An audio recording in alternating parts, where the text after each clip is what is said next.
Yeah. I was just gonna say I just realized the link that you have for me Uh-huh. is for my Dovecot page, not the Dovecot group, which Oh. I sort of prefer the group, but Oh, it's not like that big you of a can just deal. send me a new link Yeah, I'll just send and you a I'll new link. update it. And we're Okay. live. Hello. Oh, okay. Sorry. And welcome everyone to the 31st edition of Playtest This with your illustrious host. Ooh, and Jack Dunbar has joined us just in the nick of time. Oh my goodness. Hey guys, Look sorry. at Jack, this, how's it going? everyone. So sorry I'm late. He made it. Yeah, That's yeah, great. I'm here. I I'm just here. deleted your name from the special Oh, thanks. oh, sorry, Oh, man. Sorry. I'm Yeah, gonna no, I'll just have to put you back in. cool. Yeah, late bedtime tonight, but we made it. We're here. We're here. That's all good. Yeah. Sasha, can you message Jack how to get on the TTS server? yeah. Or do we not need to be precious because the five people that might see this are probably not gonna jump Pop on our in and server and crash anything anyway? I mean, I'll just write it Yeah. in the Zoom chat. I think that's fine. Okay. Okay. All right, there you Sweet. Those five nerds watching us, they definitely want to come in and flip our table. I know it. Oh, for sure.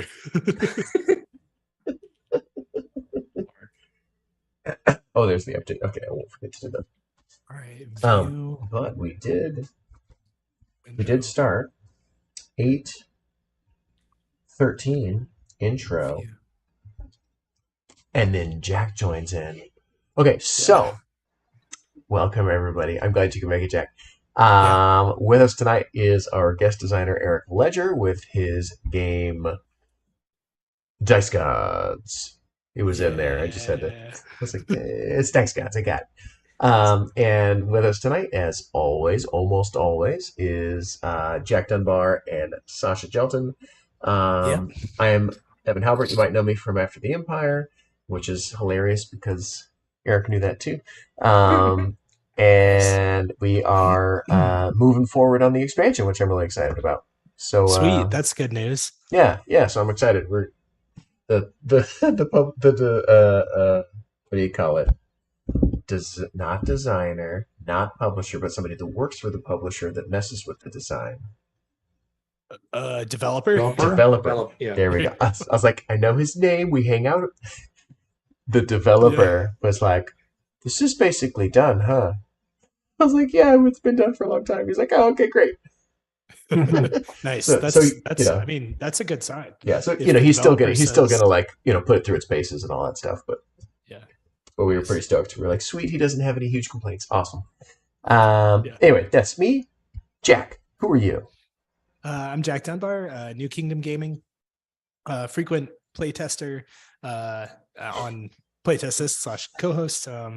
And yeah, just love playtesting games. Really excited to meet you, Eric, and see what Dice Gods is about. Nice. Sasha.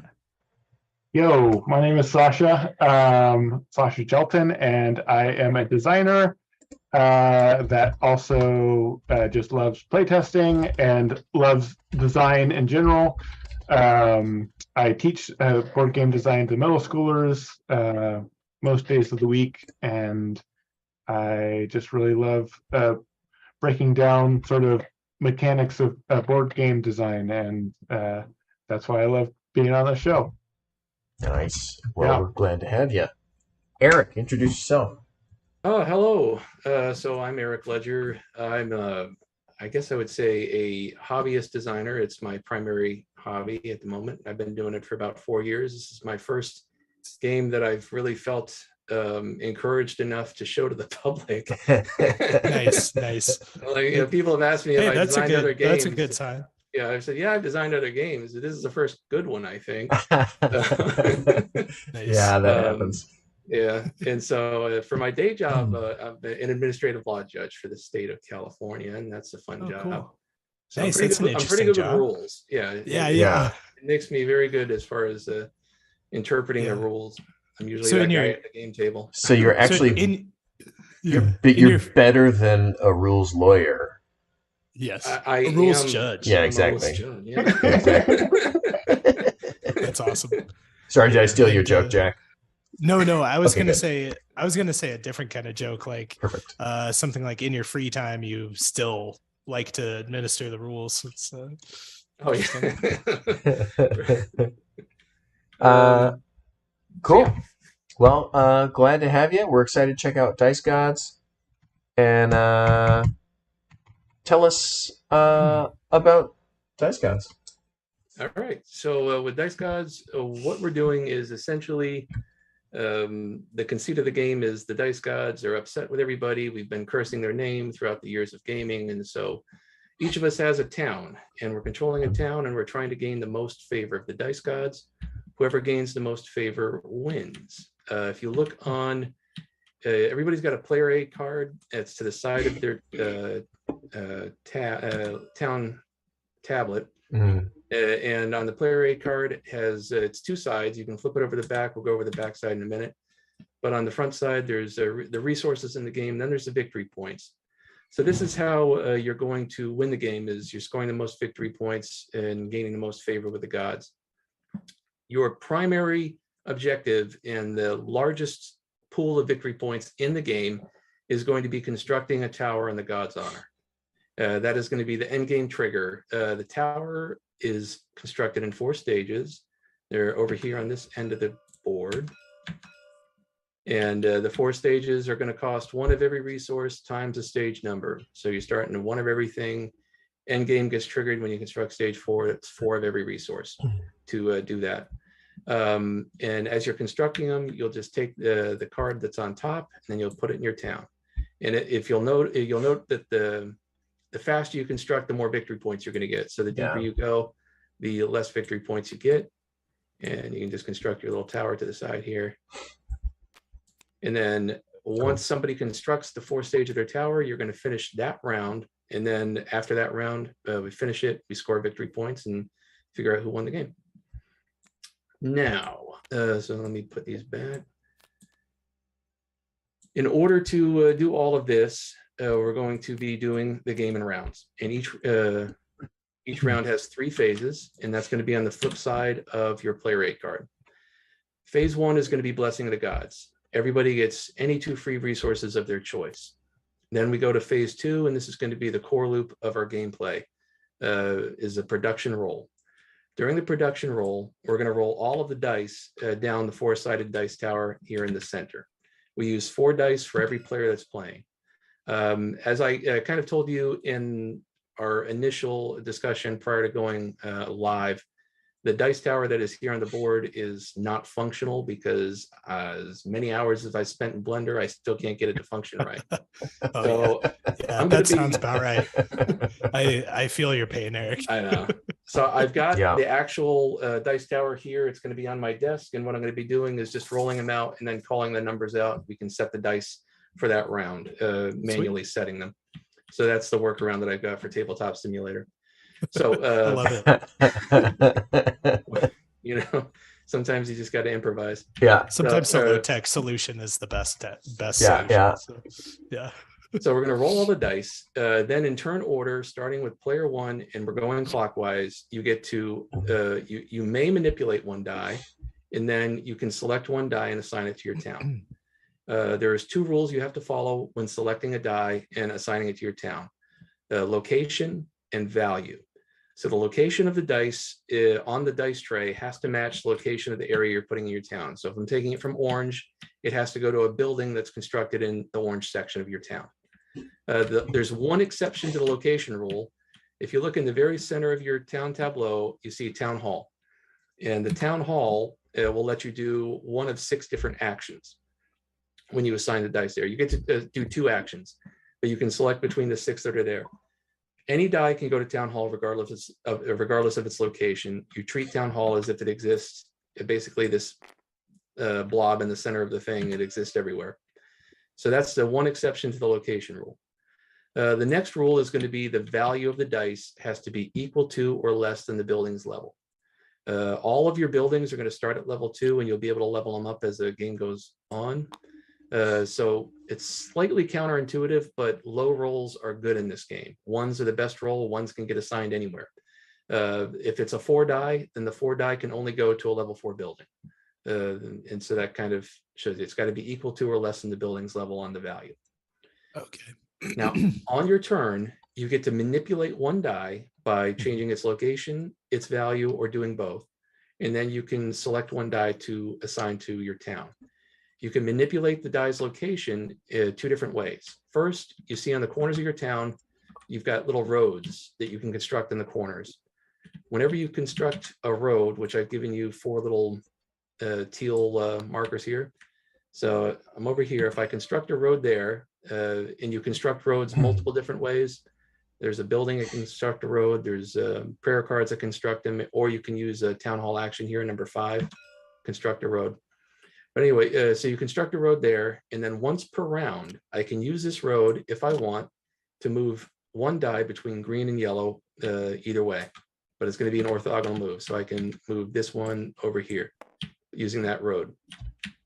The next, if I don't have a road to use, you can still move a dice. But when you're doing that without roads, you are rejecting the dice god's will, and you're going to incur blasphemy. So on your bottom of your town map right here, you've got a blasphemy tracker. It goes from 0, the 10s, 20s, or 30s. It's just, if you're going above 9, mark a 10 and then put another one down at 0 to go up to 11 and 12, whatever. Okay. So if you're doing anything without the dice god's permission, you're doing it with blasphemy. And blasphemy at the end of the game is going to be negative victory points. You have ways of clearing blasphemy throughout the game. One of the town hall actions, you can spend virtue to clear blasphemy. You can also clear it with one of the buildings as a ziggurat, which will allow you to clear blasphemy. There's prayer cards that let you do it. And there's a couple other ways, but you can clear it. So you don't have to worry too much about getting it, but you don't want to go too high. Otherwise, you're going to have a lot to take care of later on. So that's location. You can change the value of the die. So we've got a temple is one of your base buildings you start with. Temples will give you virtue. So you go to your temple, you get virtue, you've prayed to the dice gods. You can spend virtue 1 for 1. One virtue will reduce the die by 1 number. You could also technically increase the number of a die if you wanted, because, but I'll get into that in 1 second, but it's 1 for 1 to change the number of a die. You can spend 1 virtue to change it 1 number. Now you can also do the exact same thing without virtue, but again, you're taking 1 blasphemy every time you change a die 1 number. Give me 1 second here. Hold on a second. Was that my mic that was making that noise? If it's weird, it's probably mine. Okay, no, that's fine. Just let me know if it happens, and I'll mute mine for a minute. No, you're fine. So again, changing the number is either using virtue as a resource or using blasphemy as because you're rejecting the dice god's will.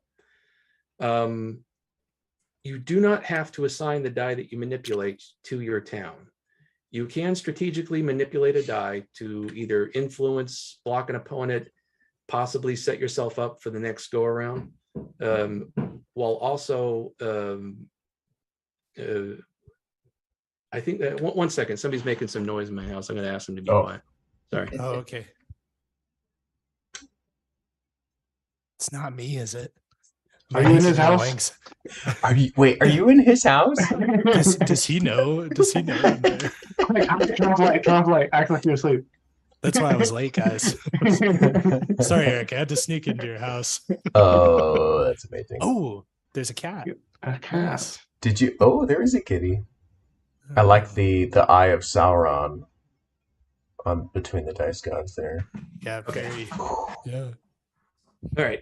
So you don't have to. You can manipulate 1 die in your turn. Then you can select 1 die to your town. The die that you manipulate does not have to be the same die that you select for your town if you're being strategic with it. So that continues. Basically, you assign a die to your town. You can assign multiple dice to the same building. There's a couple of exceptions to that. One of the buildings is called a tavern. Let me see if it's face up right now. It is.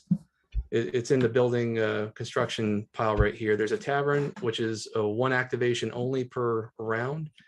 And then your town hall here in the center has a maximum of 2 activations per round. Other than that, any other buildings can be activated multiple times. You can send the same dice to the same building multiple times. After you can pass at any point. if you decide that you don't want to take the blasphemy necessary for that last die and you want to let an opponent take it, you can do that. It is at its essence, I mean, there's tableau building here with your town, and then there's worker placement with the dice. So it's a worker placement game. You might want to be careful about leaving too many workers for your opponents. After everybody has either passed or all the dice are off the tray, we're going to go to resource management and town cleanup. That's the final phase. And what we're doing is cleaning up our town and getting it ready for the next round. So first thing we got to do is evaluate resource storage in our town. And that's really, the rest of this is kind of perfunctory, but resource storage is the main portion you want to look at in this. Your buildings in your town can store resources if they can produce them. And they can only store a number of resources between rounds equal to the building's level. So everybody's going to start out with 4 base buildings that are going to produce all the 4 resources, and they're all level 2. So if you didn't upgrade these buildings at all during the first round, at the end of round 1, you can store 2 wood, 2 ore, 2 virtue, and 2 food is all you can do, because you've got a level 2 farm and so on. Okay. There are some buildings in the building draw pile that will say you gain a resource when it's activated. That does not allow you to store. A building can only store resources if it can produce them, or if it expressly says that you can store resources on it. There is a couple buildings that will do that. There's a storehouse building that's expressly designed for that, where you can store anything on there. So those are the rules regarding resource storage. A couple things: you can freely shift resources throughout your town. So if you generate food, let's say I generated food on this farm, but at the end of the round, I'm not going to be able to store it there, but I built another farm somewhere else, I can freely move it. So you can freely move resources throughout your town. Cannot trade with other towns. It's forbidden by the dice gods. Okay. Of course. It's also the dice gods, because it slows the game down like you've never imagined. It's forbidden. And I think that's it as far as so the other thing you're going to do, if you've used any of your roads during that round, those get reset. You're going to return any of your dice. We'll return them back to the dice tray at the end of each round. So there's 2 decks here. Let's start with a prayer deck. Everybody started with 2 prayer cards that were randomly dealt to them. You'll see them in front of your town. There's a prayer deck over here that's got 3 face-up cards that you can draft from. They're all little 1-up bonuses, resource bonuses. You can take one of the 3 face-up, or if you want to feel lucky, you can draft the top card from the deck. Do ya? Yeah, I know. At the end of each round, I never feel lucky. I don't. At the end of every round, these 3 cards will go to discard, and then we'll draw 3 new ones for the next round. If at any point there are no more cards, then we'll shuffle the discard and reset the deck. So the same thing goes over here. When you're constructing buildings during the game, you've got the building draw pile over here. On this one, you cannot draw from the top of the deck, because in order to take a building, you have to be able to construct it, or you're reserving it possibly. We'll go over the town hall actions in just a minute. But the same thing here at the end of the round, we'll reset these 5 buildings. 5 new buildings will come out for the next round. And then let's see, after we do that. Are the on these building cards, I think I missed this at some point. Is the resources on the top the requirements to build, or is that's what they produce? Yes, I'll go over that in just 1 minute. Okay. So then after that, the last couple of things we move, the first player moves clockwise at the end of the round. And then, so let's talk about town hall and the town hall actions. Whenever you assign a die to town hall, you get to take 2 actions. And then when you take them, you're tracking them. And after you've basically used your allotment for that round, that's the most you can do that round. You can't use that action at town hall again. So the actions are: first, you can construct a stage of your tower at town hall. Or the next thing you can do is construct a building or upgrade a building 1 level. Constructing a building, the resources that are at the top of the card is the construction cost for any of those buildings. Most of them are 2, some of them are 3, and then everybody starts with 1 building that's in reserve. Everybody to the side of your town, you've got a palace. The palace will basically, everybody's got 1, and you can construct it by paying 1 of every resource. you put it behind one of your buildings and you double its output or its ability. The only exception for Palace cannot go behind the tavern to give you an extra tavern, essentially. It has to go behind any building besides tavern. Yeah. Upgrading a building is going to cost, it's one for your peripheral buildings, which is everything on the edge of your town, it's 1 wood. Town hall is 1 wood and 2 food to upgrade 1 level. Next thing you can do, take or play a prayer card. Pretty self-explanatory. You're taking one from here or you're playing one that's in your hand. You can have 5 prayer cards maximum in your hand at one time. You cannot draw past 5. Then there's clear up to 2 blasphemy. You could it's 2 virtue. To clear up to 2 blasphemy. If you're just clearing 1 blasphemy, it's still 2 virtue. But that's the cost to clear up to 2 blasphemy. You can construct a road on one of your corners that costs 2 ore. Or if there's a building out there that you really want and you can't afford its construction cost, you can reserve it, and like your palace is in reserve right now. You can have up to 3 buildings reserved maximum over here. That way you're not just hogging every other building from your opponent. Okay. And then only you can construct that later. To construct a building in reserve, you just use a construct a building action at Town Hall. Let's see, going back to victory points, I think one of the other things, so there's the tower cards, then there's mission cards, which has got the little pie symbol on the back, I guess, or Stonehenge, whatever. Yeah, so everybody started with 2. You're going to look at those, and then you select one of them to keep. The other one gets discarded. Later on, sorry, I forgot to mention, when you're constructing the tower over here on the tower cards, each one of them has a little bonus whenever you construct it. So first stage is increase of peripheral building 1 level. If you construct stage 2 of your tower, you get to draw a 2nd mission card. You're going to draw 2 mission cards and keep 1. So that'll kind of give you a little extra something kind of toward mid game to play for as far as your victory points. Let's see, the other victory points, peripheral buildings are going to be 1 victory point per its level. Town hall is double its level in victory points. Roads are 2 victory points each. Your unused resources are 1 victory point for every 3 mix and match. And then you're going to subtract any blasphemy that you have left in your town. Trying to think, but I believe that's the teach. Are there any questions? I will have questions on my turn, but I learn better while I play. Yeah. Does the building market refresh after a building is taken? Yes. Whenever a building is taken, you draw a new, and same for the prayer cards. But the whole thing will refresh after a round ends? Correct. Or? At the end of the round, all 5 of the buildings are swept away and 5 new ones come out. And then whenever the draw pile is depleted, we're going to shuffle the discard and create a new stack. Okay. And what triggers the end of a round again? I'm sorry, say it again. When does a round end? Is it just like we each get a turn, or do we have multiple turns? Or? Yeah, we're gonna have multiple turns. The round will end when either there are no dice left in the dice tray or everybody's passed. Okay. If you do pass, that's it. You're out the round. You don't get to pass and then come back again for the next go around. When you pass, you're out. So. Okay. There we go. All right. Any other questions? I think for now I'm good. I'll probably have others like Evan. Where do we track our resources?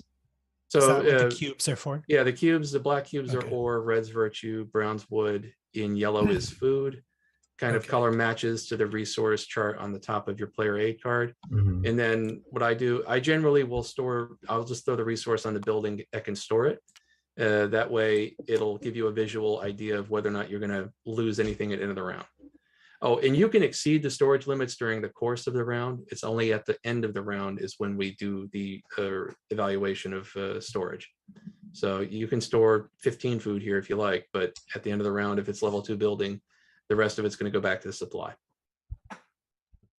And the white cubes are just general use, like covering these spots or showing the level of the building. Right. White cubes are just tracker cubes. Got it. And anything else? So first player we roll. Everybody rolls a die, and low roll gets first player. Oh, I forgot to say, there's one other part of setup that we have not done. In order to alleviate any first player advantage, the 5 buildings that are face up right now. Everybody gets to draft one, starting with the 4th player and going back to first player. So I just thought of a question that I had really quick. So in the town hall, there's these 2 squares that say 2 actions. How do those get used? So I would take a die and then I would put it on my town hall. And on then, one of those 2 squares. Then I get to take any 2 of these actions that you want. You don't have to take both actions.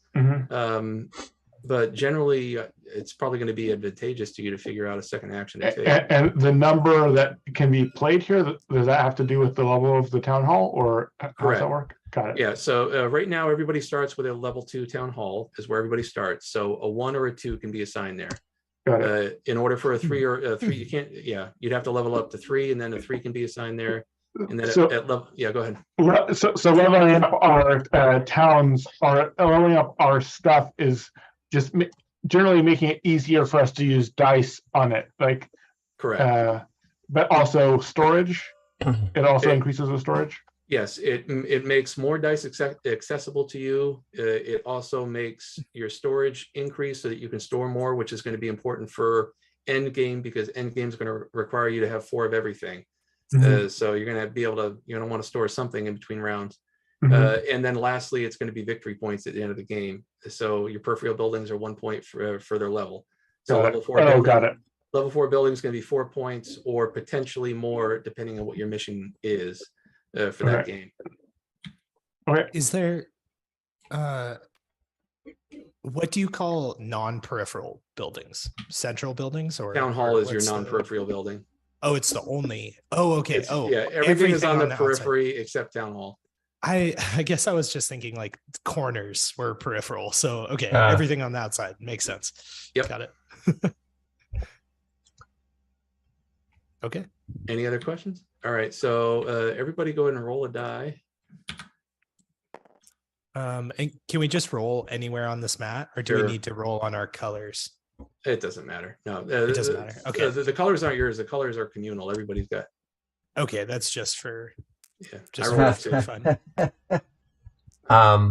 TK asks, what happens if the entire dice pool is 4s in the first round? Do we all just use our blasphemy or re-roll? Well, it's either that or that's never happened. But yeah. But that being said, there are some times where round 1 there is more blasphemy than you would expect. But there are ways to mitigate that. Yeah. Because you're getting 2 free resources from the get-go at the beginning of every round. Yeah. So one strategic way of alleviating that is to take wood so that you could upgrade buildings, and then you would have automatically a 3 or 4 buildings somewhere to help mitigate that issue. The other thing is, if everything was 4s, you could pass it and let your opponent, rack up 15 blasphemy to start their game. Yeah, they're going to have a start on the engine though, so I don't know if that's a good trade-off or not. So yeah, I don't know if you're ever locked out, right? Because you can always use blasphemy. Correct. There's always an option to take a dice, because you can always use blasphemy to take whatever dice that you might need. It's just a matter of the cost benefit analysis for if that's going to benefit you more so than giving it up to your opponent. Sweet. Cool. All right, so I rolled a 2. I rolled a 4. I also rolled a 2. Anybody roll a 1? All right, I'm re-rolling. I just rolled a 4 as well. All right, I roll a 1. 3. All right, give me that first player. I'm going to win this game. No, So starting with me, I choose a building. Is that right? So we go clockwise. So yeah, Sasha's going to start with the building draft. Choose any of those 5 buildings, and because this is part of setup, only during this setup round, this building is coming in as level 2. Any other time during the game, when you construct a new building, it starts at level 1. Okay. Oh, and the other thing too is I've kind of preset your town up for you. just to make setup faster. If you want to move these cards around, we're still in setup mode. You can move your buildings around however you wish. Nope. Generally, what I what's in the rule book and what I tell people is you generally want to have at least one building on each section. So I guess in this, I see that there's 3 slots in each area. Does that mean we can only have 3 buildings on each side? You can only have 3 buildings. You can destroy a constructed building if you want to replace it and put a new building there. The only issue is if that building has any leveling on it, you're leveling it down to 1 to construct your new building on it. Got it. Yeah. And these are, each of these things are these are essentially going to be worker placement spots. Correct. And the worker placement spots Yeah, can be activated multiple times except for the tavern? Except for the tavern, and the town hall can only be activated twice. Everything else can be activated as many times as you like. Got it. Generally speaking, though, for the most part, there might be a round where you've got 5 dice if someone passes, but you're generally going to have 4 dice per round. Got it. And then you might want to look at you can choose your mission first. I mean, choose your mission first before looking at your building draft, because that could influence you. Oh, so we pick one of these 2. We don't. So yeah, we're not keeping both. Got it. Okay. All right. I picked mine. Where did I put the mission deck? I'm going to put the discard over here on this side of the table. Okay. So is it okay if I just stack it there? Yeah, it's fine. Okay. Those will just be discarded.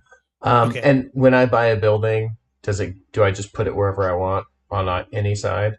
Yes, correct. Anywhere you want your town. Ideally, you'd probably want to put it in an available section, but you can destroy something later on if you need to. Got it. Okay, let's go with produce one resource of your choice. So this produce one resource of your choice. Does this mean it can store anything? It can store it. Yeah, it can produce anything, so it can store anything. Got it. And then if you get a bazaar later on, it doubles their out their. That's cool. It goes to 2 wild. I guess I will take the engineer. Okay. And then I'm next. Jack, yeah, I assume. I'm going to take the alchemist, I think. Whoops, sorry. Let's see. Just put that there. Mm-hmm. Okay. And then you just want to grab a tracker cube and put it at level 2. Oh, okay. Okay. So I'm grabbing one of these buildings here. Yeah. Let's see how. No. Am I correct in assuming that we're rolling the dice after we are placing these in their locations? Correct. Although technically, so yeah. So we're going to select our buildings. That'll be the final stage of setup. And then we're going to replenish the building deck here. Bricklayer. You took the one I wanted. All right, I'll take. Yeah, that's how you know it's a good choice. Hey, I'm getting tips right off the back. Right off the bat. So it starts as a 1. Is that true? No, only because this is a part of setup. This is the building draft is part of setup. We're starting at 2. Oh, okay. Later on in the game, it will be 1 only. New buildings are always level 1. Correct. Yeah. Except for setup. This is the sole exception. Got it. Okay. And I was supposed to do something with my hand, right? What do you mean? What do I do with my hands? One of your 2 mission cards, you have 2 mission cards in your hand. One of them is being discarded. Oh, well, that's pretty easy. Okay. I'll ask you later. On these. Oh, you want to probably flip that over. That they're supposed to be secret until the end of the game. And our discarded one is our place where we should put them. I put them right here. Okay. Oh, over there. Okay. Right here. That's the deck. Yeah. Oh. There you go. Eric, how do you activate the building abilities? By just placing dice on the building? Whenever you assign a die from the die tray to the building, you're going to activate its ability. Okay. Okay.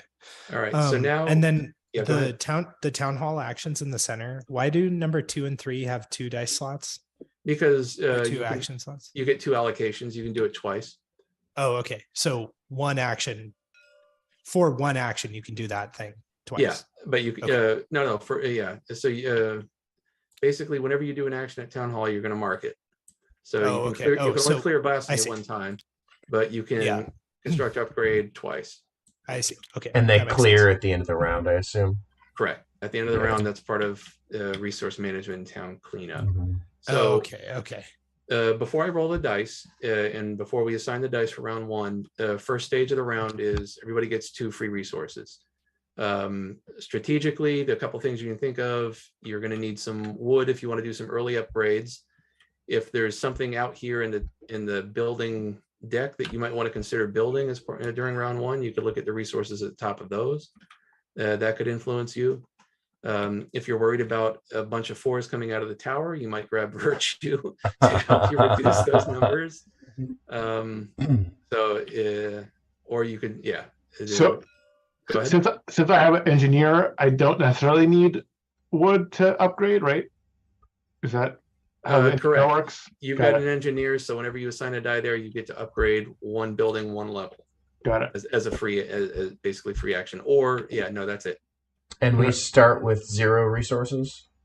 Well, we're all going to take 2 right now. Just at the start of the round, though, right? Yeah, start of the round. Yeah. So set up 0, start of round 2. Correct. The dice gods are not that benevolent.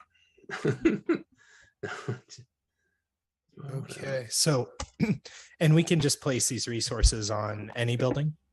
Yes. Any Generally, building that can produce them. Yeah. Yeah. That's for storage. The storage doesn't matter at this point, but if it's easier for you to keep track of, you can put it on the ones that produce it. Yeah. That's generally what I do. So it's just easier to track during the course of the round. Oh, okay. Like it only matters at the end of the round. Okay. Makes sense. All right. Okay. Has everybody selected their resources? Yeah. I think so. 4s. What the hell? Nice. No. Oh, There we all go. 4s. There we go. That's insane. All right. Glad we play tested. All right. So if everyone wants to take a quadrant, let me just go ahead and wait a second. How come this? Are they all 4s or are we joking? No, I'm just joking. Yeah.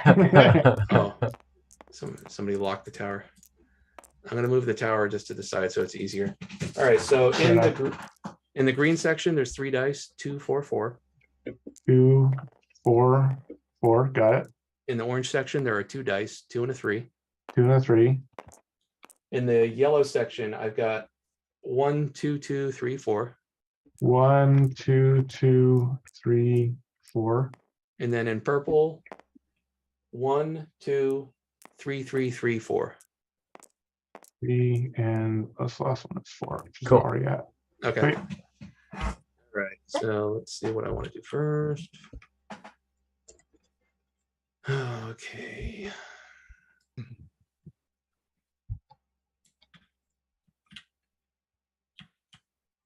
I'm going to go ahead and take a 2 from orange and get an extra piece of wood. I'm done. So you took a 2 from orange. Then I put it in my sawmill that's down in orange. To get a piece of wood. Okay.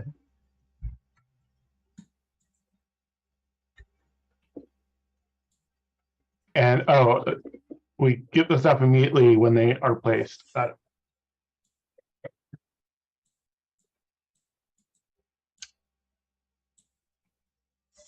Cool. And then That's your turn, right, Evan? oh, okay. Could be. I don't know. Yes. Yep.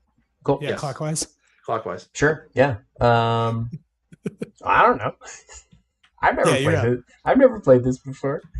A couple things. Yeah. I'm gonna bricklay with a 2 because that's the only die over there that I could even use to do it. Right. Okay. I'm Yep.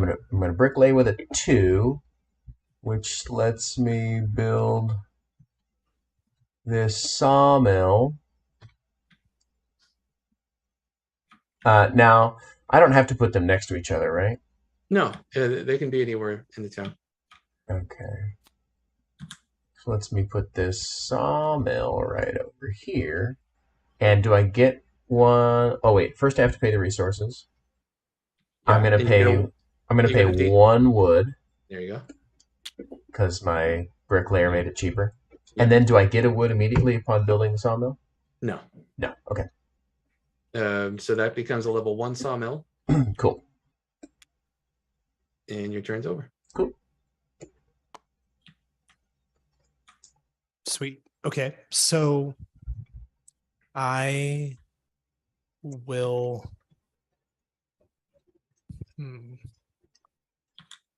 Okay. So from the sun area here, I take a. I guess I want to do town hall. So I'll take a sun. Right. I take the dice and put it here. Is that right? Yep, that's right. Okay. Okay. So I'll take the dice. I'm gonna use it in town hall. I'm gonna take. I want to construct this temple here. So do I need to draw this first, or can I just take it? You and just take construct it and pay the resource costs at the top of the Okay. card. Okay. Oh, okay. Great. Cool. So I'm gonna construct this temple. You also have to pay a wood though, right? Or The temple costs 1 stone and 1 virtue, which is what he had grabbed as his 2 free resource. got Yeah, it. that's to upgrade. That's upgrade. Oh, got it. Yeah, Upgrading yeah. costs of wood. Got it. Building. Yeah. So then, Got it. I see. yes. So that'll cost me my resources. I've got this built. I use the thing, Yeah. but I take 2 actions when I take town hall actions. Yeah. And Yeah, so, so- you need to cube it so- up. So I put a cube here, and then I can use my other cube to play a prayer card. And the prayer card I'm going to play is going to be pray for knowledge. Bad prayer. And that's raise 1 peripheral building 2 levels. Whoa. And I'm going to go ahead and raise this temple. It starts at a 1, and Yeah. we'll go up to 3. Yep. Is that right? Okay, Whoa. That's correct. Sweet. And then where do the prayer cards go? Let's just create a discard over here. Let's do a discard right here. Seems like a Over bunch the of top of the prayer malarkey. card deck. There you go. Okay. Sweet. There you I think that's my That's turn. Yeah. Okay. Cool. Wow. Do I keep the dice on my mat?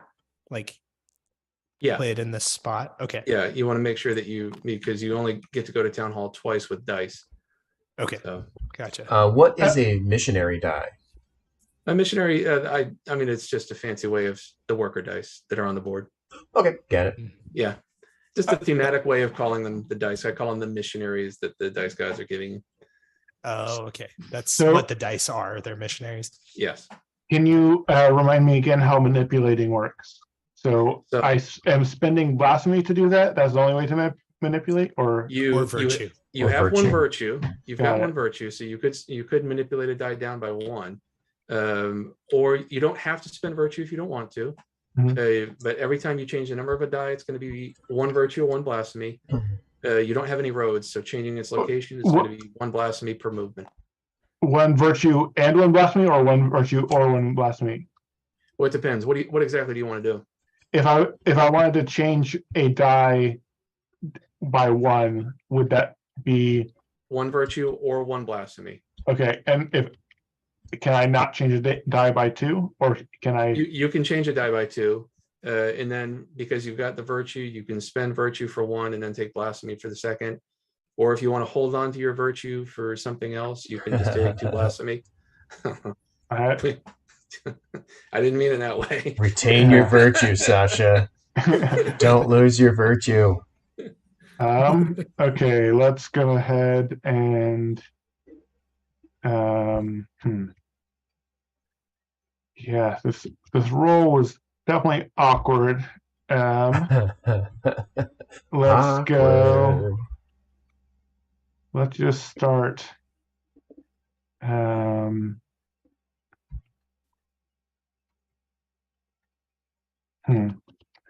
Let's just start Man, you guys all have cards set up in the purple section. That I- might be a reason for you to set up in another section, really. Yeah. If you feel like the dice might be, if 2 or 3 of us are going to be combating over the purple Yeah. dice. Yeah. May the dice ever be in your favor, Sasha. It's the will of the gods, Sasha. It It's is. I think I'll spend I think Willow was more of a sorcerer than a god. blasphemy. The Willow the god. To turn this die to a 3, and then I'll take this die Whoa. to get a. Okay.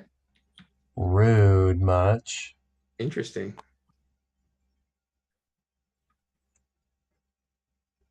Yeah, all right, so that's your turn? Yeah. Rude. I'm going to take this 2. I'm going to Town Hall. My first thing is I'm going to play this prayer card. I'm going to gain those 3 resources on it, but I'm just going to immediately pay them back into the supply plus the food, because my second action is going to be constructing stage 1 of my tower. And so that's going to be there. I'm going to get the most victory points because I got there first. And my instant bonus is upgrade a building 1 level. I'm going to upgrade my tavern to level 3.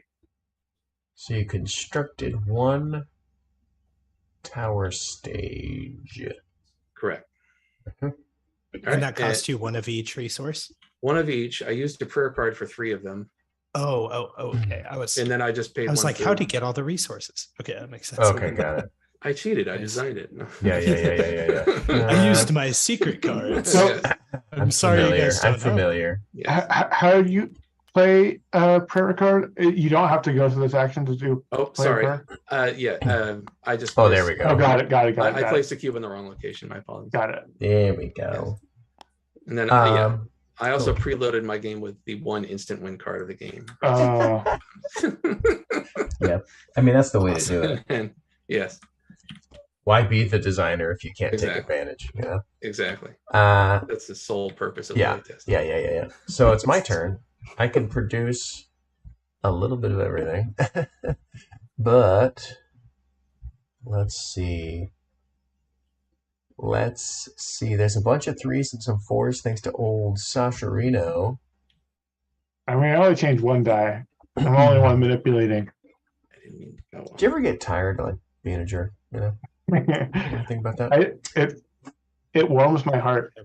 It warms my heart. We all know he doesn't. So I need some temple time, obviously. So I'm gonna take a not a 4. I'm gonna take one of these 1s. One of these ones? One of these 1s. I think the only one. Oh wait, how do I get a resource other than using a building to get a resource? Can I pay for it with blasphemy or what? No. The other ways would be using. Do you have a prayer card that gives you resources? I do. Then you can play that, but you'd be going to town hall to play it. Ugh. There is a building that you can build. There's several buildings in the game you'll notice that kind of mimic town hall actions. Yeah. You've got the bricklayer, which constructs a road, Yeah. constructs a building. There's an oracle it's a side building, a peripheral building that will let you play or gain a prayer card. Now, what does that road do again? I can't remember. The road lets you move dice between the sections without incurring blasphemy once per round. And you lose that road when you do it? It's once per round. So Okay. you lose it for the remainder of the round. It gets reset during the final phase. You only have to build it the one time. Correct. I It should have. lets you do what without incurring blasphemy? Move a dice from one section to an orthogonally adjacent section. Yeah. Okay. Oh, Okay. I'm gonna go here. that's cool. Pachui Cham. And then wait, I need some. There's my cubes. Get over here, buddies. I'm gonna need you soon. Okay. So I'm gonna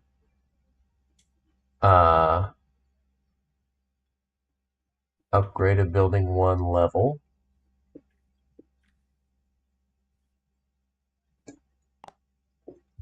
Because that's the only way to upgrade a building, right? In your situation, yeah. Okay. There are prayer cards that would do it. In your situation. In your situation, I believe. Let's see. I think Jack, you take the. So I'm gonna take. I'm the engineer. I'm gonna take, I take the Oh what? yeah. Sasha I'm gonna took the engineer. take or play 1 prayer card. To gain that stuff, and then I'm going to use the wood to upgrade my temple. Hold on, And how many actions are you taking? 2. Okay. I'm going to play a prayer card and then upgrade my temple. See my QBs? Beep, beep. Got it. Sorry. And then you're taking the other 2. Yeah, and then I'll take the other 2, which is. Whoa, where's it going? Wood and ore. I'm moving it. Whoa. Whoa. Food and ore. Food. Food. And ore. Got it. Okay, that's it. Okay. Let's see. I have a level 3 temple over here. So I'm going to take a 3 dice from the purple section and play it there. To take, so now the temple, I get a virtue and a coal, but then I get What? 2 No. additional virtue. No, The this is virtue- the cost at the top. Yeah. Sorry. Oh, I just get virtue. Yeah, that But was you the you cost. get 2 virtue because you have two virtue. temples in your town. I see. Okay. Let me see if is that what I want to do? Oh, I'll move that for you. I don't have an oracle. Okay. Ew.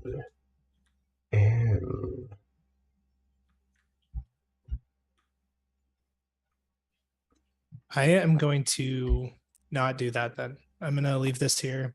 I'm going to take this 3. And I'm going to spend a blasphemy point to play it on my mine so I can get some ore. Okay. Yeah, so I'll take an ore. I think just 1. Yep. Blasphemer. That's my play. Okay. I'm going to. Sorry, gods. You don't sound sorry. Not sorry. I got my way. You lack contrition.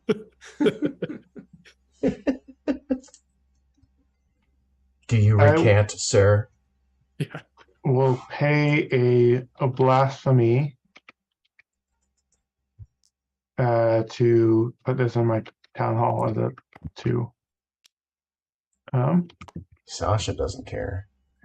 And then I'll definitely be constructing a building and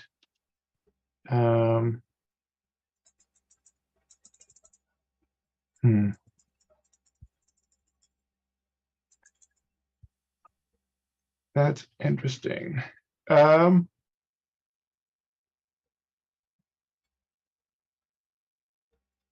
So, okay, got it. Now I understand what that is saying. Direct on road.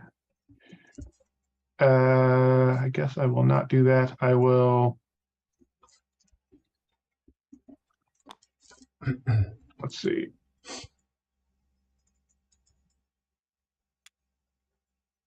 I guess I'm just gonna take a prayer card in addition to. Okay, how did the roads work again? So roads are something that are worth 2 victory points at the end of the game if you just have them there, but you can spend them. Yeah, hold on a second. All right, so if you construct a road right here, every single round, once per round, you can move 1 die from yellow to green or green to yellow. And then you use that road and it gets reset at the end of the round. It's permanently there, but it's a 1 use per round. So wherever you construct it, it connects the 2 sections.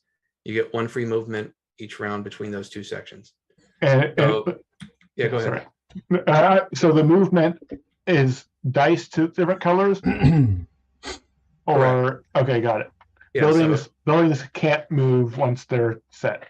that's correct. Got it. If you had two roads, if you had a road down on here and then you had a road on green and orange, you could go from yellow to orange if you wanted to use both of those roads.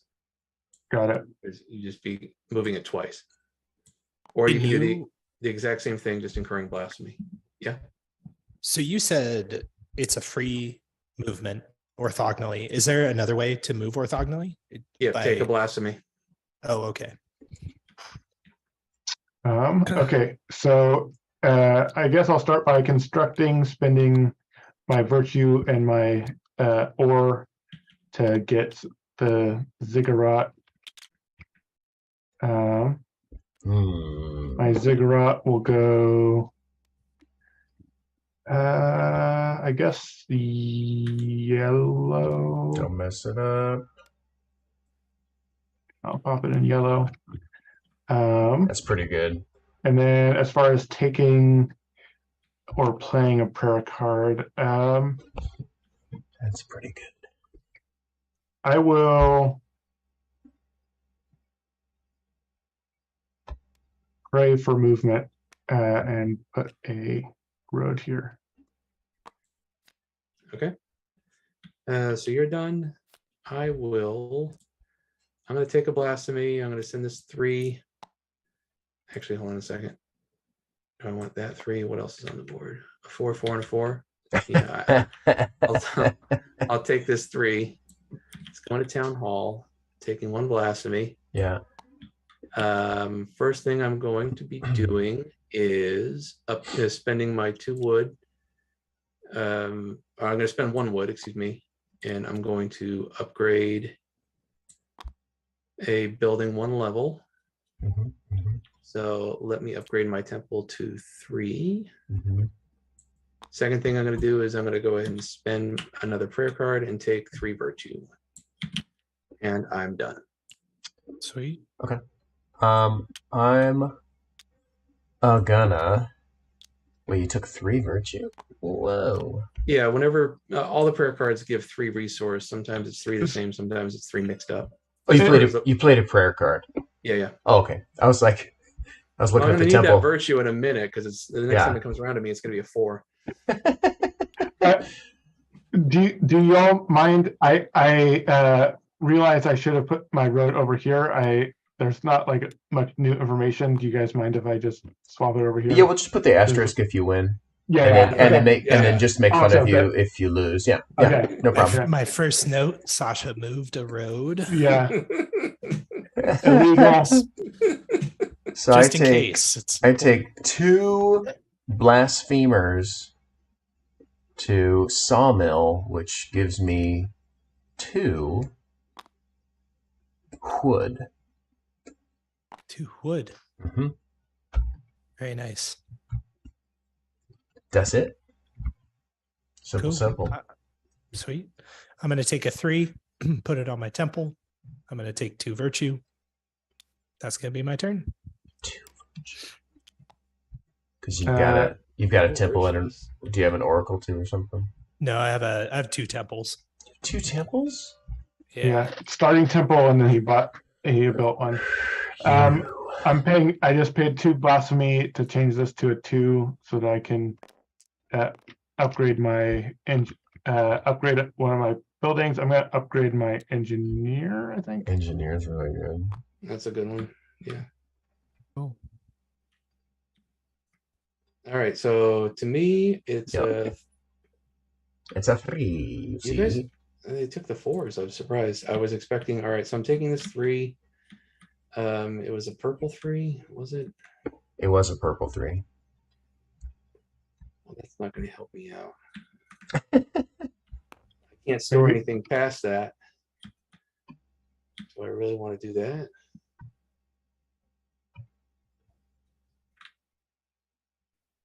Well, I'm going to take it off the board so nobody can use it. I'm just going to throw it there. I'm going to take the virtue, even though I'm going to end up losing it. Okay. And I'm done. Okay. Let's see. You sons of guns. I'm gonna go to my temple without having to use any blasphemy because I'm heading into a temple, you guys. Very nice. And thank you. I think I don't have an oracle, right? That's a whole other building that I would. So Yeah, it's another building. There's two of them. 30 Okay. cards left in the deck. There's 2 oracles in there. Great. I get 1 virtue. sweet. Ciao. Nice. I'm gonna take a blasphemy to take this 4 down to a 2, I suppose, because I need to. Two blasphemy. 2 blasphemy. Yeah, so I'm up to 3. So I'm gonna do that. Then what I'm gonna do with that as town hall actions is I'm going to build a I want to construct a monastery in my city. I'm gonna do that right about here, and Right then about here. Also, right about there. brother. Right about here. Right about here. Mhm. That's gonna cost me a ore and a virtue. Then I will clear up to 2 blasphemy, but I just have 1 on the blasphemy track. Mhm. And that's Sasha's turn. Did I do that right, Eric? I don't know because your audio cut out a little bit. So clearing up to 2 blasphemy costs 2 virtue. You paid 2 virtue for it, right? I paid 1 virtue to move down 1 blasphemy. It doesn't work like that. You've got to pay 2 virtue even if you're only moving down 1. The cost is 2 virtue, and you can clear up to 2 blasphemy. Okay, cool. Well, in that case, I'm not going to do that then. In a earlier version, I had it where you can clear as much as you want, and it was 1 for 1, but it was creating too much of an OP engine on virtue. It became a dominant strategy, so I had to curb it down. That's why you're seeing 2 blasphemy for 2 virtue. Okay, cool. So in that case, what I'm going to do is I'm going to use my other action to, instead of clearing blasphemy, I am going to take or play a prayer card. And the card I'm going to take is the double production. All right. Well, do I want to take that? I don't know. You can hold on to it for later. Yeah, I will hold on to it for later. Yeah, I'm gonna take that. That's my turn. Okay. I will pay a blasphemy to engineer up to level 4 engineer. And I think that's my turn. All right, so we are in the final phase. Let's see. Does everybody make sure that they can store the resources? I'm losing 1 virtue because my temple just isn't big enough to hold my virtuous. You're just so virtuous. Yeah. Humble brag. This temple can't hold all my virtue. And return all your dice to the dice tray. And I don't think anybody used a road, so that's fine. Now, if somebody over there wants to discard the 5 face-up buildings and flip 5 new ones out, I'll flip out 5 new prayer cards coming out. Okay. Is there a dedicated discard pile for buildings, or is it? I just put them right there. Yeah, sure. Yeah, wherever seems. Okay, so now. We don't think we can buy it. Oh. Yeah. Oh, and then the last, let's see, we're going to move first player goes clockwise. So, Evan, you're going to be first player this round. Yeah. Got it. Cool. So these colors are just saying, like, it's a reminder of the text on the bottom. Yeah, correct. Okay. Those are the only buildings that have a special limitation as to where you can put them. There's 4 shrines and they color coordinate. Oh, interesting. So what has come out? Okay, we got that. Wowza. All right, so we're going to start the new round. Everybody That's take cool. 2 resources of their choice. Oh, I forgot about that. So I'm gonna take one of these. Take some food storage. One of All right.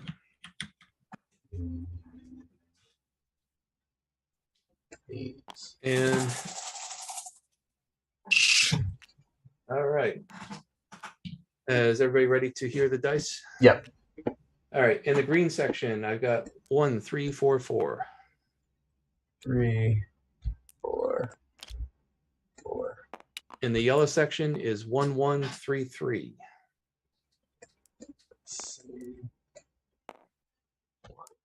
1, 3, 3. And then in the orange section, 1, 3, 4. 1.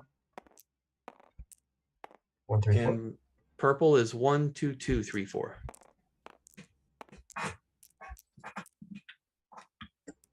Sweet.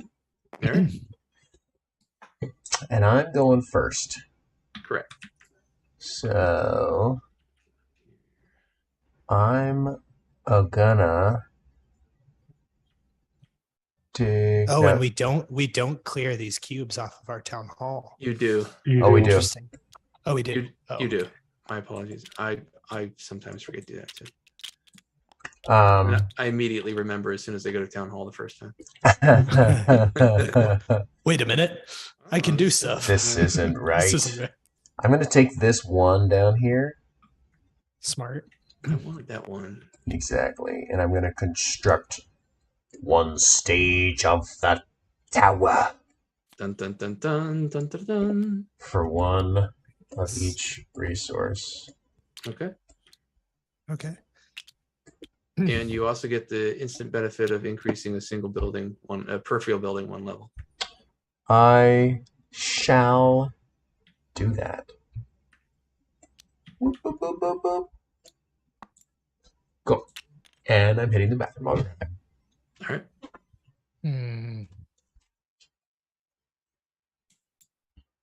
Okay, let's see.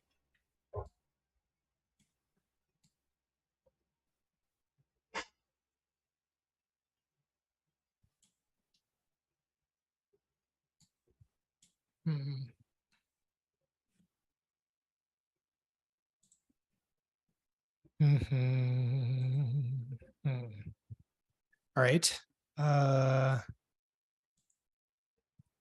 Market scribe farm.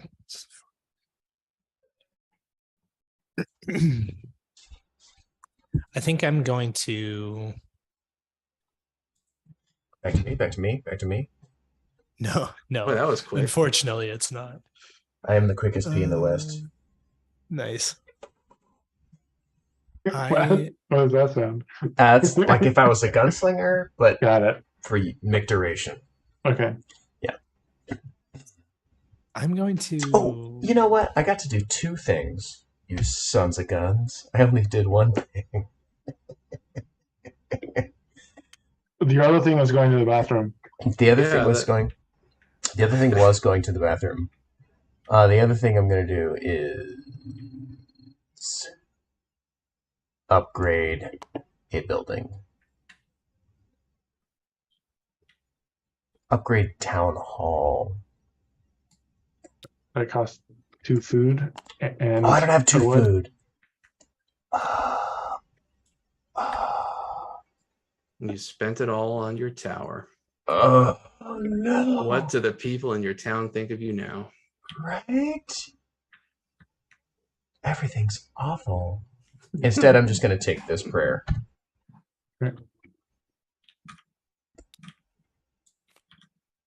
Now it's Jack's turn. Yeah, sorry. Okay, now it's actually my turn. See, Okay. you were waiting for me. I knew it. Yeah, exactly. So I'm going to take the 1 from the purple section to take a town hall action, and I'm going to play 2 prayer cards. So I'm going to play double the production of your next. So pray for production, double the production of your next missionary dice. You assign to any resource generating building, and then pray for knowledge, which is going to raise to peripheral buildings 1 level. So I'll raise my mine and this temple here by 1 level. And then I guess I just leave the pray for production out, right, Eric?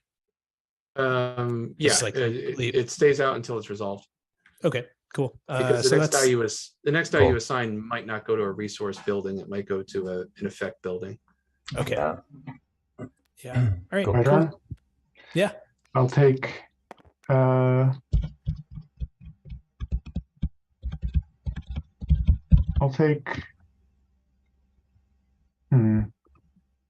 This one and play it over.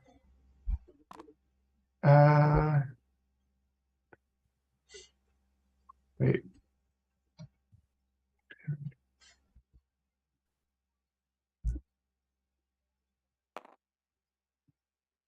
I like it. I'm taking this one. And then town hall, I will construct a building, and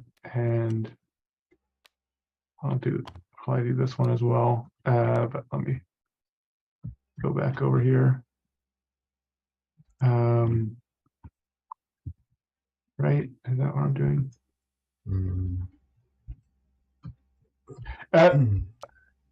I'm curious. So can I do one action, take a prayer card, and then decide my second action? Yes. Okay. So I'm going to start by taking a prayer card. Go ahead. And with the prayer deck, keep in mind you can draw from the top if you prefer. Yeah. Eric, remind me, what are the end game triggers? Whenever somebody constructs the 4th stage of the tower, that will be the last round of the game. Oh, okay.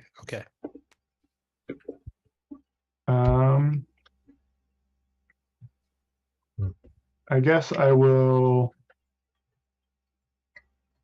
take from the top of the deck. What's the static benefit of having a stage 1 tower? Having the stage 1 tower, well, the benefit to the construction of any of the tower is the first person to construct it's going to get more victory points than the next person. And then there's also the little bonus on the tower on the card itself. You got a free upgrade. 4th level ends the game. Okay, so there's no benefit to just having it sitting here. Correct. There's there's no static benefit. Got it. No. Sorry, magic term. I mean, other than the pleasure benefit of seeing it there and seeing that you've got 7 more victory points. I mean, the sense of superiority. I mean, there's obviously an ego benefit, of course. Obviously. Okay, I'm good. I will build a building, and I will build the farm, I think. Okay. And my farm will go over the purple land. In the land of purple. Exactly. Okay. All right. My turn, I think. All right. I am going to. What am I going to do? I'm going to take this number 2. I'm going to town hall. As my 2 actions, I'm spending 2 food and 1 wood. I'm upgrading my town hall to level 3. That'll be action number 1 and action number 2.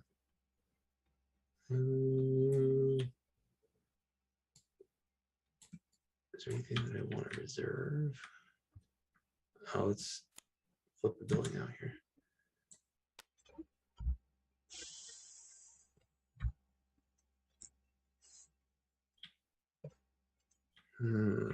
Trying to figure. Okay, I'm going to take a prayer card off the top of the deck, and I'm done. Okay. I obviously I'm going to take this 3 over to my bricklayer, and my bricklayer is gonna. I'll be back in 2 seconds. Yeah. Okay. He's gonna make a road.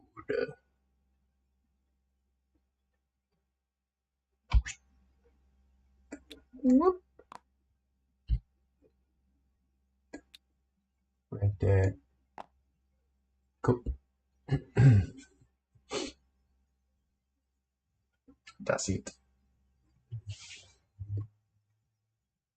Jackward. Yes, I will. Jackal.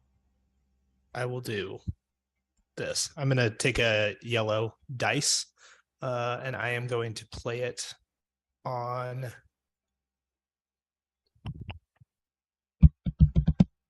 a yellow die, place it on my monastery. No. What am I talking? My temple. And that will get me 2 virtue. And that's it. I will take this 1 and I will ziggurat. Ziggurat.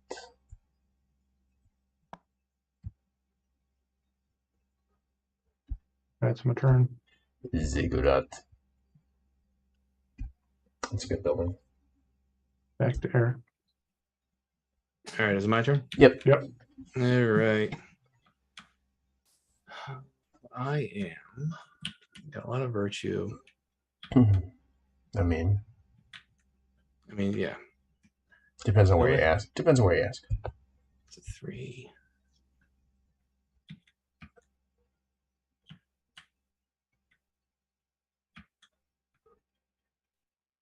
I'm going to go ahead. I'm spending 1 virtue. That's going to a 2. I'm just sending it to my mind. I'm going to get. There you go. I'm done. Well, No, obviously. So you're asking about the static benefit of having the tower sitting in front of your town. Yes. And so I actually created these for the physical game based off a comment somebody gave me. I was like, oh, I'll try it out. What do you got? It was like, so it's a little mini tower that you actually can construct. And then because you get to roll a die at the end of the game if you construct level 4. That's awesome. I've sized it just so that you can get 1 d4 down there. That's awesome. That's cool. Yeah, so you can really stack it up in front of you while you're building it for. That's awesome. More of a toy factor. That's a stack ability. Is the toy factor. Yeah. I'm gonna raise. Let's see. I'm gonna upgrade a peripheral building. Womp. And I will upgrade, and I have to do this. I will upgrade my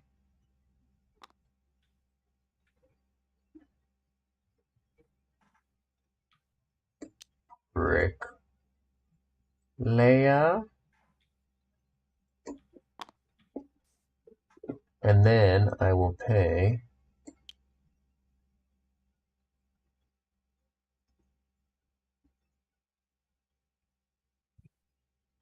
I will play 1 prayer card to raise 1 thing by 2 levels. Like so. Cool.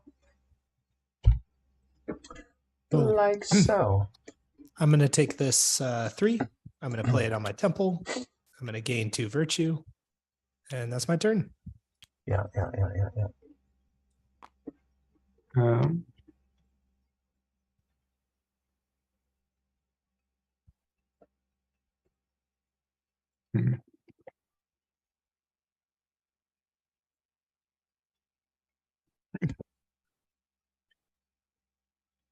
I will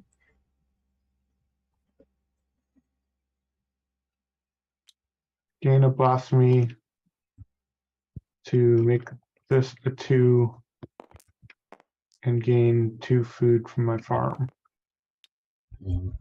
Oh, I forgot to do this. Pray for production. Okay, So that'll be 2 additional virtue, Yeah. right? correct. But just keep in mind storage at the end of the Yeah, game. yeah. Yep. Don't mess it up. All right, were you done, Sasha? Yep. All right, I'm going to take the 3 from here. I'm going to Town Hall. I'm going to play a prayer card, which is going to be gaining 3 wood. I'm only going to gain 2 wood because my second action is going to be upgrade a peripheral building 1 level. And I will go ahead and upgrade my farm to level 3. So that's my 2 actions, and I'm done. So I can choose a 4 or a 4 or a 4. I can, You're stuck. you man. I'm gonna take this 4. To make a little yeah, make a little piece of food. That was it. Okay. I am going to spend 2 virtue to adjust this guy down to a 2 from the green. And I'm going to play it on my alchemist Oh, what does the alchemist do? to exchange 4 of any resource into 4 other resources. So I'm going to exchange 4 virtue. Oh, that's pretty sweet. And yeah.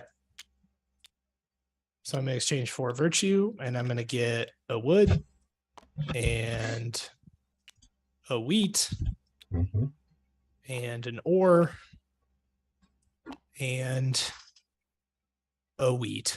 You can't store ore on a farm, you silly man. Yeah, you can. Well, not at the end of the round. Yeah, Why not? Why not? Because it doesn't It has produce the- ore. it didn't produce it. It can't produce. Yeah, you can only store. That's the cost. They can only store what they produce. Never mind. This can Never this mind, can never this mind. can this can store ore and this can store ore. Yeah. Oh, yeah. The alchemist Yeah. can store it. Yeah. Or the Okay. mine, because you have a level 3 mine. Okay. Cool. Yeah. So I put wheat, wood. I'll put the wheat and the ore on the alchemist. There you Yeah. go. That works. And then That works. that could also go into the mine. Yeah. The mine can hold 3 things. Oh, true. That's true. Okay. Fancy. I see. I see now. Cool. Wait, my Wait. turn.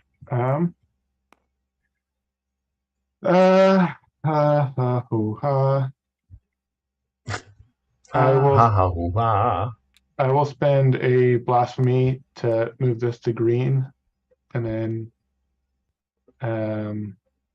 do my engineer and bring my sawmill up by 1. That's right. my turn. I will spend a virtue to drop this to 3, assign it to my temple, and immediately regain the virtue I just spent. But it Okay. takes it off the board. All right, so that's it. Make sure you can store everything. Okay. Yep. And then return the dice to the tray. Sweet. Figure out your town hall action tracker. And I'm going to, I'll sweep up the prayer card deck. If someone else wants to sweep and draw 5 new buildings. Yeah, I'll do it. I'll do it. Let's see what we got here. Not afraid. Walder Fry. All right, first player moves. Whoa! What do we got for buildings? Ah, the Oracle. That's pretty cool. So everybody grab their resources, 2 free resources. Temple's cool. Okay. I do like the Alchemist.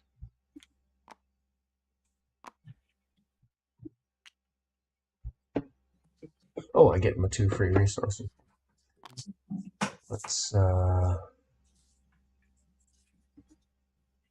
go like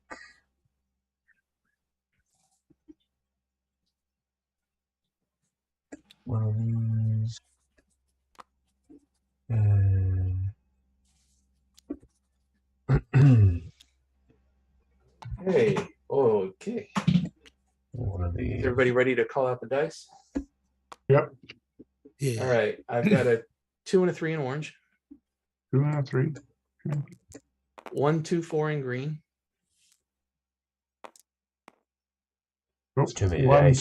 2. Oh yeah. 1, 2, Too 4. many dice. 1, yeah. In yellow, there is 1, 2, 3, 3, 4. Got it. In purple, 1, 1, 3, 3, 4, 4.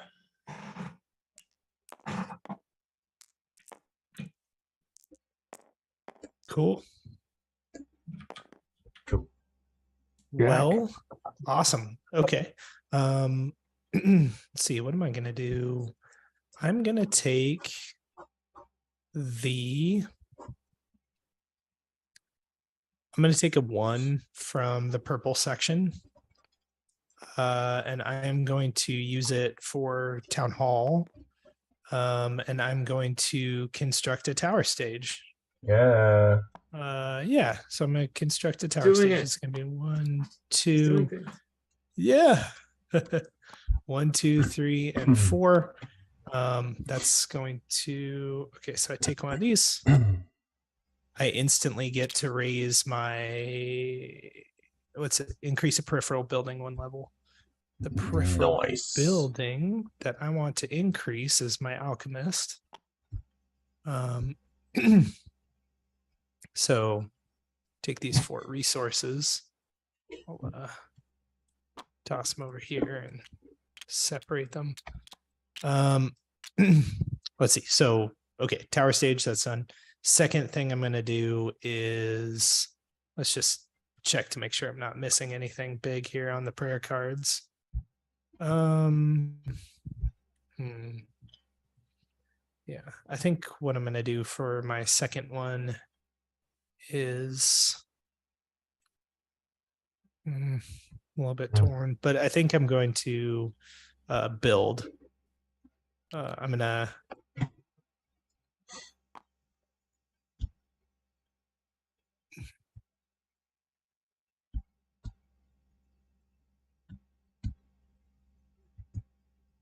yeah. Yeah. Actually, no. I'm going to upgrade a building 1 level, and the building I'm going to upgrade is going to be my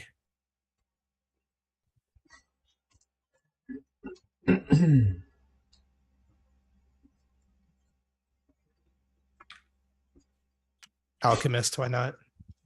Okay, that's it.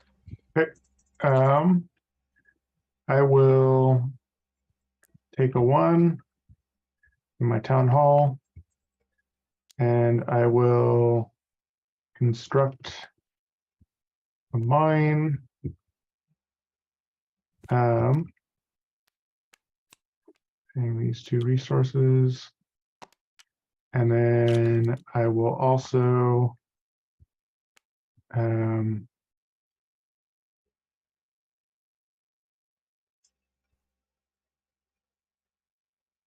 I will also, I guess, pick up a prayer card.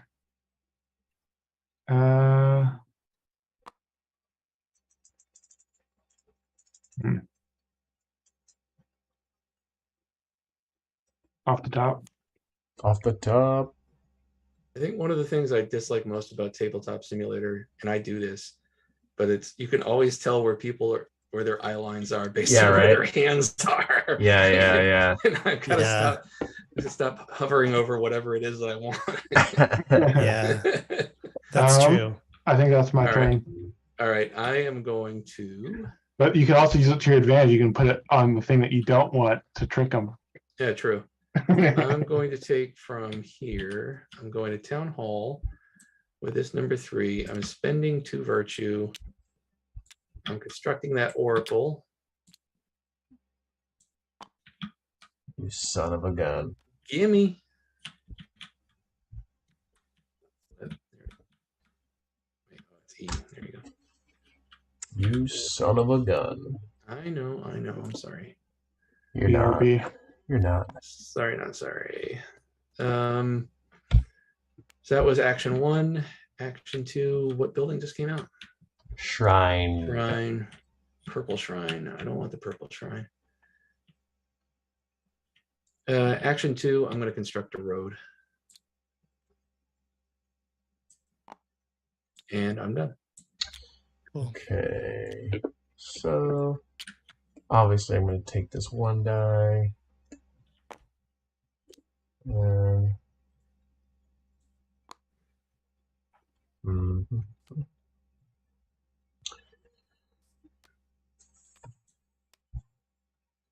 clear 2 blaspheming is pretty cool.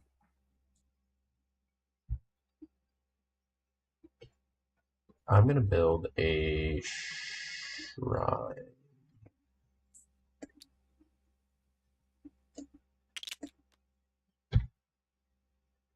Over here.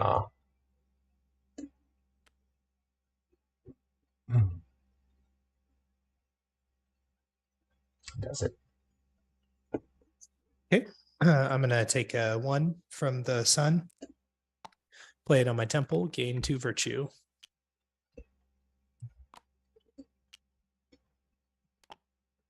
Okay, Sasha. Okay. This is a level 1. Mine.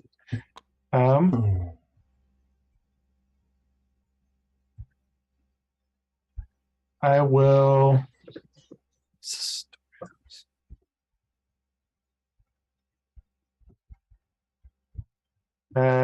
use my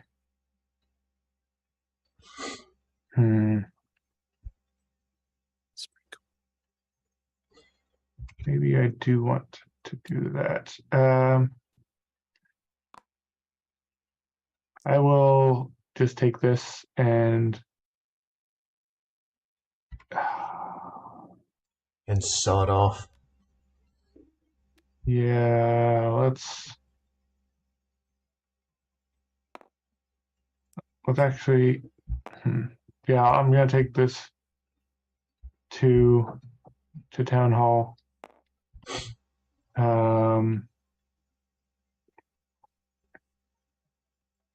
And I'm gonna start by playing a prayer card,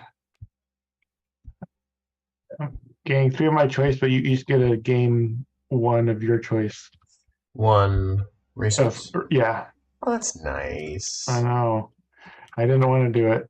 I didn't want to do it.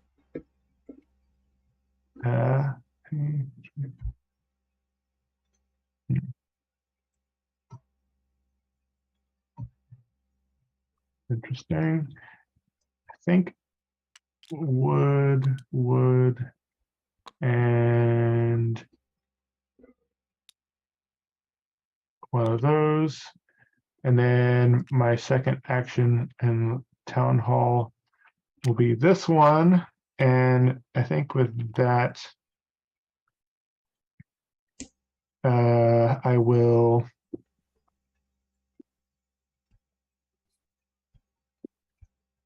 upgrading town hall is a thing, but I think I want to get a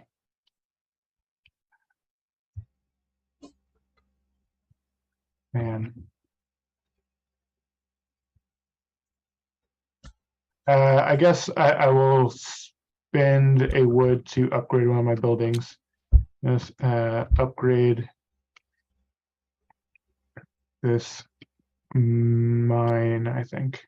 And that's my turn. Cool. I am going to take.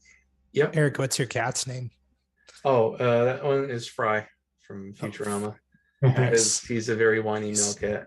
Oh, okay. Let's see. Eats bachelor chow. Taking a number 3 from my purple. I'm putting it to tavern. I'm going to activate my other 2 buildings. So I'm going to get 2. Yeah. I'm going to get 3 virtue total. I get 2 virtue. You're welcome. Well, the monks sell the ale to the tavern. That's why they get that. Oh, yeah. And I get Makes to gain or sense. play a prayer card. I'm going to gain from the top of the deck. And that's my turn. Cool. That's why a tavern's good. I didn't understand it. Yeah, it's restricted to 1 use per game because it effectively gives the player an extra dice. Yeah. But then there are also such as I believe is Jack has the monastery. Yeah. So there's cards that give him resource when other people activate their taverns. So it kind of mitigates that. Not for me, it doesn't. Well, you should have built a monastery. There's one at the beginning of the game. Apparently. Yeah, Evan. Jeez, man. How didn't you didn't know all of the possibilities of all the Idiot. when you were selecting cards?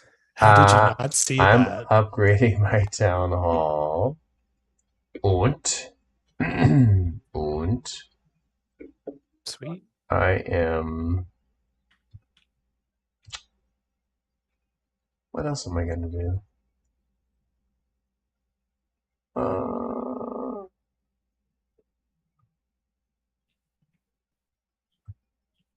Take a prayer card?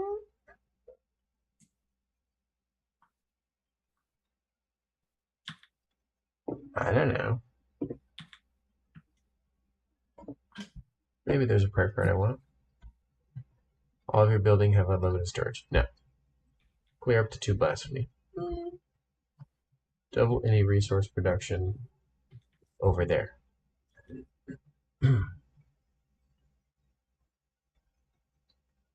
Nah, I'll just top deck 1. Yeah, roll the dice. I'll Nice. top deck 1. See if the gods There we go. favor you. All right, that was my turn. He's If doing you that are for there, Decker. Watch out. If you're in their willow. Yeah. Nice. Yeah. Okay, so I will take this 3. No, I'll take this 3 from the orange. And I'm going to use it as a town hall action. What? But I'll spend a virtue point so that I don't have to spend blasphemy. What? I'm going to build 2 buildings. Wait, I can't do that. I'm going to build a building, I guess. If there's another one you really want, keep in mind you got the reserve a building under number 6. Oh, yep. Good call, Eric. You're welcome. That's what I'm going to do. And then the other thing to keep in mind is, so take your first building, because then I'm going to flip another one out. That could Okay, great. potentially change your. Well, So I'm going it's- to take this temple. All right. Flip. Storehouse. Okay. That changes nothing for me. I'm still going to take the alchemist. So I'm going to take the alchemist and store it. Okay. By the palace. And I'll pay the cost there. And I tracked my 2 actions. So I'm done. All right. I'll take this 2 to the engineer, and I will upgrade this mine, I think. This mine. Of mine, yeah. That's my turn. All right. I am going to take this yellow 3. I'm going to town hall. First thing I'm doing is I'm going to construct a building. I'm paying 1 of everything because I'm going to construct the palace that I have in reserve.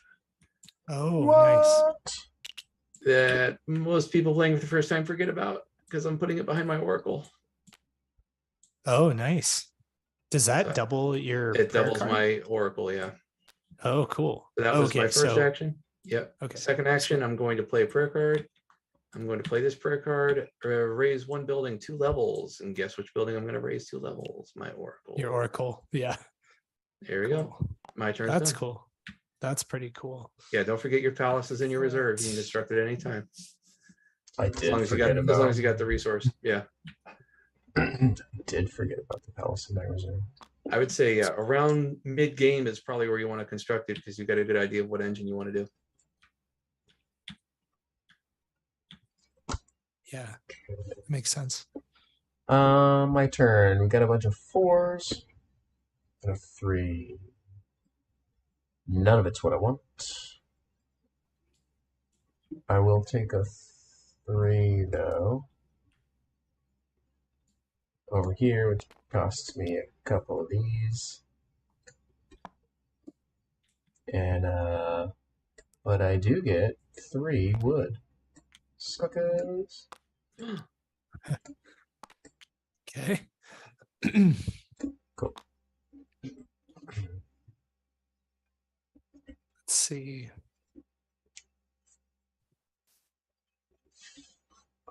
I will. Oh, I just realized I don't have a level on this monastery. So that should be a 1. Yeah. Let's see. I will play 4, 4, 4, 4, 4. It's all 4s. Okay, I'm gonna take I'm gonna spend a virtue so that I don't have to pay blasphemy here. And I will play it on my temple, and I'll take 3 virtue for that. And that's my turn.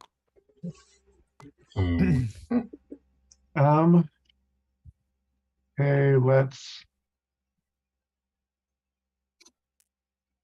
guess I will engineer and upgrade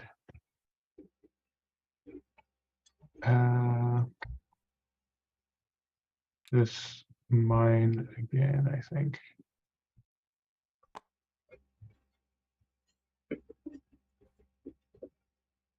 That's my turn.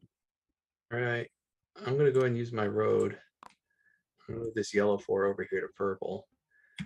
I'm going to spend 1 virtue to change it to a 3. I'm going to throw it on Oracle and immediately gain that same virtue back there. And then I get to gain or play 1 prayer card twice. I'm going to gain 1 from the top of the deck. Let's see what it is. Then I'm going to play the same card. Raise 2 peripheral buildings 1 level. Tavern's going to 4. Mine is going to 3. And I'm done. So I've got a 4, and you moved it away from my road. Yeah. Because that's how you are. Nice. Okay. Cool. I looked at your board and then I saw which one you needed more. I denied you. That's So I gain a blasphemy to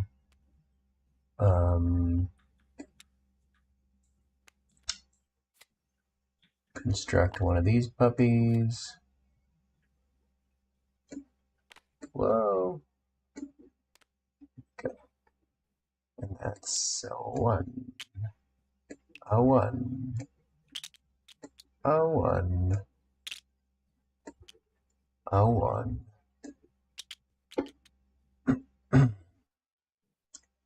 And then I'll, well, I don't need that many.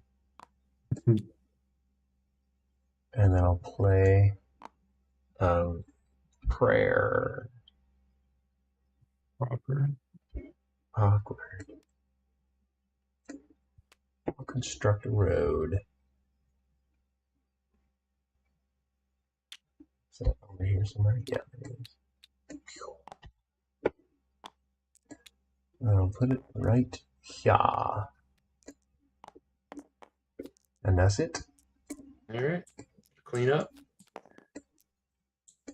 Check for storage. Definitely not worried about that. Does somebody want to bring out 5 new buildings? I'll do that. All right. Prayer card's been refreshed.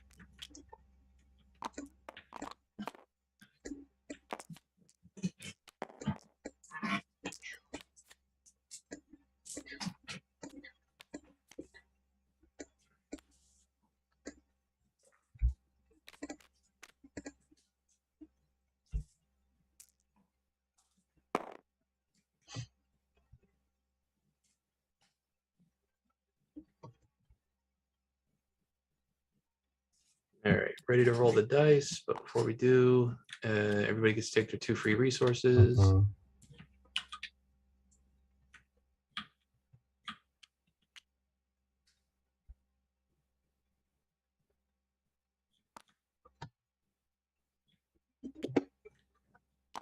One.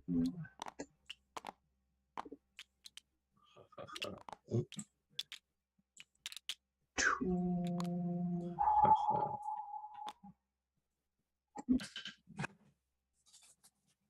Are we ready? Yeah. Yeah. Okay.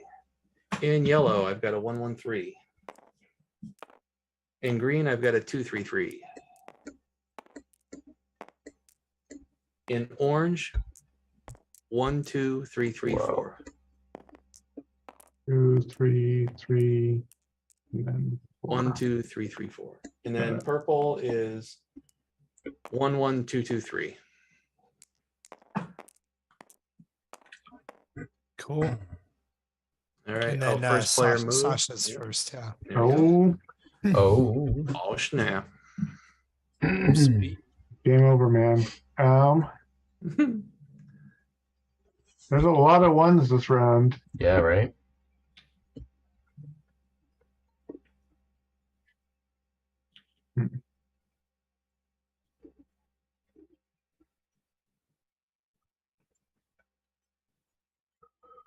Yes, I will take this one. Do town hall. Definitely doing that. And then what else am I doing? Okay, let's see.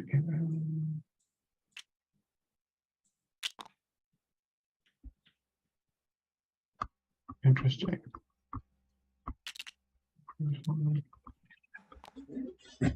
Okay.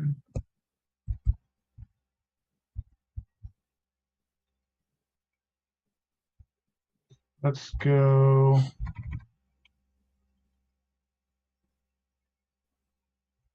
I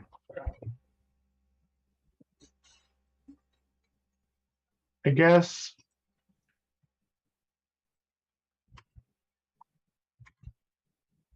I will get the.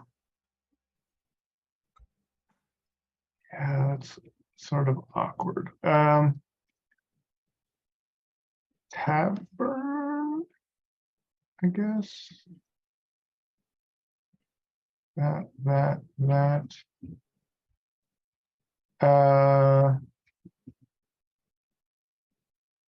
There's any resource on this card. Gain one of the resource when town hall activated. Okay. Interesting. Card's actually pretty interesting. Mm-hmm.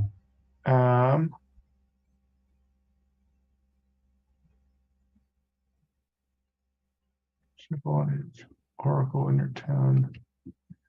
I guess I will take the tavern and I will place it over here. Now I'm the only one not benefiting from taverns.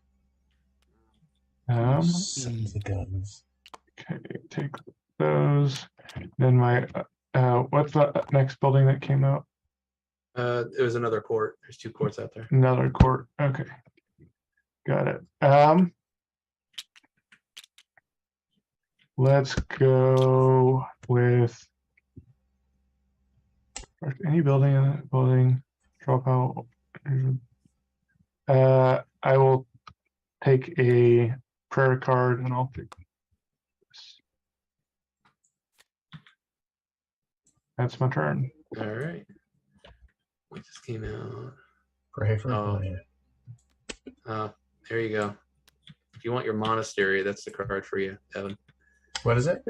I said the prayer card that just came out is good for your Oh, monastery. yeah. It lets you construct something that was in the discard pile. There we Okay. go. I'm going to take here from purple. I'm going to tavern. Shades to break. And that gives me 3 virtue total. 2, 3. Then I get to gain or play a prayer card. I'm going to gain this one. Let's see what comes out. I'm going to go ahead and I'm going to gain that one too. All right. And that's my turn.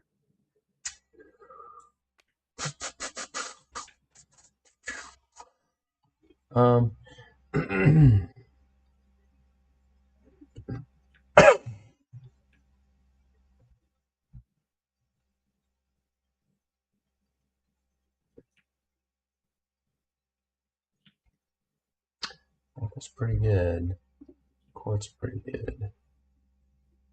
Mm-hmm. I'll grab a 1. I'm gonna grab a 2.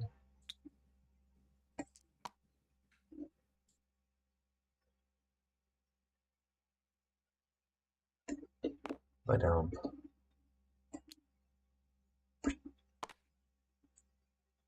Oh wait, I don't need to grab a 2. I'll grab a 3. Suckers. Okay. Oh, you touched it though. I'm just kidding. Exactly. Hand off the die. Hand was off the die.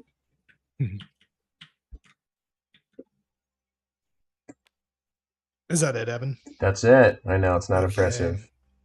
It's very Here impressive. you get the mission. I'm gonna build stage 2 of my tower. There you go. Oh, I got ahead of myself. I'm gonna take a 1 from the yellow section. I'm gonna build stage 2. I'm gonna take 2 of every type of resource to do that. And then I get to look at mission cards. Yes. Pick one. Yeah, Evan, did you do that? What's that?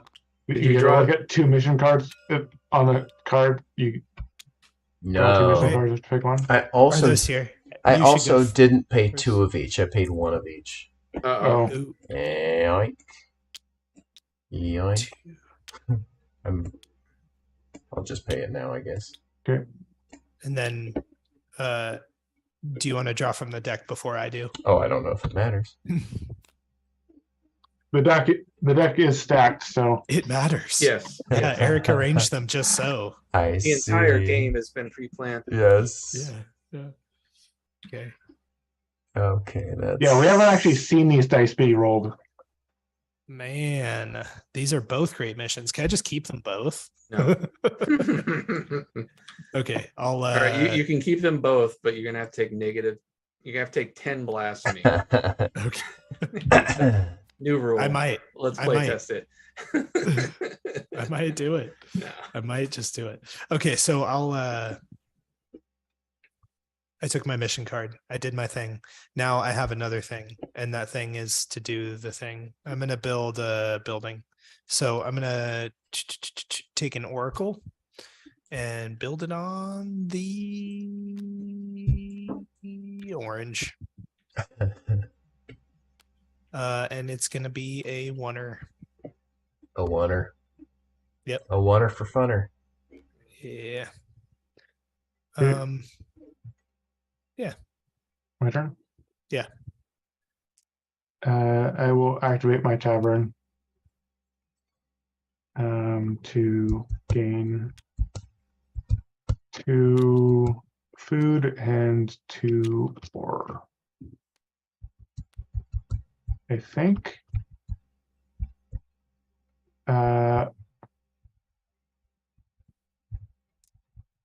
Actually, no, wait. Sorry, I lied. I'm doing town hall again.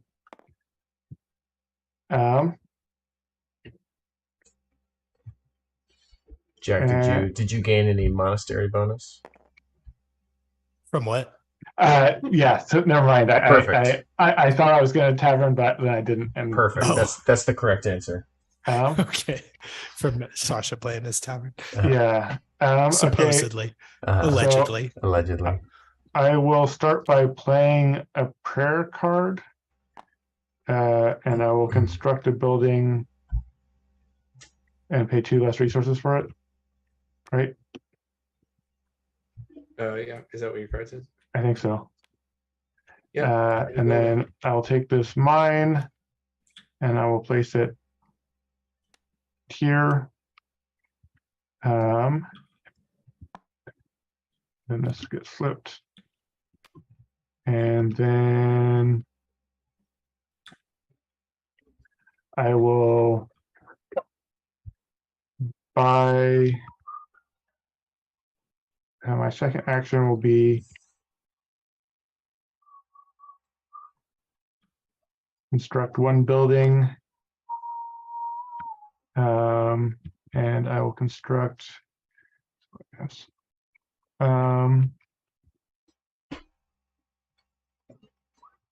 This one. I think I'm constructing a court. And my court is going to produce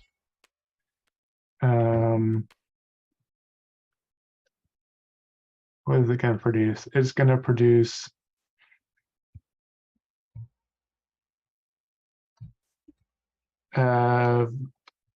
wood, I think. Decisions is what it's going to produce. Yeah. I think that's it for my turn now. Okay. I am going to. I'm going to go take this. It's going to Town Hall. First action, I'm going to play a prayer card. I'm going to play this prayer card, which gives me 3 resources, but I'm immediately giving those back because I'm using that to construct stage 2 of my tower. Nice. Dun, dun, dun, dun. There's 2 virtue. That'll be it for you, right? Oh no, then you get to do something. I get to do a mission, but you can go it's ahead. Not going to interact with me. Okay. You go ahead and go. It's not going to affect you. I'm gonna go to my bricklayer, and I will build a court. And that court. Okay. We'll go here. Made my selection. And this is going to be for food. This court. Nice. Whoa, I don't need those. Sweet. I will take the 1 from the 3. I'll play it on my temple. I'll gain 3 virtue. Sasha, you're up. Okay. I will use this green die for my engineer, and my engineer is going to upgrade my tavern. All right. You done? Yep. I will go ahead and take that. It's going to Oracle. Taking that prayer card. And I'm going to go ahead and play this prayer card and get 3 ore. And I'm done. Okay. I'm gonna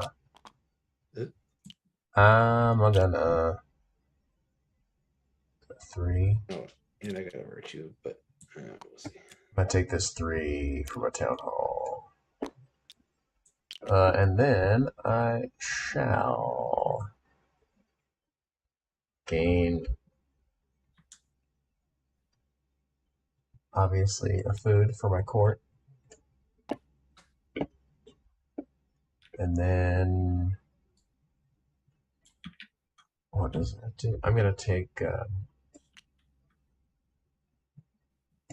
prayer card. Whoop. And double resource production in your town's green section. Is my court a resource production? No. It says gain a resource. It has to say produce. Gotta say produce. Produce. So it would just double your food output for that round. I see. Okay, then I don't do that. The other thing I'm going to do is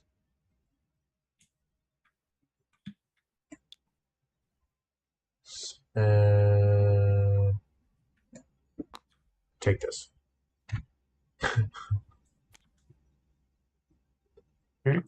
Jack, Did you say there's a maximum cards in hand? 5.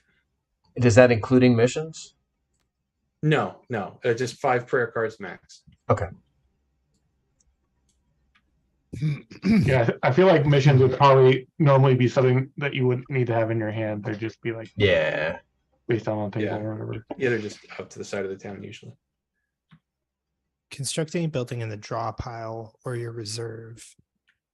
Is the draw pile what's available to draft? It's these 5 over here. Okay. I am going to play. I'm going to take a 2 here from Orange. Okay. And I'm going to play it on Town Hall to take a prayer card and play a prayer card. We can do that, right? Yeah. Take and immediately play it. Okay. Do it. I'm going to take pray for change, constructing a building in the draw pile, and you do it for 2 less resources. Correct. That's cool. And I'm gonna build this temple. That's cool. Doing it. Free temple. Here, right there. That's cool. And that's that. Okay, I will take one of these purples, and now I'll do my tavern for real this time. Jack. Nice. Oh, I gotcha. Okay. I'm gonna gain 2 food and 3 ore. Whoa. Seems pretty good. In an alternative version, you can take a drink every time you go to tavern. Nice. All right. You're done? Yep. All right. I'm gonna take this. I'm going to Town Hall with it. I'm going to go ahead and construct a road. That'll be 1 action. Put that road right here. Then for my second action, I'm going to grab this prayer card, throw it in my hand. And I'm done. All right, I steal a 3. And obviously that gives me a food because I'm a court. And then I will upgrade this sawmill for a wood.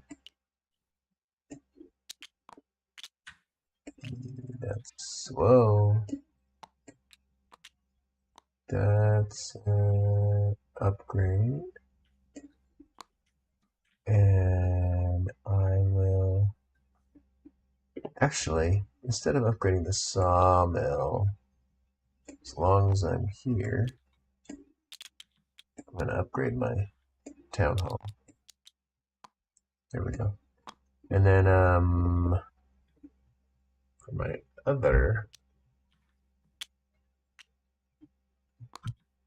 I will take, oh, I can't take a prayer card.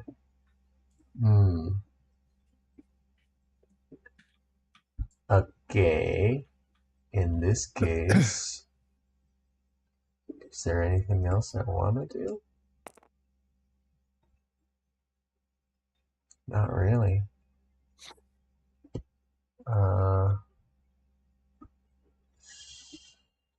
Maybe I'll reserve one of these things.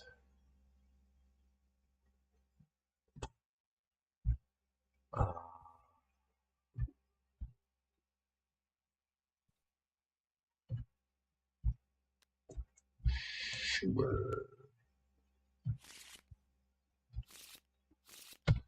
I'll set aside this bazaar.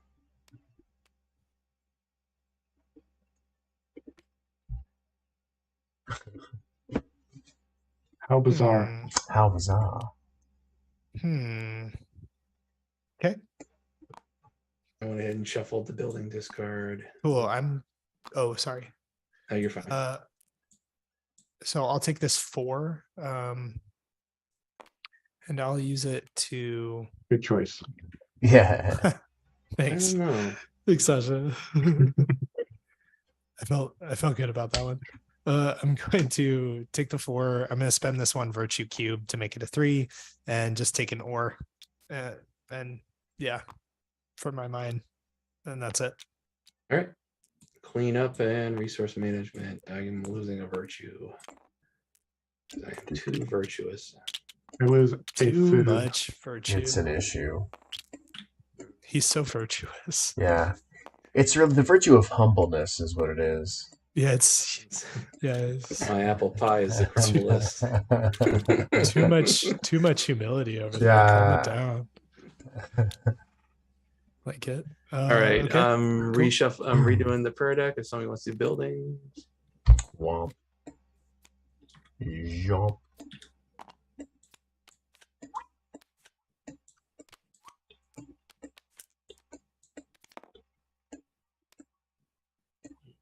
Flips a doozle.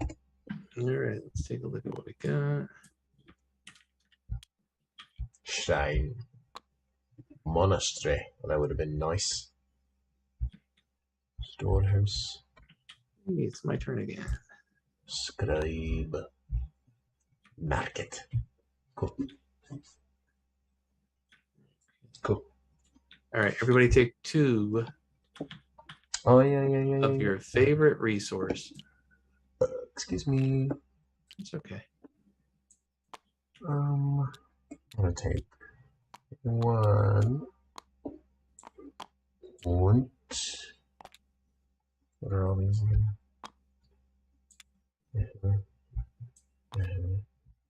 Okay.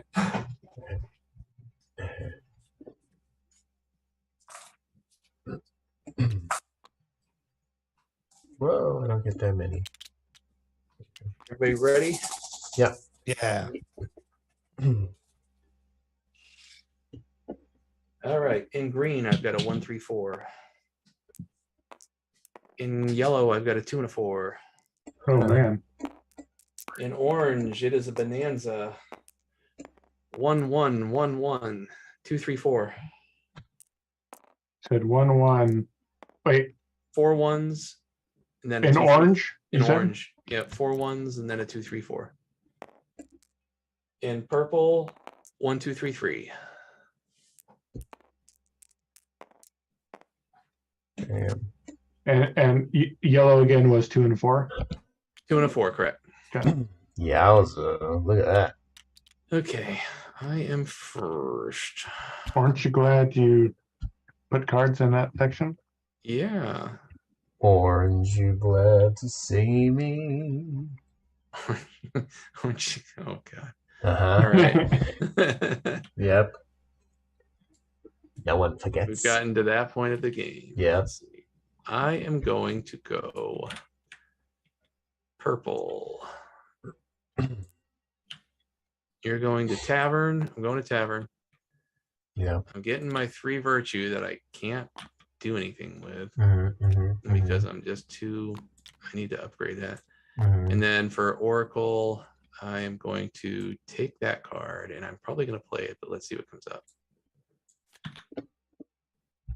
What's that one? Raise Town Hall. It's good, but not great. I'm going to go ahead and play it. Gain 3. Everybody gets 1 free resource. I get to choose 3 of my choice. That's nice. That's really nice. You're welcome. Don't expect it again. Right? I'm taking. It's really nice.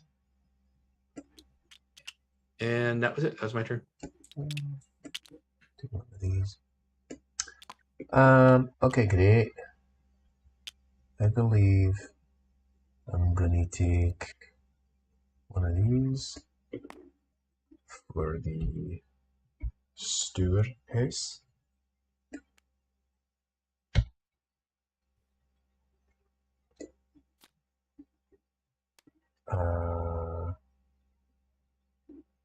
Yeah. And I have to pay for it, obviously, which will cost me one of these. Oh, cool. You're done, Evan. That's it. Okay. I'm going to take a one from the orange for my town hall. What I'm going to do is I'm going to raise my temple in my orange district by 1 level. And I'm going to build this yellow shrine. Whoa. I'm going to build the yellow shrine Whoa. for a virtue and an ore. And that will be a 1. Yep. Okay, my turn. Yep. I will.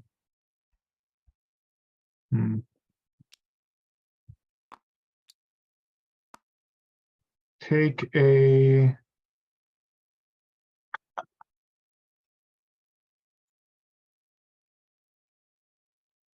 one from purple, I think. Yeah, take a one from purple, and I will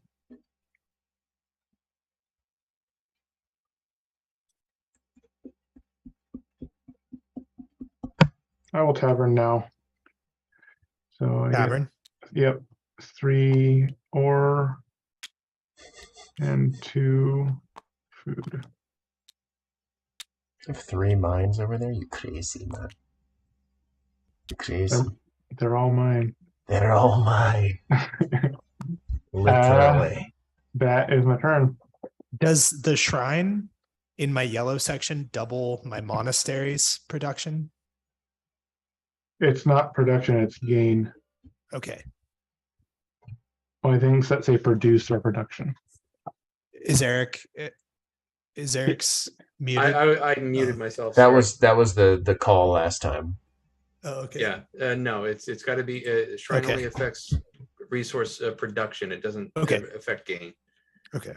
Let's see. So it's my turn, correct? Mm-hmm. Okay, I am going again. Oracle. I'm going to gain and play prayer card. I'm gaining this. I'm praying for some alchemy. I need to convert all of this virtue. I'm converting 6 virtue to anything else. Gotta convert all this virtue. I'm converting all this virtue. Let me see really quick. Okay. And that'll be it. You can go ahead if you want. I'm just okay. What do we got over here? 2, 3. Okay. 4. Oh, I forgot to gain a virtue for landing there, so that's going to be 5. I'm going to convert 5. Oh, the hell with it. Let's convert all 6.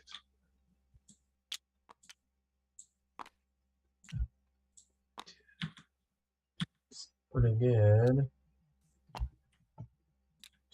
So no storehouse. I do kind of want to build a monastery, obviously.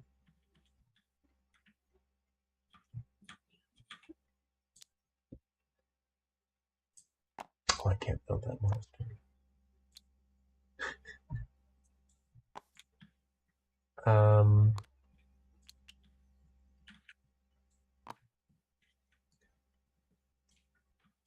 I'm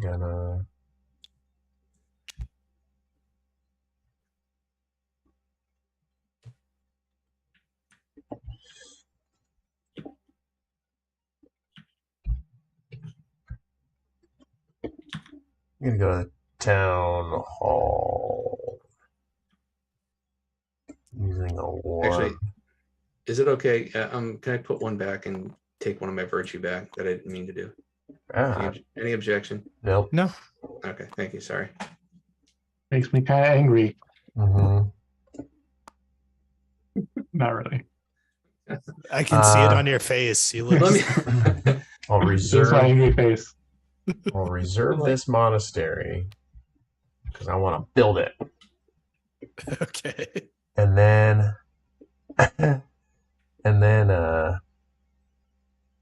oops, I gotta get one of these, and then I'm going to.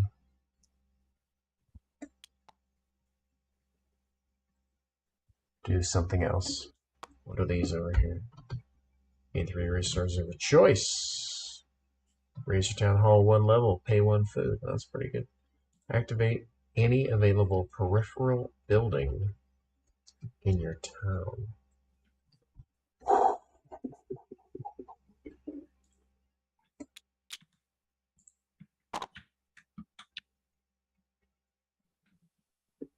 I think I'll just take a prayer card. Whoop. That's it. Okay. So I'm going to produce virtue at my temple. And when I do that, I get 1, 2, 3, 4 plus an oracle 5 times 2. So 10 virtue. What? Not times 2. What are you Yeah. talking about? Your shrine doesn't Double? double. Your shrine adds 1. Oh, It gets 1 extra resource. Now, Crazy. if you construct, misread that. yeah, if you construct your palace behind there, then that'll be times 2. And I can double it. In which case, Okay. yeah, Still going to take 6 virtue, which is a lot. that's So- That seems like a lot. that's more than So- one needs. I'd like to say, but no. Yeah, So yeah. I'll do that. All right. Your turn, Sasha. Man, 1, 2, 5. Yeah, damn. Okay, I will take one of these ones and go to my town hall, which gives me a wood because of my court. One action, I will construct additional pylons and get my first level of my tower. And that lets me upgrade one of my things. I'm gonna upgrade. I'm gonna upgrade a farm by 1, I think. And then my second action is gonna be playing a prayer card. Is there a building here that I would want to buy? I don't think there is, actually.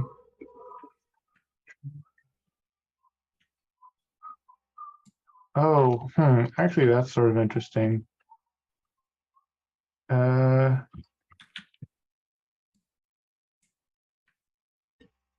So, does Scribe activate court?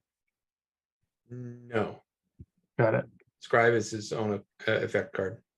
Got it. Okay. Okay. In that case, I will just convert 6 resources, and I'll convert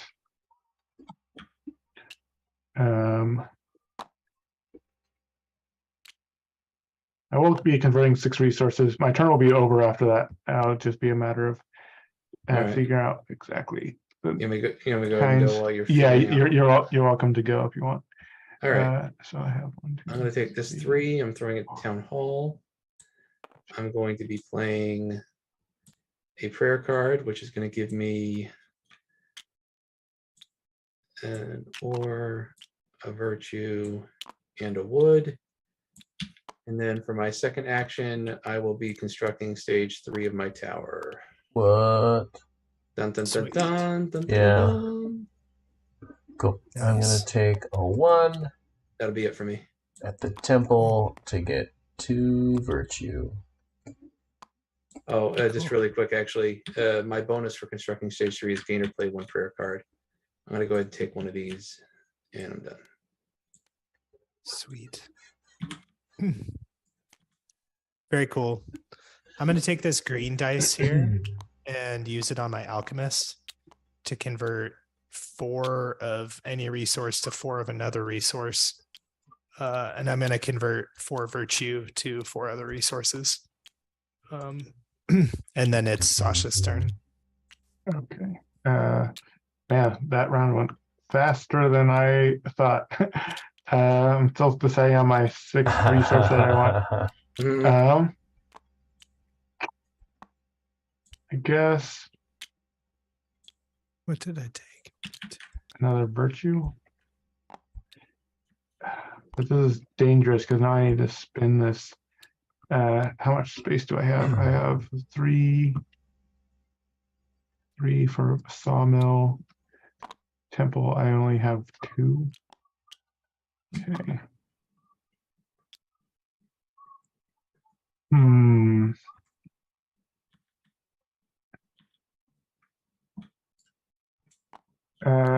I guess in that case,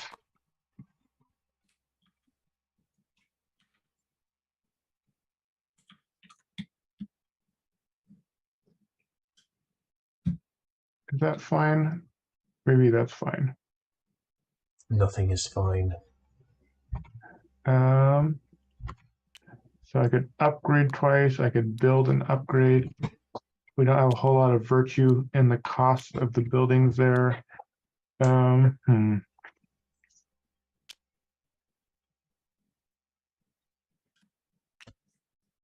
Wood is used for upgrading. Oh, I guess upgrading is a way to solve this problem. Okay. I will take this 2 to my town hall. And I think I'm just going to upgrade twice. So I'm spending 2 wood Okay. to upgrade my temple twice. Okay. All right. I'm going to take this purple 3. Oh, I get a wood when I go there. Sorry. Yep. No, you're fine. Going to town hall. I'm going to gain 1 prayer card. It's the community one. I'm going to take that one. And then I'm going to spend 2 ore and construct a road, and I'm done. Okay, so I will take this 3 into my town hall. I will build a building. I'm gonna do the wasn't there a tavern out here? No, there is a tavern out here. Is that what I was gonna do? I decided not to. I'm gonna build this market.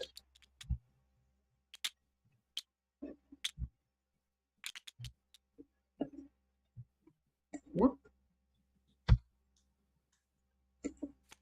For 1 and 1. And there we go. And then for my second trick, I will activate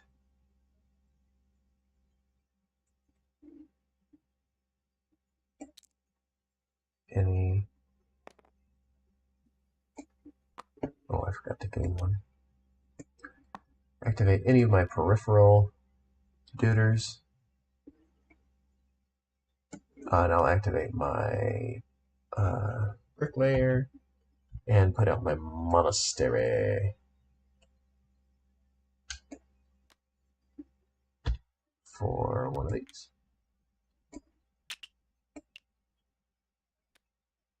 That's it. Oh. Okay. Now,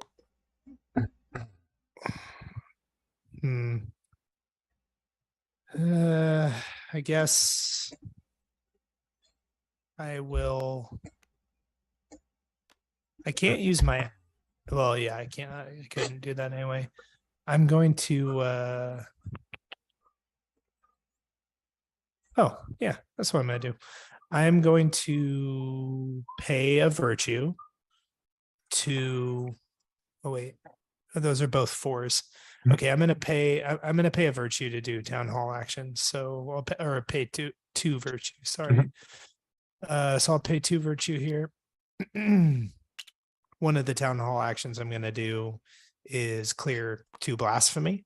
And I will pay 2 virtue to do that. And then Virtue the other sink. one, what's that? Virtue sink. Yep. Yeah. And then the other one I'm going to do is I'm going to construct a road, which I'm going to construct a road 4, 2, or, and where are my roads? Here they are. Where do I want it to be? I guess I want it to be here. Yep. Can I immediately use that road, Eric? Well, you can use it this round, Right. yeah, but the problem is this round is going to be over in one more die. But I could do it right now. What do you think the What? road does? You use the road when you're moving die, so you've already assigned a die. Oh, I thought it was like an additional move, Oh, like no, a bonus move. no. All the road does, so you construct a road between green and yellow. Now, once per round, you can move 1 die between green and yellow without incurring blasphemy. Yeah, basically it just saves you a blasphemy or a virtue when you want to move a die 1 space. Okay. And- Okay. and it but also gives it's you also 2 victory points. Yeah, it's also Yeah. victory points. Yep. Okay, cool. All right. That's it for me. I will take this final die. And wait, how do I want to use it? I'm going to spend a blasphemy to move it over to green so that I can use it on my engineer. And I will push up.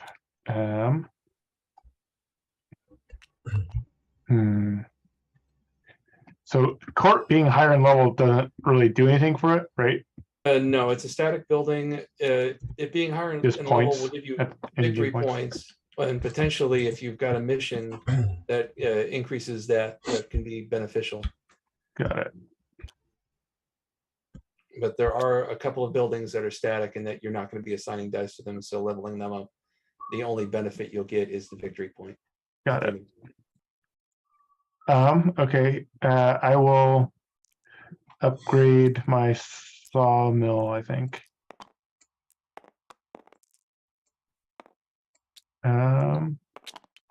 Actually, no, my tavern.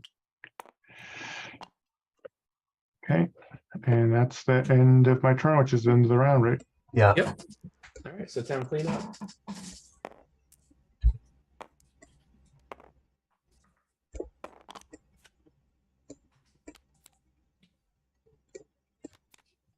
Wait, you didn't use your tavern, did you? I used it early in the Earlier. round. Okay. I just want to make sure I didn't miss my sweet monastery trigger. Okay. New prayer cards coming out.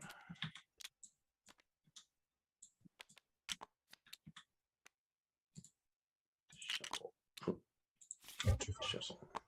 I didn't mean to cut it. How do you uncut it? Just cut keep it cutting it again. more. I'm just cutting it more. Here, you want me to gather it? Yeah, just there. Thank you. Here we go. Yeah. Just select it all and hit G for gather. Yeah. Oh, gather. Okay, thank you. Here, how about I fiddle with this and you can roll dice? There you go. Yeah, but before I roll the dice, we need to get our 2 resources.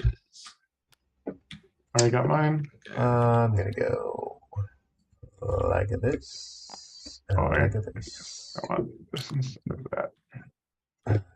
Obviously. Okay, I've got mine. And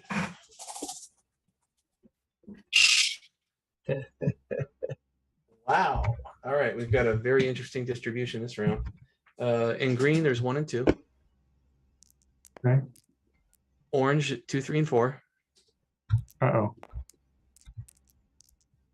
Purple, 1, 1, 2, 4.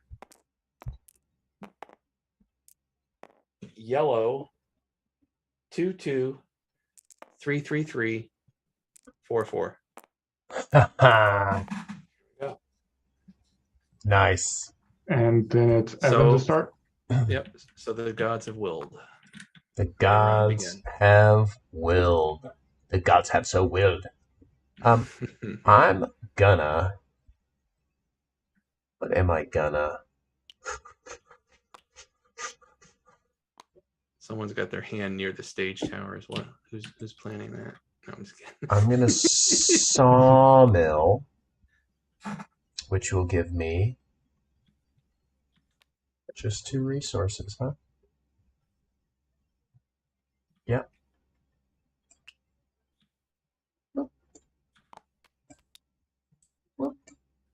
Okay. Oh, that's an accident. Wrong button. There we go. I'm gonna take the 2 from orange to do town hall actions. And I'm gonna build both of my buildings in reserve. So I'll build my alchemist here for a wheat and Wood. Wheat in the wood. yeah, Will sorry, Will wheat in the wood. take that one. Yeah, And then I'm wheat. gonna build my palace. My palace. Somebody heard my joke. Yeah. 2, I say that a lot. 4. And I'm gonna So put not that original. It's palace right here. Mega behind my temple. Mega temple. Mega temple. That's it. Hey, Okay. has my audio done that weird thing that it did at the beginning? I haven't noticed it yet. I haven't either. Excellent. I will take a 1 and go to the town hall.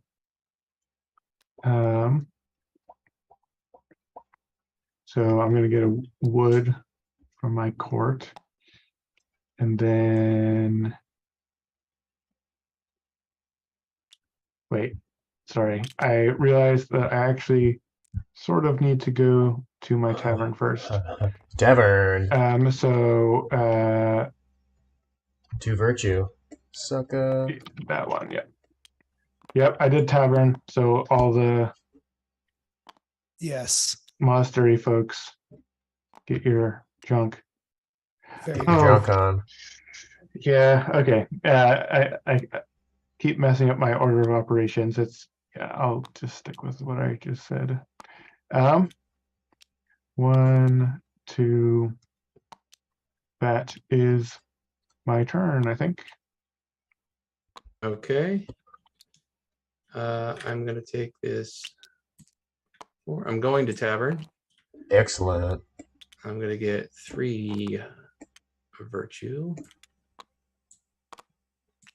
And I get to gain or play per card twice. I'm taking, okay, is this the right one? Yeah, that's the right one. I'm taking that one. And I'm going to go ahead and play it. Everybody gets 1 free resource of their choice. I get 3. Nice. You are welcome. Nice. I'm very benevolent right I'll say. My turn? Yes. Okay. I am going to take this lowly 1 over here for 3 wood.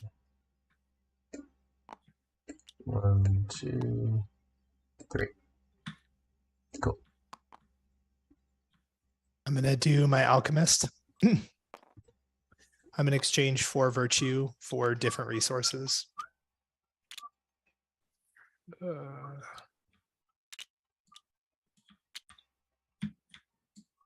That's it for me. Okay. Now I'll take this one and put it into my town hall. And I will construct a tower level. 1, 2. He's doing it. He's doing it. 1, 2. 1, 2. 1, 2. Okay. Level 2. And with my level 2, I draw 2 mission cards, keep 1.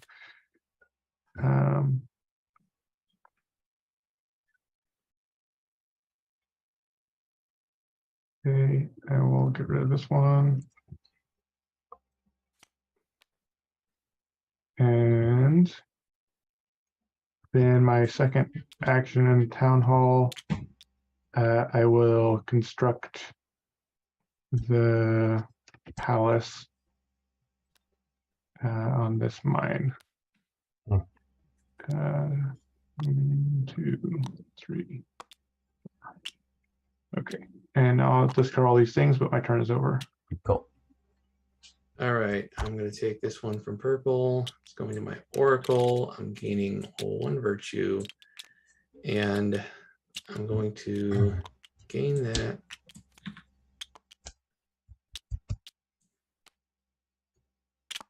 And I'm going to play this card. I'm going to spend 1 food and upgrade Town Hall 1 level. Ooh. And I'm done. Fancy. I'm gonna go to town with, just to be a jerk, I guess, this 3. I'm gonna construct a building. It's gonna be my palace on my market.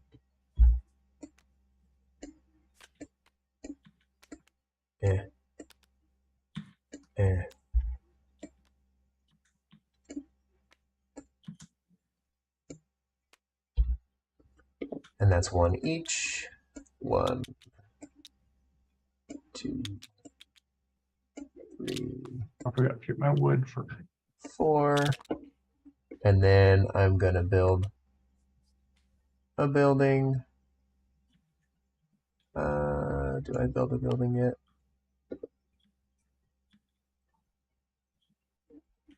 No. I'm gonna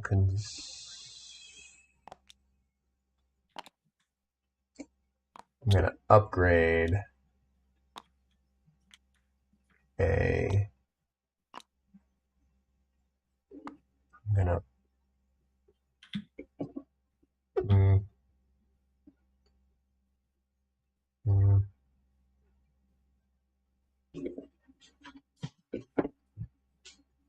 upgrade something. I will upgrade my storehouse. Okay. Sweet. I'm going to do the super virtue move. I'm going to take 2 from yellow. I'm going to play it on my temple. And that's going to be worth 12.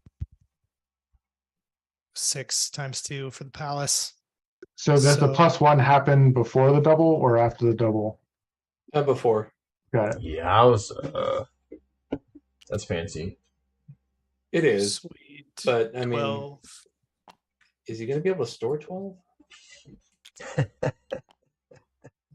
hell you got going on over here? Let me look at your engine. Let's see.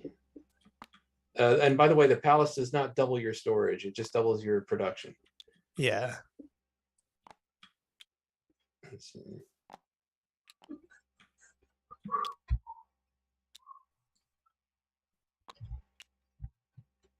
Oh yeah, you do have the alchemist. Okay. Yeah. Because if you can get something like this, a really good engine, if you can get something where you're getting like Ooh, mega actually, production instead of here, this one. and then you can pair it with an Okay. alchemist and pair it with a tavern, and then you can Yeah. activate the tavern and then just immediately start I don't know if converting. it matters. Yeah. That's a good engine. Yeah. Well, one of several good engines, but yeah. Cool. All right. Okay, my turn. Yeah. I will pay a blasphemy to town hall. I guess. What do we have here?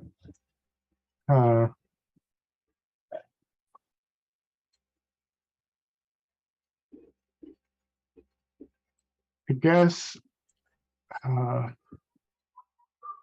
it sort of feels like a waste.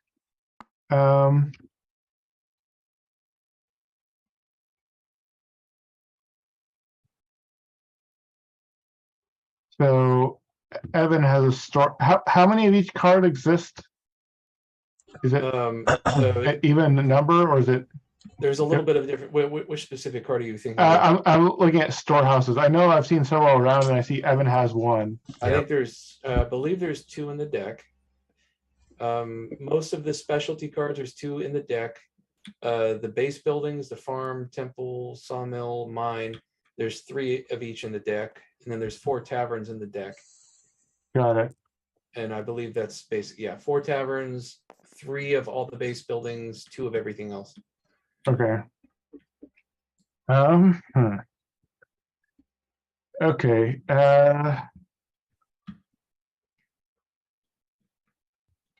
Maybe I will, instead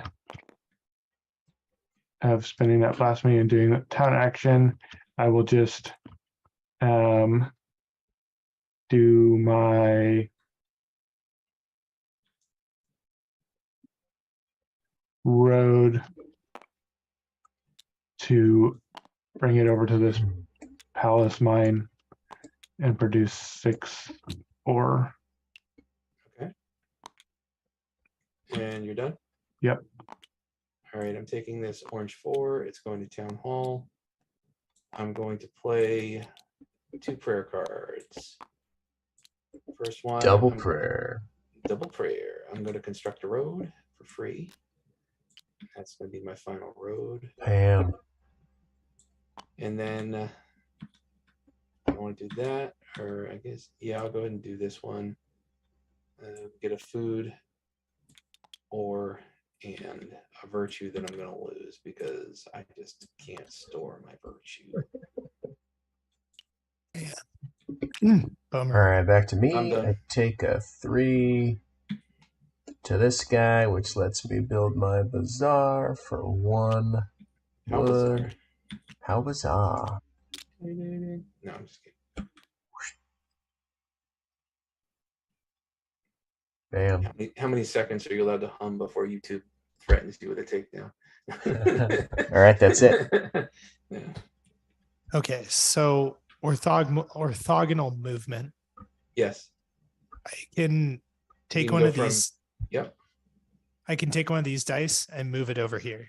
Yeah, that would be for 1 blasphemy because you don't have a road there, or you Okay. can move it to green for free because Okay. you've got a road there. Well, and if I did that, I could play on my alchemist. You could, and convert some of your convert your mountain of virtue.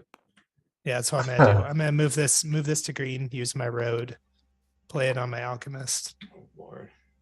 And I'm gonna convert 4 of these virtue to just other resources.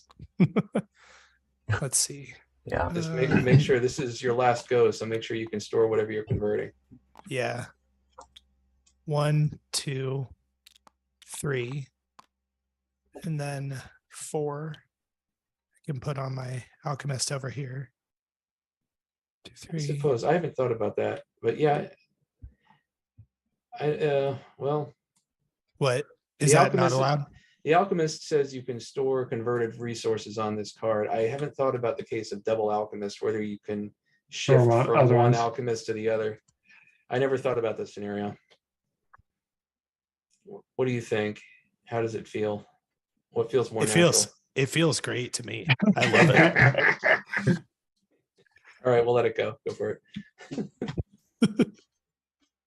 It was a converted resource. You can store it on the card. Okay.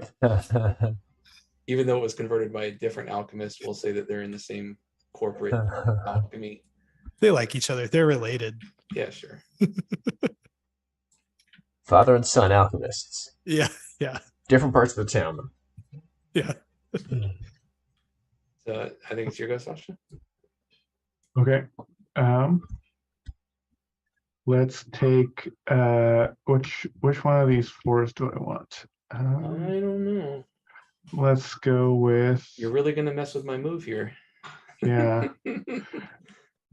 Well, I can manipulate. I can push one somewhere else, right? You could, except I have 4 roads, so I can undo it. Yeah.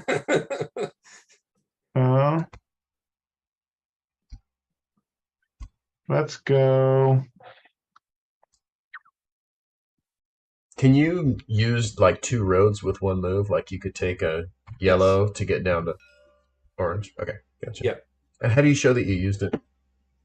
Generally, so the physical game, I have got there's little divots punched out of all of this, and so I would just take it out of the divot and then put it back in. Okay. But what I've been doing here is just moving it down. Yeah. Okay. I think. You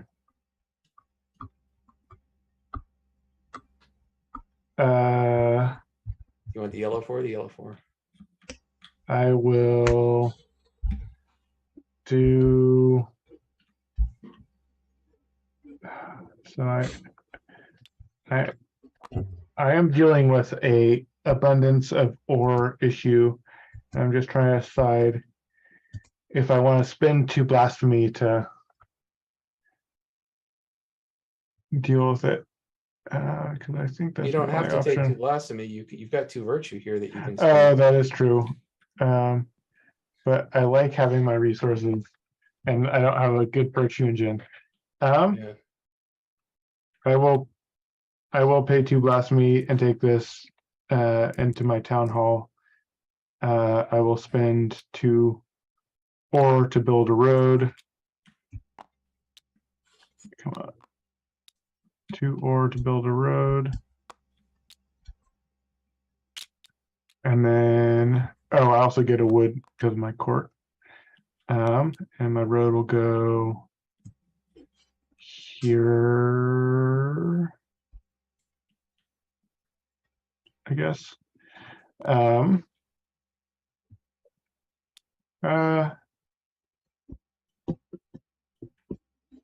do it there. Right. And then my second action, I will take a prayer card, I think. Okay. And then that'll be my turn.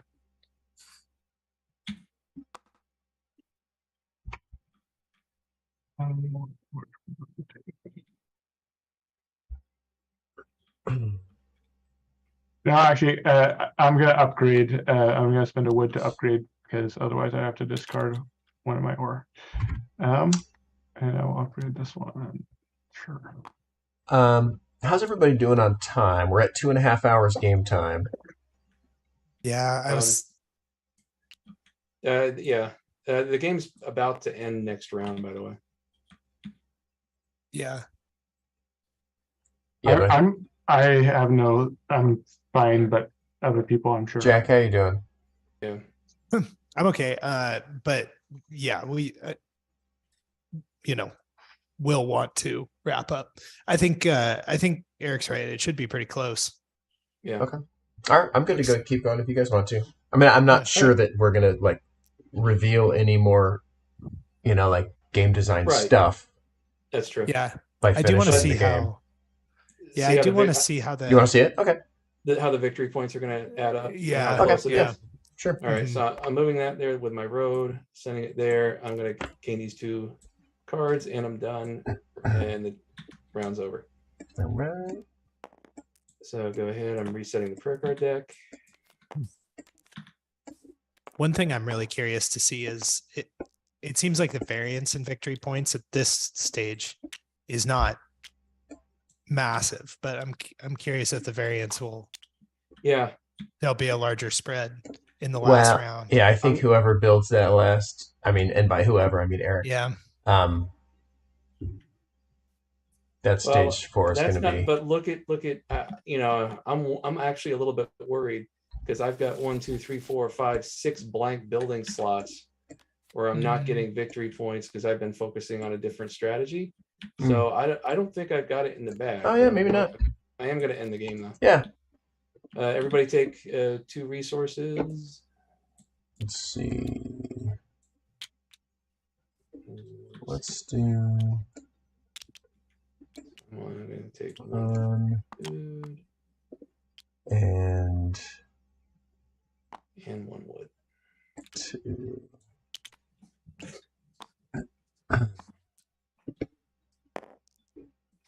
Oh, and Jack's first. Okay. I am going to Wait, do we do the dice? Yeah, Wait, we have, did we we- have not done the No, dice. we have not done the dice.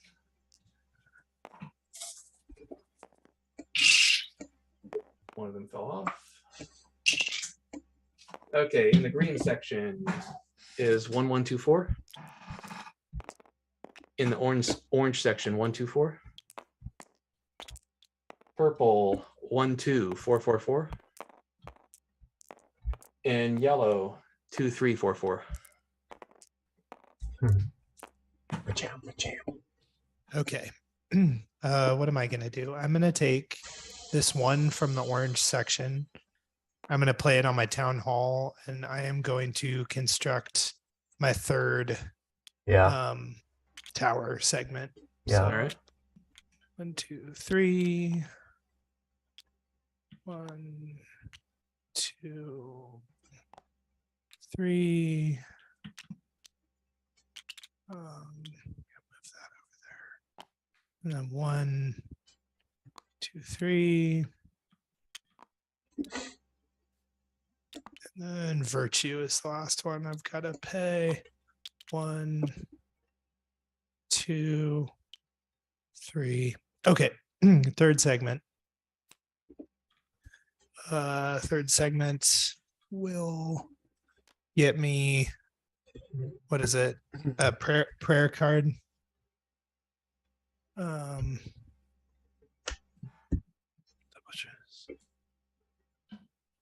These 2.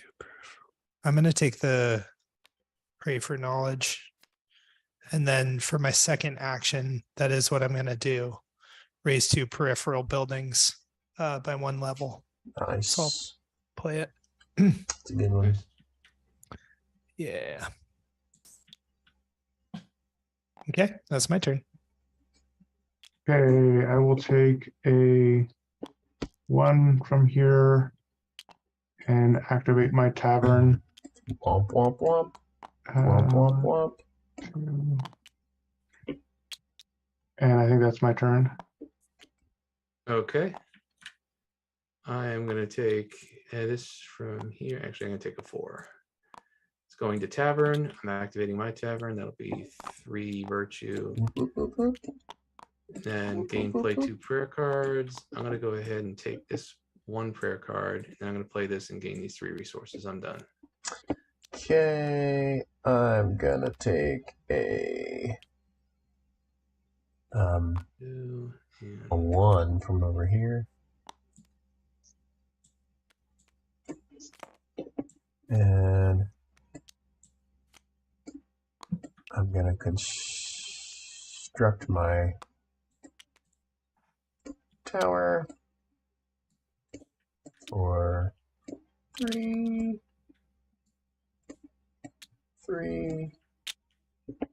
Oh, nope, I can't do it yet. I have to make my I have to make wood first. 3 and 2. I only owe 1 wood. Okay, so you'll be doing that. I'm doing my sawmill instead. Okay. Where did I grab this from? Up top, right? I don't know. I don't remember. Wait, hold on a second. We can reverse engineer it really quick. I grabbed a purple 4, and then before that there was a purple 1, correct? And this is general. Oh, the hell with it. It doesn't matter. Just okay, great.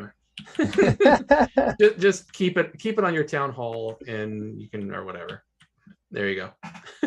All right, yeah, I can do this one. I think it's take two dice this time. Oh my god! Well, you said keep it on my town hall. All right. What are you trying to do? You trying to break the game? You said keep it on the town hall. I don't know you people. I don't know you people. Okay, now I'm done, and I'm paying my 1 extra. So my next action is going to be town hall. Okay. And I've paid for the upgrade. I just haven't been able to do it yet. I'm going to go town hall. I'm going to make 2 upgrades to peripheral buildings. And it's Sasha's turn. I will town hall and get my 3rd level of my, because I get 1 wood for going to town hall. Construct that, and then I'm also going to take a prayer card, which is going to be this one, and then when I do this, I will immediately play it, which gives me unlimited storage this round. Okay, so let me get my 3s of each thing. I lost a point. It took too long. Yeah, you blew it. It took too long. I'm gonna beat you by a point. Uh-huh.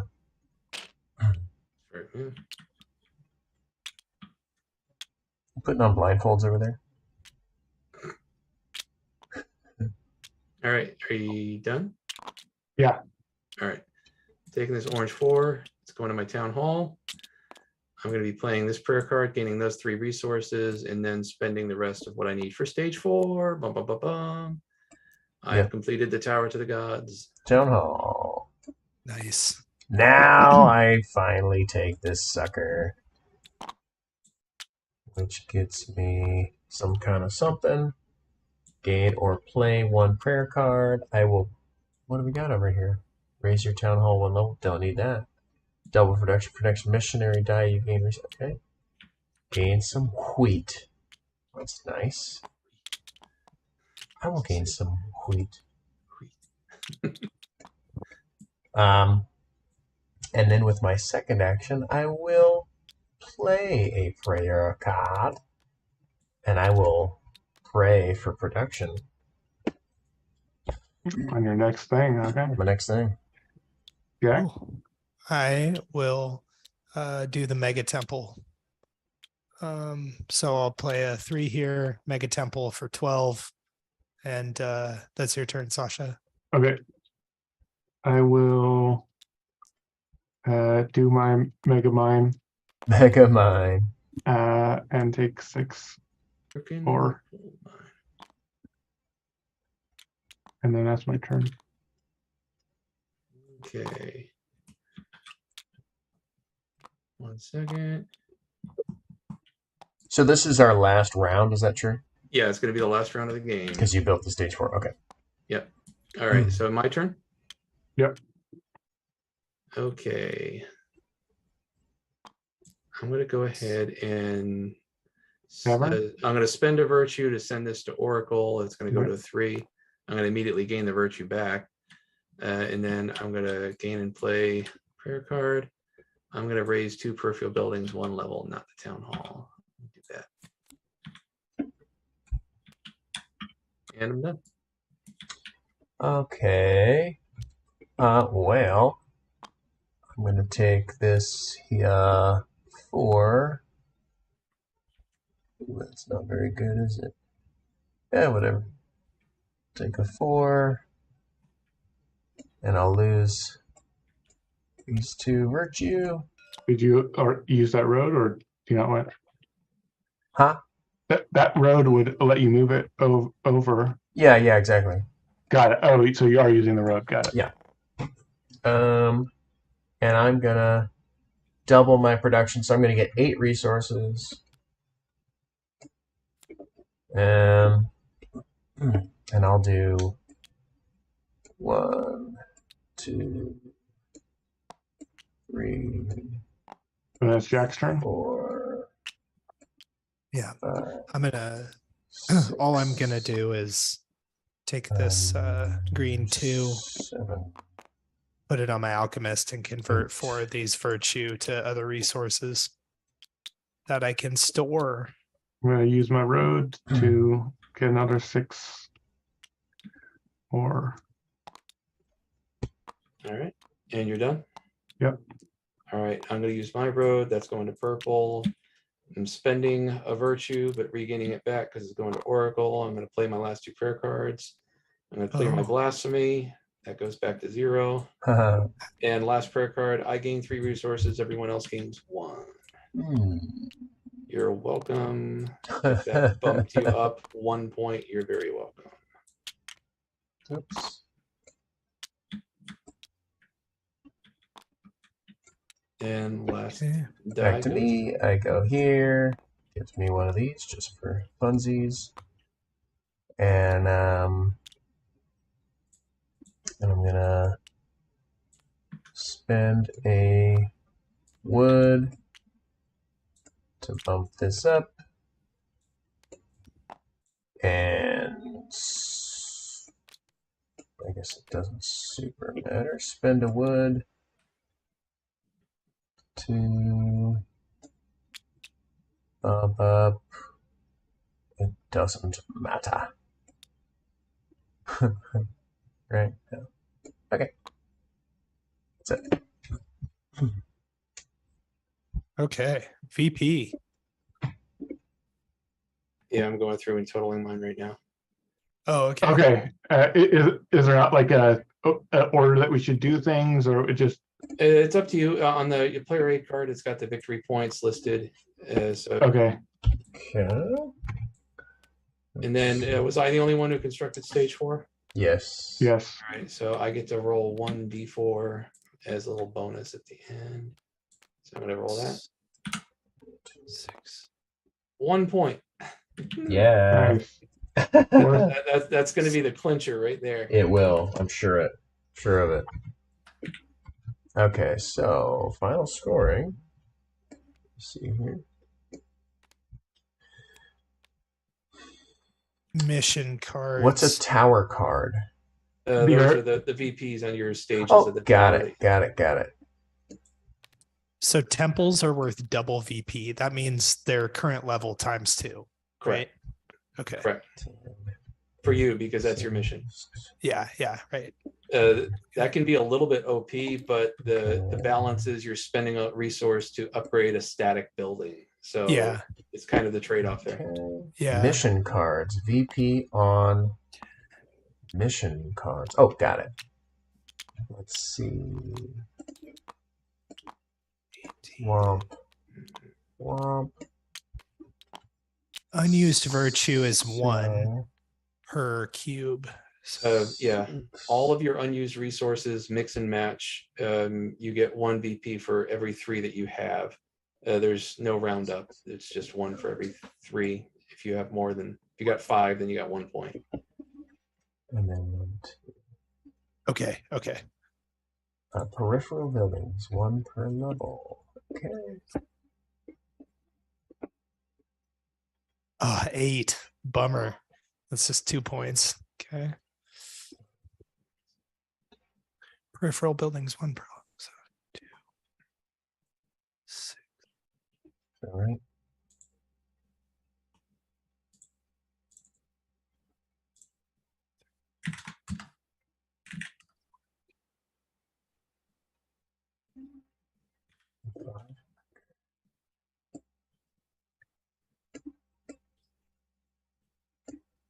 Okay. Town hall. Okay. And then blasphemy is negative. It's just straight up like I have 1 blasphemy, so that's Gross. that's just -1. Yes. 1 blasphemy would be -1. Correct. Resources. And then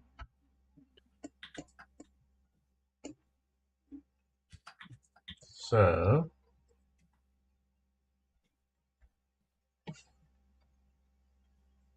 let's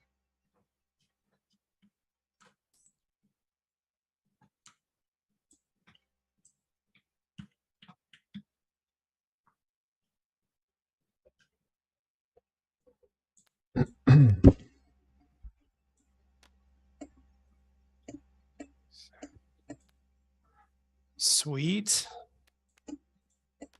Yeah, this is one of. I don't think this is my first time I've scored this high, actually. Really? Yeah, I got a pretty good score, I think. what'd you do? Nice. How did you do? I got 100. Oh wow, nice. Jeez, man. I got 75. That's usually I think the average score is somewhere in the 80s. Yeah, he was like, I don't know, you guys. I don't know. I Okay. think you've got a chance. I think you've got a chance. This is definitely the type of game where your first game is the learn, and that once you kind of get an idea of the sort of engines that you can build, you get it clicks. What were the end scores? I got 71. Nice. I ended up with 80. With 80? Yeah. Yeah. So 71, 80. I had 75. And then Eric had 100. Yeah. Yeah. Nice. The Palace Oracle did nice. seem pretty Okay. good. Yeah, right? Yeah. Yeah. I did a pretty good, yeah. But that's just, I mean, I don't want to say that's a dominant strategy, but there's a lot of different things that you can do. For sure. If you had done the same thing, like the engineer, Yeah, I thought about pumping up the engineer, but it just like it felt a little bit too slow in the amount of points. Like the advantage of getting things past level 3 is like, I don't know, like if you're just thinking about it in points wise, I don't think it generates that much points. Yeah. Well, but I mean, keep in mind, so let's see, I had, how many points did I have off the towers alone? I had 25 plus 15. So I had 40 points off of my constructing all 4 stages of tower.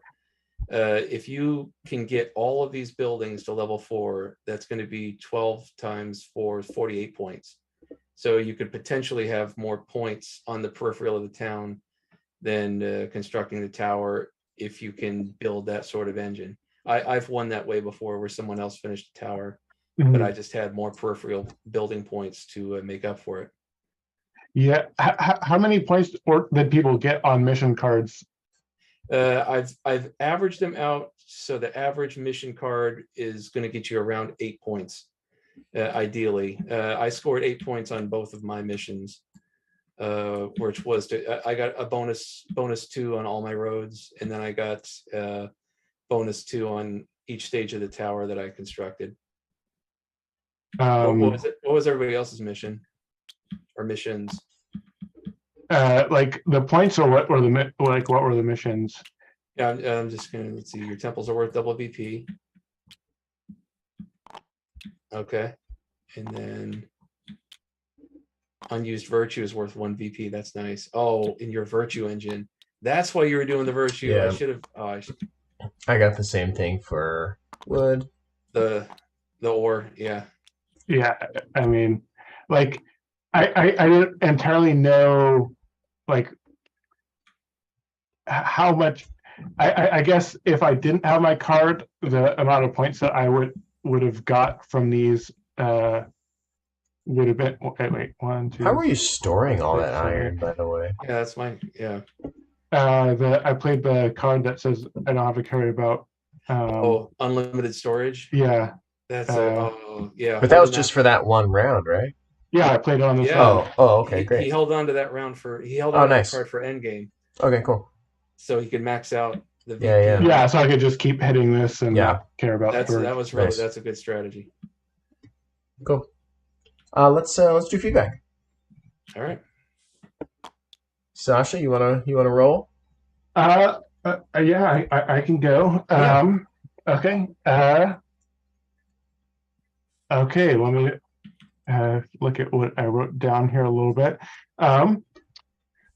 Overall, I did really enjoy how the game sort of had this. It definitely has these sort of combos that you eventually sort of reveal themselves as the game starts playing. I definitely didn't feel like I knew what I was doing for a chunk of time, and then probably in the second or the final third of the game, I was like, okay, this is my game plan, and I'm doing this. Yeah. Which I think is how the design. It's that's sort of what the design does. I think you sort of mentioned, at least to some degree, like when you are placing your palace, that's when you're like sort of deciding what your goal is, or what your sort of your main engine is going to be. So yeah, I found that enjoyable. I do like engine building games a lot, and so I definitely enjoyed that a lot. Something that I was felt a little bit weird to me. I thought this was really interesting, the way that we sort of share this sort of worker pool, and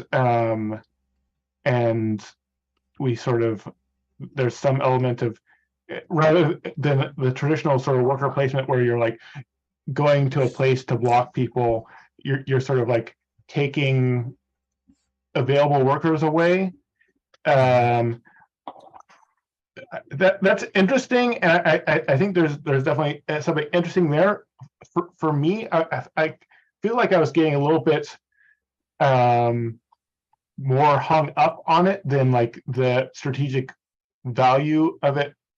Like, I don't know. I felt like I was getting hung up on it a decent amount in the early game, like sort of thinking about the importance of it, and then about a quarter of the way in, I was like, I actually don't really care what anyone else takes, and I can just always spin blasphemy, and like this couple of points didn't seem like that big of a deal. And since there's like no limit to the amount of blasphemy that I could spend, it just felt like if there's ever something that I thought was really important, then I could just do it. There's no real blocking. It was just like a slight sort of nudge, like, oh, do you want to spend a point or two at the end of the game that I'm not sure like how big the point spread is going to be. So I don't know, just like I'm definitely rambling a little bit here because I didn't specifically write down this thought. I'm just sort of expressing the feeling that I had. I had a hard time understanding the value of my blasphemy, and it did feel just completely free. And I felt like that took away some of the strategy that I was hoping for at the beginning. Like on my first action, I like spent a blasphemy to like flip over a die to make it harder for someone else. And after playing the game a little bit, I sort of realized that doesn't matter at all, or it didn't matter like very much.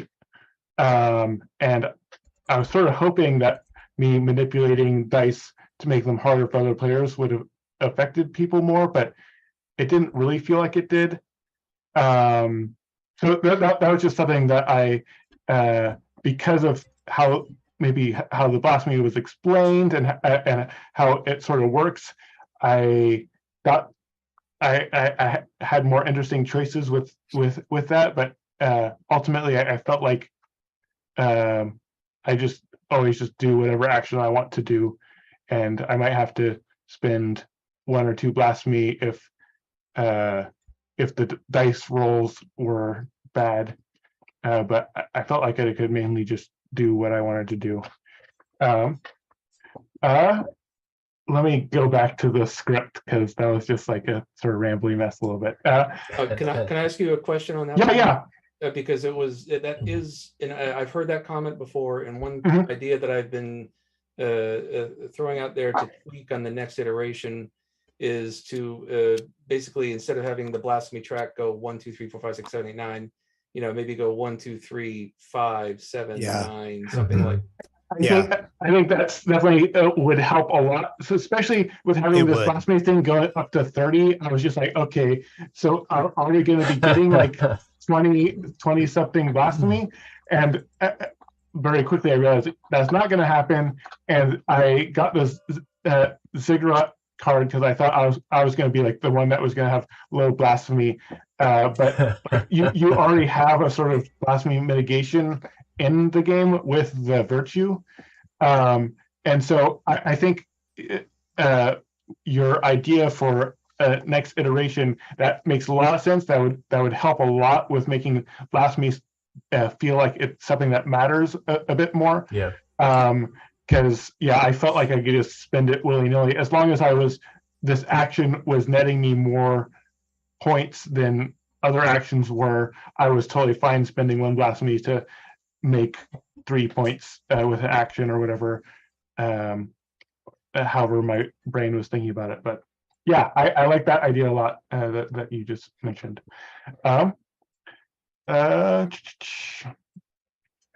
Is 3-card reserve limit necessary? Oh yeah, I assume there was a playtest where someone was reserving a ton of cards, and that was like a negative impact on the game or something. I don't know if that limit is necessary. It didn't feel like any one of us were reserving lots of cards or felt like reserving cards was a particularly powerful play. I get how you can sort of deny certain buildings from people since there's a limited number of each type of building. But that's just what that note was about. I was like, why is there a 3-card reserve limit? I think the intent behind that rule is to prevent or discourage someone from arbitrarily simply taking. So in other words, let's say you're going for a market bazaar combination, and I know that. So every time a market or bazaar comes up, I'm just going to reserve it because I'm directly in front of you, something like that. I'm trying to prevent that scenario. I feel like you could still do that with a 3-card reserve limit because I have no cards reserved, and if I reserved 2 bazaars and a market, that would put a huge damper on someone doing bazaar market strategy. I hear you, but I don't know if the 3-card reserve limit is the way that resolves that. Maybe it's a subconscious thing. Yeah, like if you know that there's a limit, maybe you're gonna reserve less cards willy-nilly. But yeah, it's just like an extra bit of information that I felt like I didn't need to know. But yeah, just as far as teach stuff goes. Peripheral seems is not.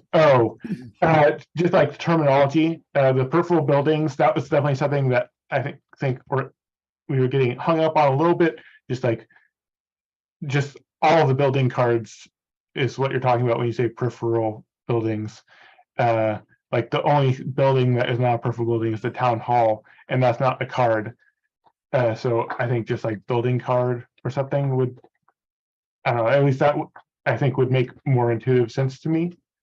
And the peripheral, I felt like I got hung up on a little bit at the beginning. Being able to read the dice clearly is important. Yeah, early on in the game, I thought it was going to be really important to be able to like read the dice quickly, like looking around. As the game progressed, and I think partially because of how the blasphemy currently works, I was not really worried as much. I was just like looking at the basic colors and then like, okay, what's the lowest one there that I can play? Okay, how much blasphemy do I have to pay to use the lowest one there? That's sort of how I felt like I was thinking about it, which I wanted there to be more of like really thinking about the different numbers and where they were and sort of hate drafting and stuff. And I think the change to blasphemy would definitely help with that. But what this note was saying is just, at least on the TDS, and you mentioned how you like having, normally you like having your D4s with the numbers on the top. Maybe that would be quicker and easier to read, but there was definitely, looking quickly at a glance, I sort of have to like look through each individual dice a little bit to like really register what is in a pool a bit more than I feel like I wanted to. So maybe that's more of a TTS thing, and just getting like a die that is easier to read. Yeah, not a big thing. Just a note that I wrote down.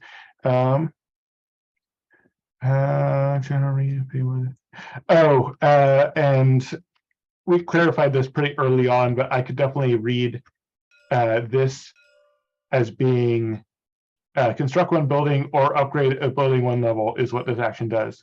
And then doing that is 1 wood for peripheral buildings. Okay. So I would be paying 1 to build in addition to whatever the cost is or something.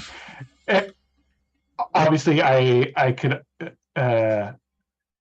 because the building cost is on the card, yeah. like it seems a little silly, but that I definitely looked at that and thought that I had to pay 1 wood regardless of if I was constructing or upgrading. But yeah, so it might just be a arranging of this, or like putting yeah, I'm not sure, but that's just the way that it's set up currently. That's how I read it. Pray for knowledge, 2 free upgrades. Oh, the pray for knowledge, 2 free upgrades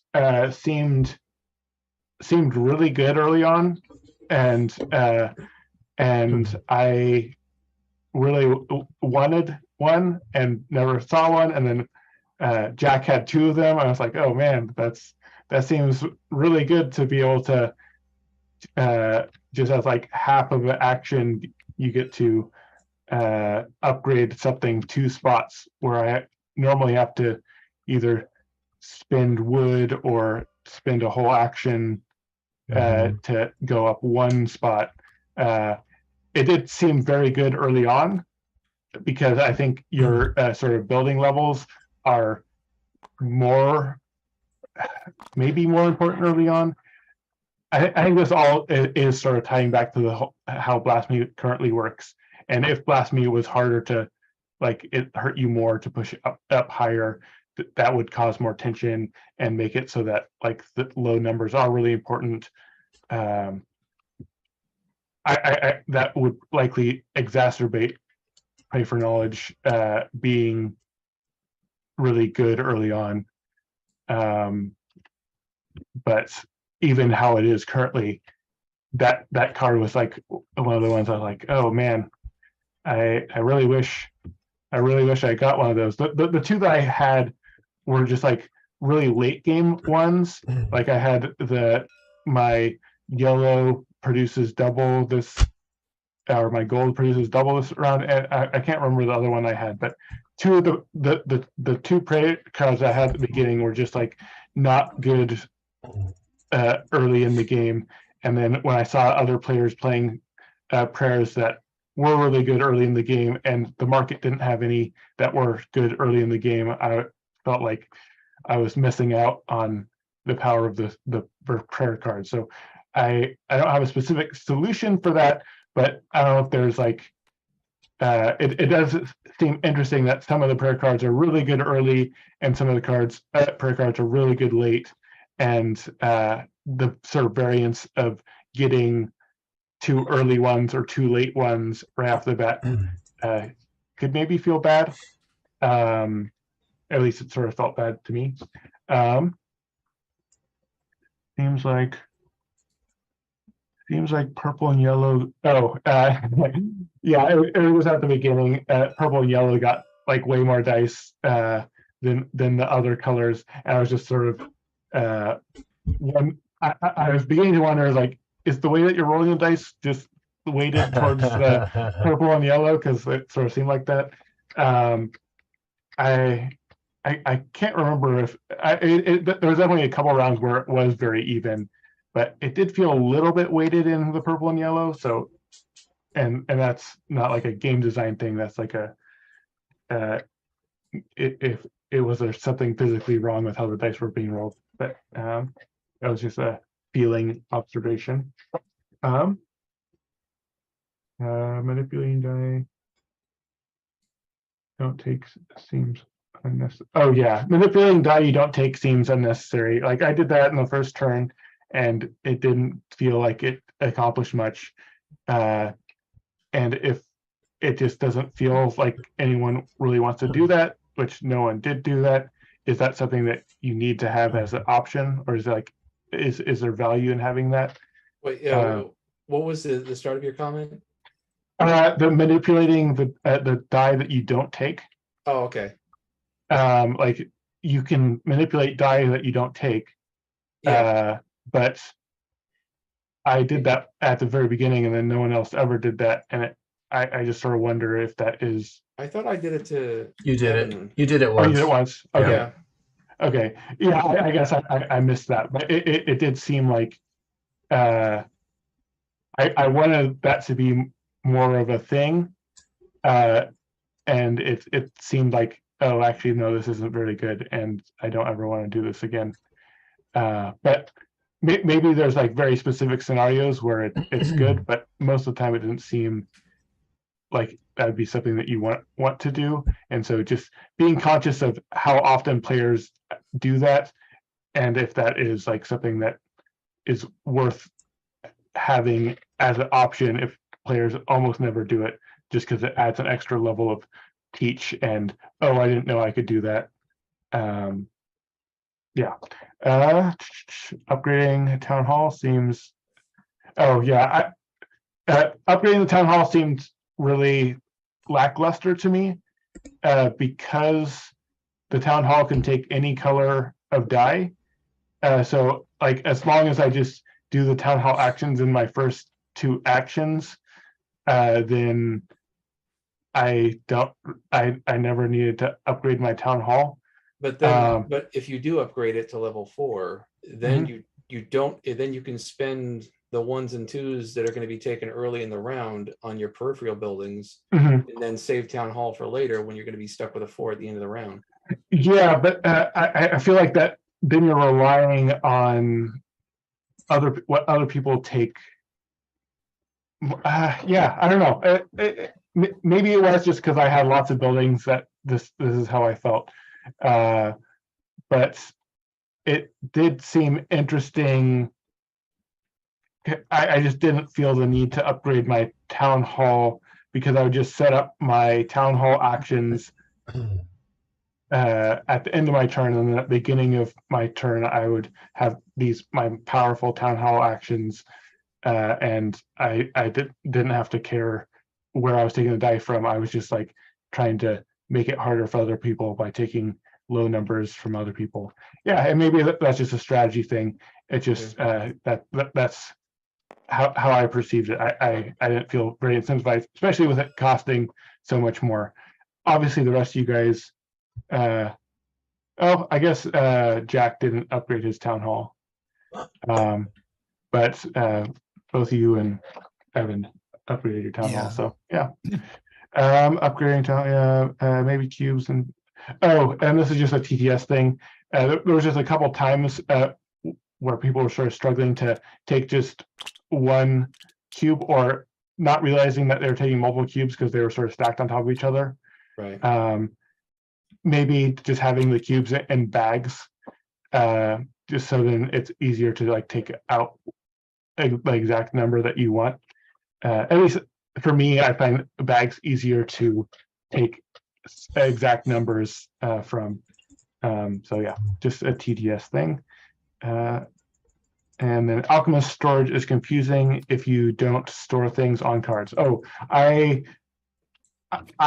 liked not storing my resources on cards because I felt like it was easier for me to keep track of what I had in total and what I could afford and spend. And so then I was just checking my storage at the end of each round, which I felt was pretty easy for me.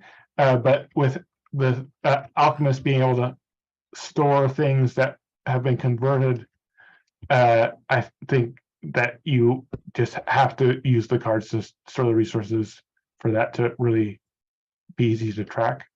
Because I couldn't really be able to track if I was not storing my things on cards. I wouldn't really be able to track how many resources are on my Alchemist unless I just said Alchemist can hold however many of whatever its level is.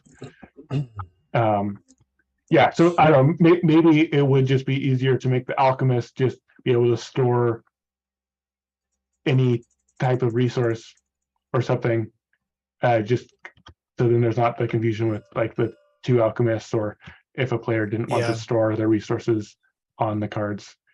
And maybe that causes balance issues, and that but it doesn't seem too crazy to me, and I think it would simplify that. That's all the notes that I wrote down. Again, all the notes I write down are generally critiques. I definitely am not. I don't mean to just give you critiques, because I did enjoy the game. This is definitely a style of game that I get a lot of enjoyment out of, because I do really enjoy sort of finding combos and engine building, and so this definitely sort of tickles a lot of my fancy, I guess. And I thought there were some really interesting systems in here, with how you are essentially setting up worker placement spots on your own, and the sort of traditional worker placement is reversed in that everyone's taking from the pool of workers and then creating their own worker placement spots to place them on. I thought that was really interesting, and I'm really sort of looking forward to seeing this design as progresses more, because I do find that pretty intriguing. I'll leave my feedback there. I definitely know I can ramble a little bit, and I know there's other people that also want to give thorough feedback. So that's me. Sweet. Jack? Yeah, that's awesome, Sasha. Thanks.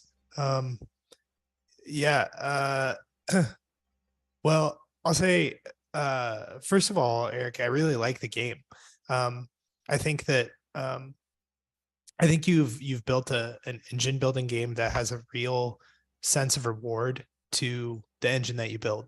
So like as you go, you get that sense of picking up steam, which is, how all engine builders kind of work when they're working well, and yours really works well that way. I also really like the use of D4s. I think they're underused dice. So it's fun to roll D4s. And it's just kind of different. I like the dice tower and the building aspect. I think there's a lot you can do with this game, like production wise and art wise and all of that kind of stuff. That would be really cool. Another element I like of the game is the theming. I like the theme a lot. I have an interest in religious themed games, so to me, it just strikes a chord with me. But I also just found it to be fun, but also kind of just an interesting game. I like the idea of blasphemy versus virtue as a resource type. That's a very different kind of like exchange type resource that feels different than just wood, straw, and ore.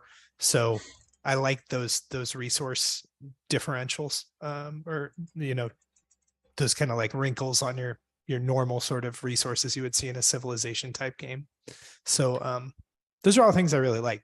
I also really liked, to Sasha's point, I agree with some of the like perceived challenge of the die movement, but then also the flexibility of being able to like manipulate those things with the blasphemy track. I really think that the flexibility that you have built into the worker placement mechanic is a feature, not a bug of the game. But I did also have a note about that with blasphemy specifically, I think that I totally agree with Sasha in that I don't know how much of a detriment it was to the end game. Really, I mean, like Sasha and I are separated by 5 points, and he has, 10 blasphemy. Eight blasphemy. Yeah, Yeah. 8. I have 1. Um, didn't seem to really impact him. And then Evan, whoops. Evan, it did. So I actually there is some- miscalculated. That's a 5, not a 7. Oh, okay. 73. Oh, okay. Nice. Oh, okay, great. So yeah, so there it's material, right? Just like a couple points of blasphemy made the difference between he and I. But yeah, that was a note that I wrote down too, is like consider a progressive track for the blasphemy such that, it goes 1, 3, 5 or 1, 1, 1, 3, 3, 3, 5, 5. The other thing I thought could be interesting with blasphemy is if there was a maximum to the track. So you can only anger the gods so much before just you're out of luck, No, yeah, I'm just kidding. yeah, I don't know about that, but like maybe even being stymied, Player like, elimination. like if you get to this level of blasphemy, you can't take actions until you deal with it. You Yeah. know, just something like that really kind of contains that and puts players in a desperate situation if they're being too flexible. Something like that could just make that added level of interest to that particular component of the game. Let's see. The other thing I thought about was the core of your game is really the engine building and the city building aspect. And I was thinking about like the way that the victory points are structured for the end game. There are 2 areas that I thought I felt were not compelling me as I was playing, and that was the roads and the upgrading of the town hall. 1, I felt that they were immaterial, but 2, I felt that they were maybe like a filler, like something else I could do if I really didn't have anything else valuable I wanted to do.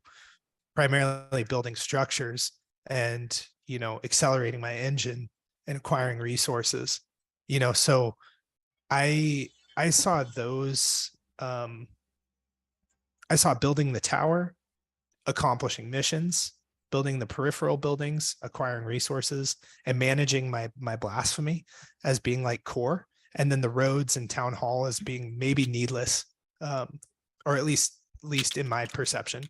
I'm just curious,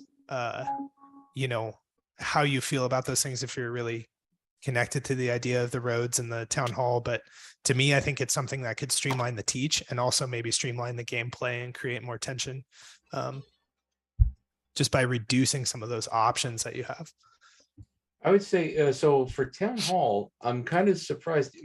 Most people who play tend to upgrade the town hall early, and they see the benefit in it, in that given the location rule, the town hall exists everywhere. So if in round 1 I upgrade the town hall to level 3, I'm golden as far as I now have a level 3 building in every section of the dice tray technically. And then once you get to town hall at 4, then you always have an option. There's never, I'll always have an option to avoid blasphemy at some point, generally speaking, unless you just have a real dearth of 4s.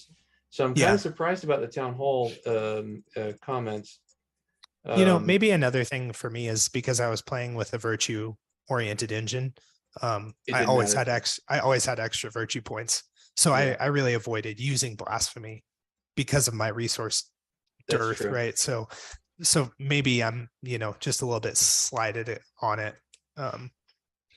Just one thing to add, you were just talking about how you're surprised about, I feel like the other reason that I wanted to go to the town hall early is because you got the fresh look at both markets. And so like doing town hall action early gets you the most options on like the best new things that came out.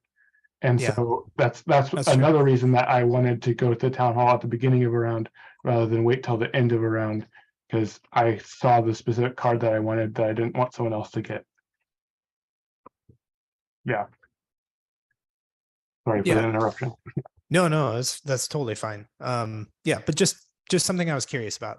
the Mhm. town hall and the roads. I wondered if that was an element that, and the roads was, I wrote down orthogonal movement, storage on cards, and the cleanup phase for me were the areas that tripped me up the most as I played consistently, just because I think that, you know, the cleanup is the cleanup, right? There's a certain element of that that you can't streamline too much without, you know, significantly reducing the complexity of the game or something like that. But I think maybe some of it is UI stuff, like art and graphic design, like to like I kept getting caught up between cost and what building produces. And you know, that's a simple thing, but like Yeah. icons on one side, that's like the left side is cost, the right side is production or something like that.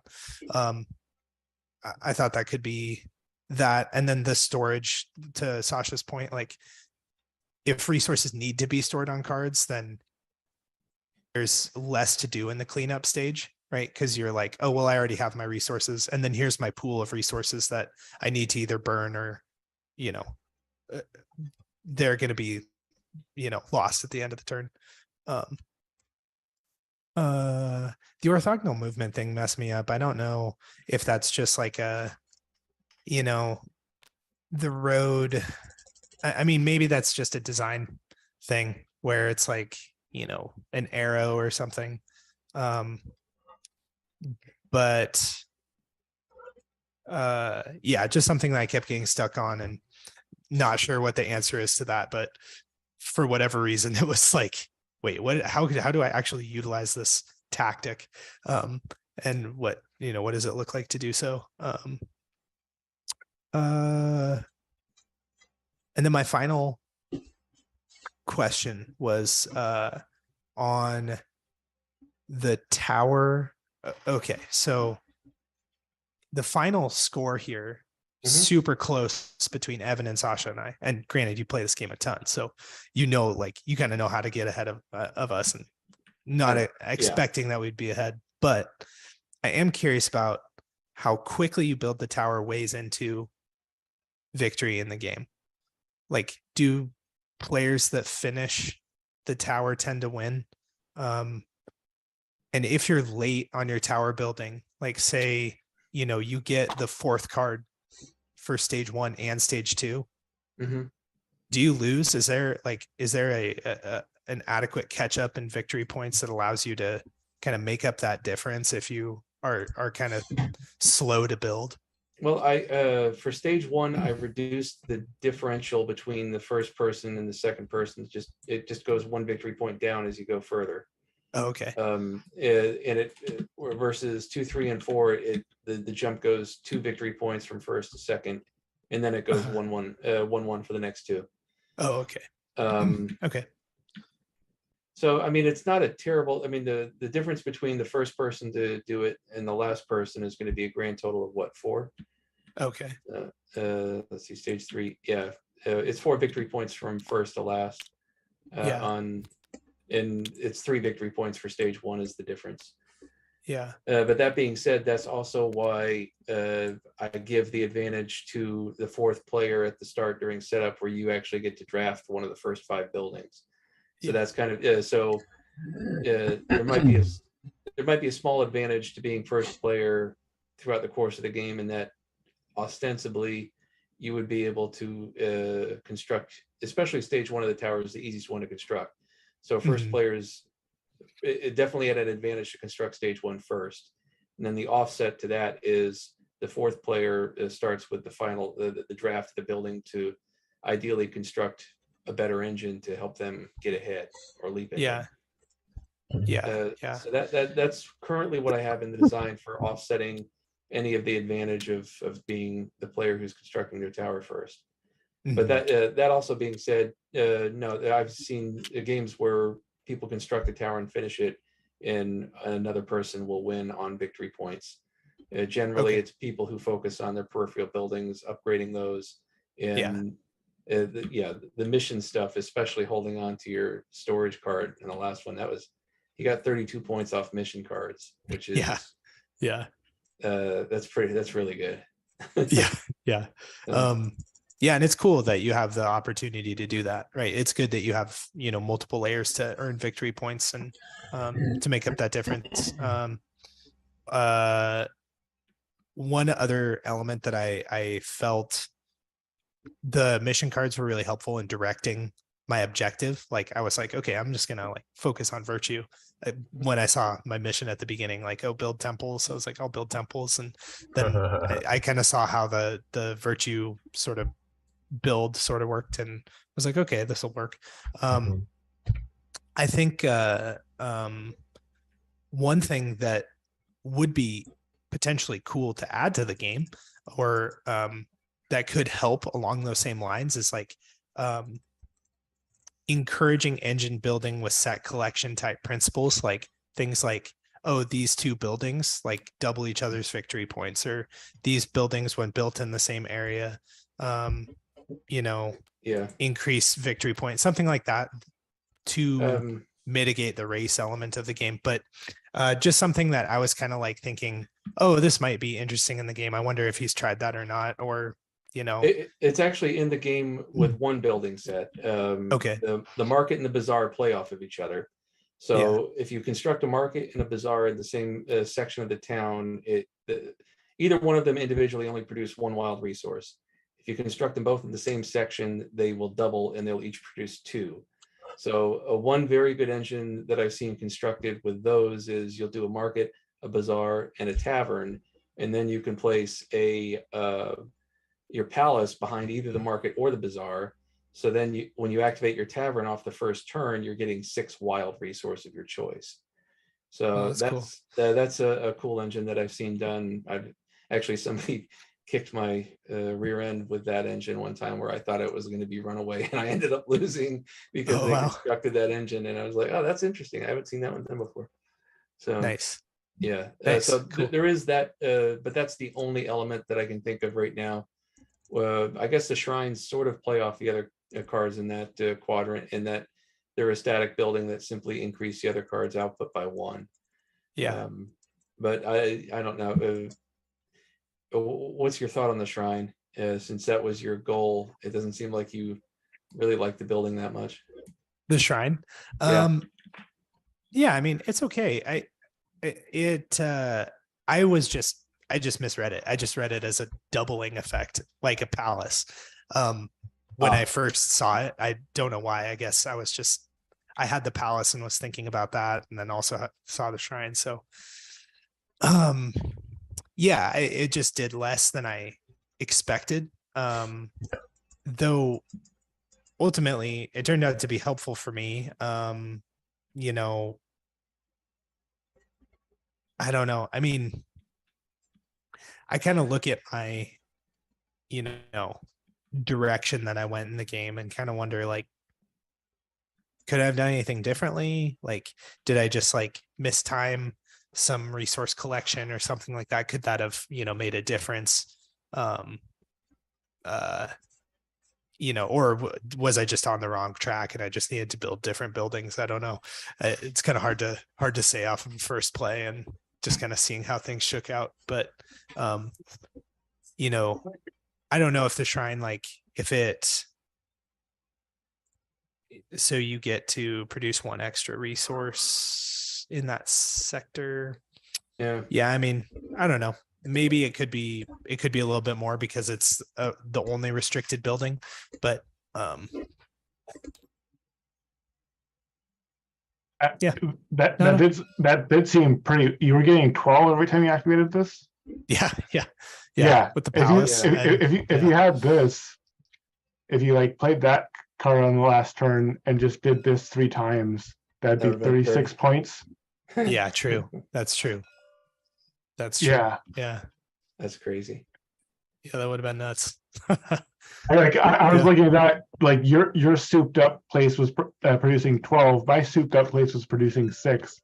I was like, oh damn! I hope he doesn't have the card that gives him points for extra virtue. Limited storage. Yeah. And I did, but you just didn't have the storage card. Yeah. Interesting. Yeah.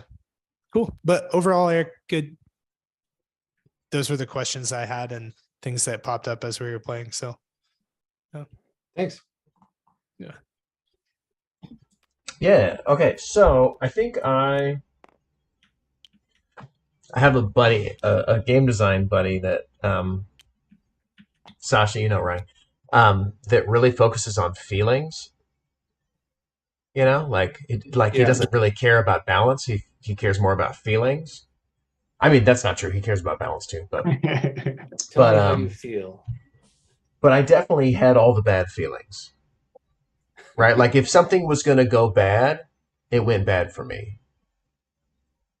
And a lot of it was my own fault, and probably, you know, on a future play, I might do better and feel better. But you do have to worry about feelings, especially for the first play experience for a game. And you know, we'll call them pain points, you know, and one of them was like, yeah, you tried to screw me over with that the die movement, which felt bad in a way that actually wasn't justified based on its effect in the game. Right? The effect was minimal, negligible. It was just a feel bad. And like, you just made that harder for me.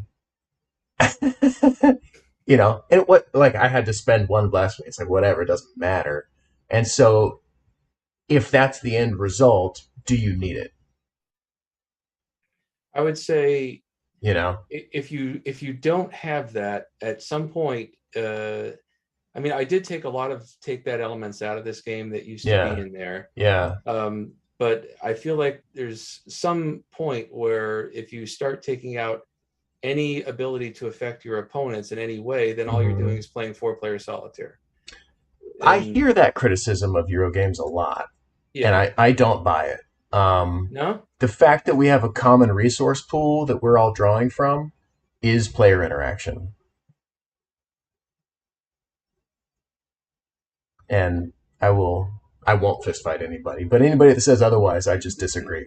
You know, 4-player solitaire, like there are a few Euro games where that's true, but for the most part, Euro games are highly interactive. It's just not combat. Yeah. You know, it's a different form of interaction. I'm like, oh crap, you took the die that I needed. Like that's interaction. Yeah. And then if you're like, and I move this one over here so that you have to lose a blasphemy. Like the blasphemy in and of itself is like nearly meaningless. It's just, you're just left with the feel bad of the action. You know? So like, if you're gonna have that type of thing as an extra rule to remember, you have to make it way more meaningful and way more impactful. And a more important part of the game. As it stands, it's like this dangling participle. It's like, here's an extra thing to remember that kind of feels bad, but doesn't really matter. So that was one. The other one, I mean, unless you've, like, this is just one playtest. Maybe you've seen it used to great, super important effect, but that's not the way it happened here. So either make it super important, or not. Yeah, sorry. Go ahead. Yeah. Let's see. There's definitely some combinations that are better than others, and I was kind of last on the draw for all of them. So like I saw that Oracle, and I was like, sweet, that's really cool. And then you took it right before my turn where I was going to take it, and then you put your palace on it, and I was like, oh crap, we have a palace. And I was like, shoot, I wish I had that Oracle and then built my palace on it. That looked like it was really good. He looks like he's doing lots of things on his turn. And then, you know, like, I finally was like, oh, there's a tavern. Or not a tavern. Yeah, you got the tavern, and then Sasha got the other tavern. And I was like, it's too late to fiddle around with the tavern. Plus, I'd just be giving resources to Jack anyway. Yeah. So 3 out of the 4 players were benefiting from taverns. If That I was were you, yeah. I would have destroyed your mine down here and built a tavern right there. You almost had the engine right here. You've got your market, you've got your palace behind your market, you got your bazaar. If I had unlimited amounts of turns, I Yeah, think I would have come back and won. But as the game stands, I didn't have that time. yeah. But yeah, totally. So, wait, what do you mean destroy? You could can have build built it. over a building. Yeah. Oh, there's another rule I probably heard at the beginning. Where is that? Is that like in the town hall actions, or where is that? As far as being able to build over buildings, Yeah, it's in the rule book. got it. Okay. Yeah. Yeah, that's another one where it's like, if it's important and it matters, definitely put it out loud somewhere, like as a thing you do in town hall. If it's not important and it doesn't matter, get rid of it. Because it's just a thing that I'll forget, and then you'll tell me at the end and be like, well, you should have done this. And I'll be like, oh, that's a thing you can do? You know? Fair enough. Or like make it an important mechanic. You know what I mean? Like really, really integrate it into the design where, building over old buildings is like a cool thing that you do. And there's like mechanisms for it that are interesting, and you can actually engine build that aspect. You know what I mean? So it's generally a weak mechanic because it's actually Right. going to take points away from you by re-leveling your building to level 1. Right. But it's only important to the extent that if you feel like you made a mistake on your engine, you want to correct it, then you do have the ability to do that. So, Okay. yeah. Yeah. I mean, maybe that's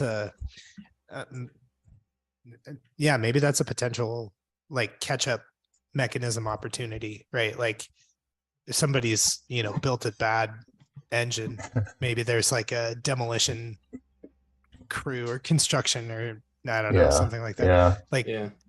I mean- something that can help you sort of like catch that up quicker, because it does take, it levels you down, and then you have to put the resources into it. Yeah. And then get that new thing going. If I'm doing poorly, a suboptimal catch-up mechanism isn't great.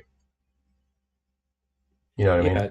Yeah, but I think that kind of goes back to the original comment I was talking about, is that most people who play this for the first time, it really is, and let me comment a little further. I mean, your first time going through this, it's more of a learning game. You're learning. Oh, totally. Yeah. You're figuring out all the possible combinations. Yeah. And so the next time you play, you've seen all the buildings that can come out. Mm-hmm. You already have ideas going in your head of the types of things that you can do depending on where they come out. So I think once you gain experience, it's less prone to making engine mistakes. I totally agree. And that's why I prefaced my feedback with, for first play, feel bad moments, And what I was going to say, and so with the first play, I've had a comment before of coming up with, in the rule book, kind of a mini playthrough on your first play. You're only going to go to stage 2 of the tower. Yeah. On your first. That's probably game. A good idea. And then, for once you gain your experience, then you can go all the way to stage 4. So you're not stuck with your first play engine for. Yeah, exactly. But yeah, that's like a good idea. Anyway, I'm just letting you know how things felt for me in my first play, right? And if that doesn't resonate for what you're worried about first players experiencing, like that's totally fine. I'm sorry that I took the die from you. I really am. No, it's just it was more that it was an underutilized mechanic that didn't actually have any real game interaction. Like, it didn't actually change the game in any way. It just kind of felt bad and was an extra rule to remember. That's why it stuck out to me. Fair enough. Because, there's plenty of games that are super take that I really enjoy. It's not the take that aspect that was that bad. It was just it was like the only take that thing. And it was meaningless, and it was an extra rule to remember. So it was kind of a non-bow, we call that. Let's see. Pray for space. I was looking up here. I was like, so, and again, this is just more feeling stuff, but it does matter, right? It feels like I'm going off on just like, well, I had a bad experience, but the first place feelings do matter, because that's like, is this person going to ever play this game again, right? And you want that answer to be heck yes, rather than, So if we'll look at the goal cards, or I forget the name of them, Missions. the mission cards. Pray for space. These two guys up here that have never played before, but that also beat me. Let's see. We got your temples are worth double VP, and your virtue is worth a VP. Okay, that's a bit of a combo. Okay, let's look over here. Your mines are worth double VP, and your ore is worth extra VP. Okay, interesting. That's a bit of a combo. And you come down here, and I'm like, I'm desperate. I had a cool thing and a different thing that wasn't the same strategy, right? I'm curious, what was your other mission card? When you picked up your 2 missions and discarded one the second go around, you said you wanted to keep them both. What was your other one? Oh gosh, I don't remember anymore. It definitely wasn't sawmills. Fair enough. That might have been me, Eric, because I got one that was like, you get a bonus for alchemists and a bonus for temples, and I had 2 alchemists and 4 temples. Oh, okay. So I was like, I mean, either of these could be good. I don't know. So there's some luck to that, obviously, which is just the way secret goals work, right? You draw randomly from a stack, and if yours happen to work together, great. But they did get the combo where they could just kind of focus fire for points, and I got the here and there kind of thing, where I couldn't really, I didn't get the oracle. So this one, I was like, and then, anyway. So the ability to focus fire, that's a luck thing, which I'm not saying is bad in this situation, but it did turn out where I was like, oh, well, that's why they did better on those. But the real reason for me to bring that up is I think there's one of these prayers that I don't think it should exist, and it's the pray for space. The ones where they used unlimited storage? Yes. And not just because Sasha beat me, but it's also because you are setting up an entire system of rules and then saying, actually, this rule doesn't matter, right? It's not improving your storage like the storehouse, right? That makes sense. Mm-hmm. It's not saying, hey, your mines can carry an extra 2. It's saying, don't even worry about it. That thing that's a core mechanic, it's not a thing. And it allowed Sasha to do this, which actually is cool. But it's really cool if anybody can kind of abuse engines. You know what I mean? Mm-hmm. I didn't have anything that said, hey, don't even worry about the limitation on which actions you can take in the town hall. Just don't even worry about it. Do whatever you want. There is as many times as you want. There is kind of that same thing with upgrading without resources. Oh, is there? And building without resources, because they're prayer cards that allow. Oh, you're talking about those prayer cards. Yeah, but they're very limited, right? There's also the scribe building, which lets you do any of the town hall actions. Yeah. But those are very limited, right? That's take one action, upgrade 2 buildings. This is whatever you want. Ignore the rule. Yeah, it's not like increased storage on all of your buildings by 1 or so. Something it kind of stood out to me as here's a weird game breaking thing that doesn't fit with the rest of the game set. Well, and to Sasha's point, if you do it on the last turn with my particular, that would have been absolutely ridiculous. Yeah, yours would have been crazy. So that one to me stood out as a weird game breaking thing, since there aren't other weird game breaking things, right? If that's kind of the flavor of your game, where there's hey, I got this weird crazy game breaking thing, but there was just the one that I saw.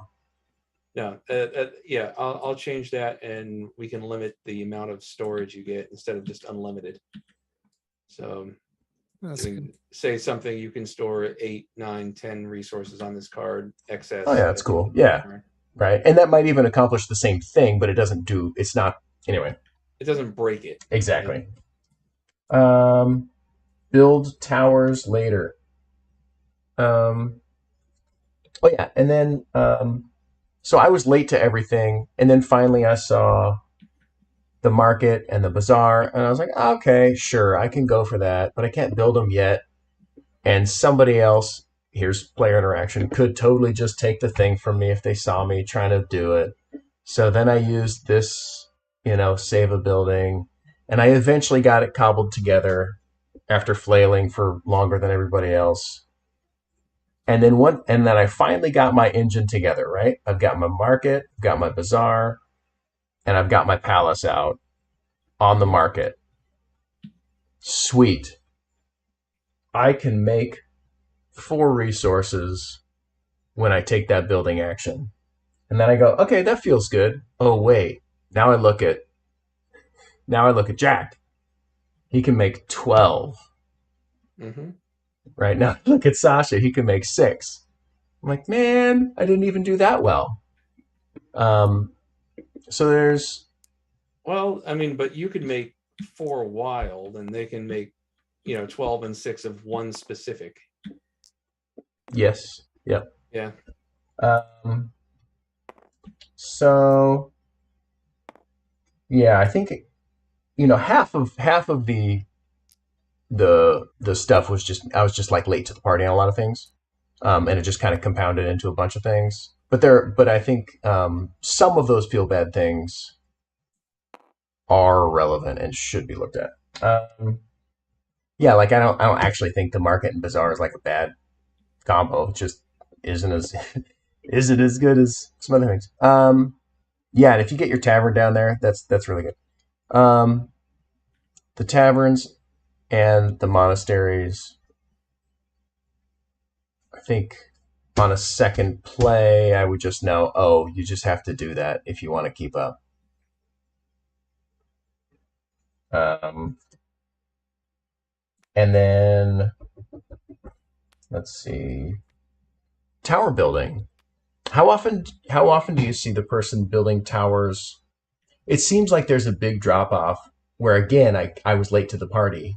Mm-hmm. Where the first person to build the tower is benefited by the points, and anybody else who builds it immediately thereafter is a suboptimal move, because then you're giving up your resources for a point drop off, when actually I would have been better served to use my resources doing other things until a little bit later.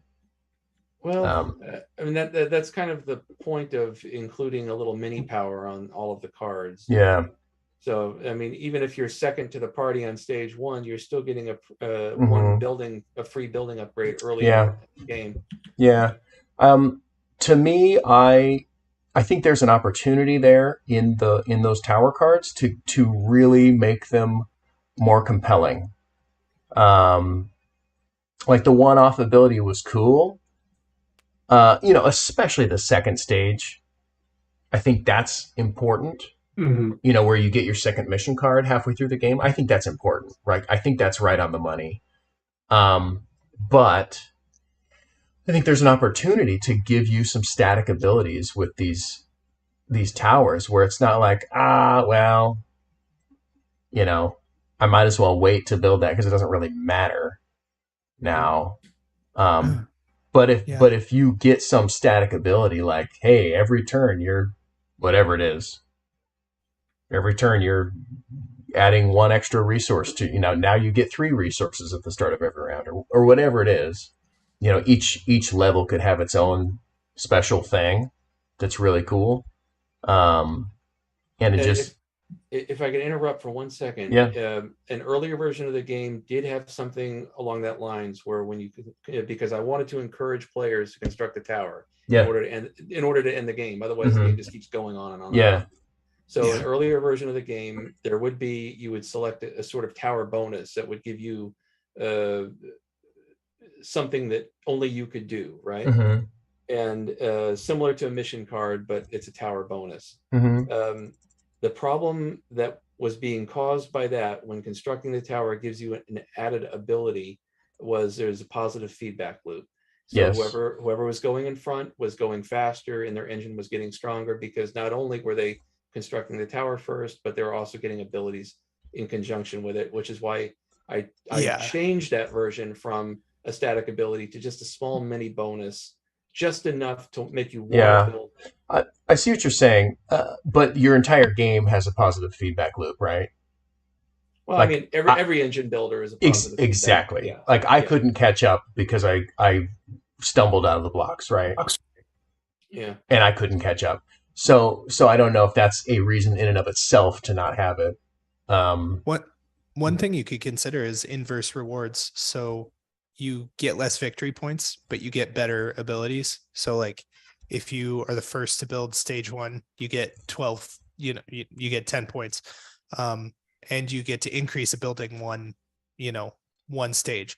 But if you are second, instead of getting 10 points, you get 8 points, but you get to build a building for no resources right away. That's interesting. There's like an inverse resource sort of thing going on. The only thing that I'd want to add into that is you just need to be careful with the sort of balance of that. If this like second person to take it bonus is just like really, if that is more desirable, right, than the 1 or 2 points, you don't want to disincentivize moving the game forward. Then no one is going to want to take that first one because everyone wants the second one, basically you're sort of getting punished for pushing the game forward by not getting a good bonus. So you just have to be careful with the balance of that. But it's an interesting idea. It is interesting.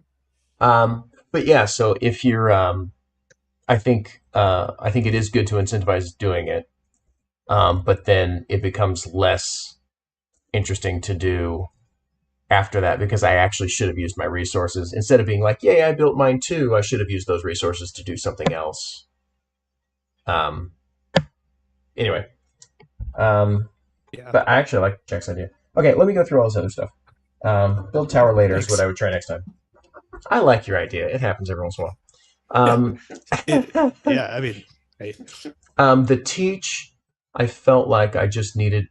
I came out of the teach not really understanding how the game worked, and I needed more of like in this game, it's dice worker placement. You've got 4 regions, 1 on each side of your board. You're going to put some cards there, and you're going to put your dice on those cards to take the action on the cards. And if you did have that, I got lost somehow. But some just like, here's where we're at. Here's how this game works. And then you can tell me like the fancy name for a building, whether it's peripheral or central or whatever. But yeah, you know what I mean? Kind of give me shoot me a shot of where the forest is at. And then you can tell me about the kind of trees that are in it. And then you can tell me what kind of branches and leaves the trees have. I don't know. Did anybody else not really know what they were doing when we started? I think I had a reasonable idea. Okay. I think the biggest thing that I got sort of confused about is we're placing 4 dice each round.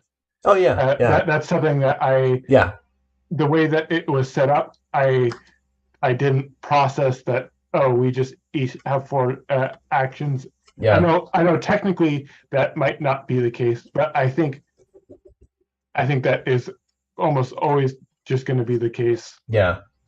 Yeah. Okay. Yeah, and so I think that was what I was most confused about. I thought I was unsure how much time I had, and I thought I could make it so that players had to pass, and then I'd get to do more actions in a round. Yeah, I thought that too. But your game actually isn't that complex. Mm-hmm. It should actually be really easy to teach. So I think there's a lot of opportunity there to kind of streamline that teach and be like, here's what's up, here's what we're doing. And I think it's actually like fairly slick. I think it's fairly slick, man. I think it's a pretty good teach. And the turn and round structure is really pretty simple. Mhm. When like that last round, we were just like, oh, I do this thing, I do this Yeah. thing, I do this thing. Yeah. And that felt really good. Yeah. To kind of catch up. I think one of the elements that makes that difficult, and every time I play test a city building game, this is always an issue. So I don't really know what the answer to this is, but like visualizing what a completed city looks like is difficult based on like how it's laid out around the player board or based on the components that you're using. So that's something I might just recommend for engine building or city building games in general, is like, here's a snapshot of what like a game midway or like towards the end looks like. Yeah.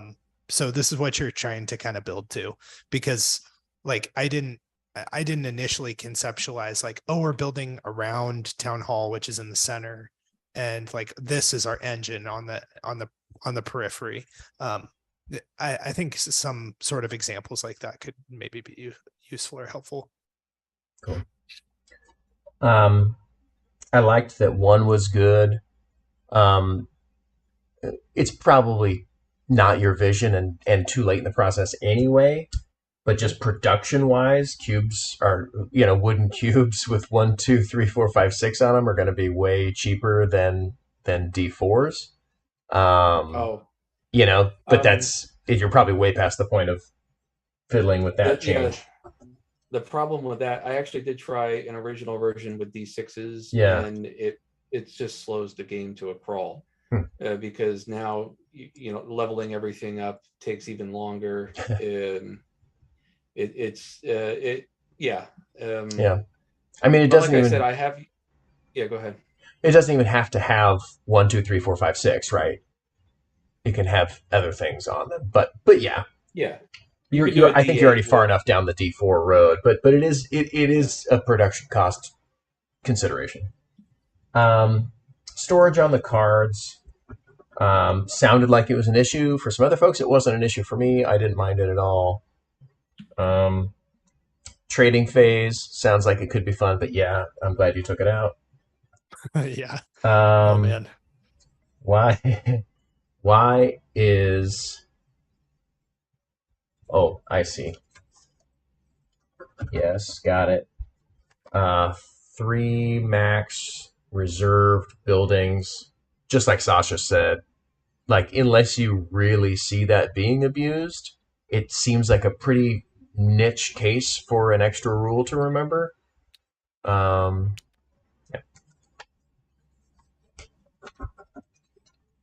End of round, no dice or all pass. I was expecting a very different game flow just based on the way you described things. I was expecting like passing on turns and not taking a die and things like that, and that just wasn't happening. So you might want to consider, I mean, unless this playtest was like a weird anomaly, and that's happening all the time. No, this is pretty normal. But if this is pretty normal, I would just get rid of the pass thing. Just don't confuse people with the structure of the game. Just make them, you take on your turn, you take a die. And if you can't or don't want to afford the blasphemy, you can just ditch a die for whatever. A resource or whatever makes sense. You know what I mean? If I'm going to change the blasphemy track so that it becomes much more onerous to take blasphemy, do you believe that passing should be an option? Yeah, that might be. I don't. That might be warranted.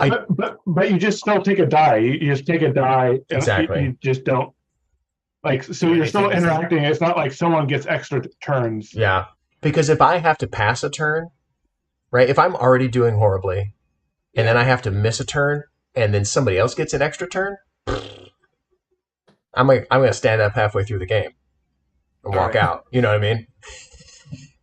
All right, fair enough. You know what I mean? Yeah, I see the point. Like that's like extra do bad if you're doing bad. Yeah, it is. I mean, it is a mistake generally to pass and give another player an extra worker. Yeah. I mean, unless your game like really feeds into that as a mechanism, then yes, run with it. But if it's just like a thing that can happen sometimes, you know what I mean?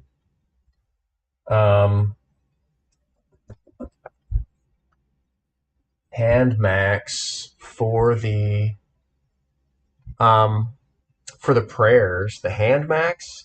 Mm-hmm. I always just question hand maxes. I don't really. Very few games do I really feel like actually needs them that have them. But I don't think people expect it, and so it's not really a weird thing to have. But I'm always curious why it's there. There are a few games where it actually does matter, but usually it doesn't matter. But people always expect them and want them there, so I don't know. It's weird. I would say, I mean, the hand max kind of goes with the mission that you selected. Was your unused prayer cards? Yeah, totally right. Like, Yeah. like it's not like there's not a onesie twosie off thing that you'd have to modify if you changed it. But yeah, I mean, I could change that with just mission card having 10 VP max right on your mission. Yeah, exactly. But unless somebody's like hoarding them or something, like I don't understand why.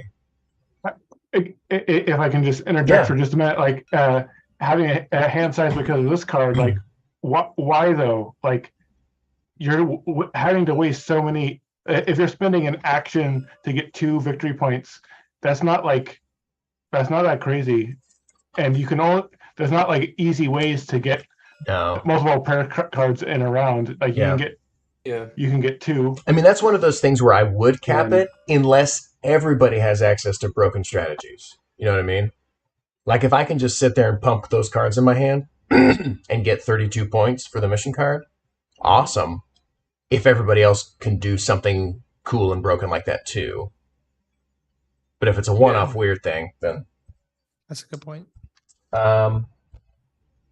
Drafting at the start of the game, it wasn't too egregious, but that's just for a starting game.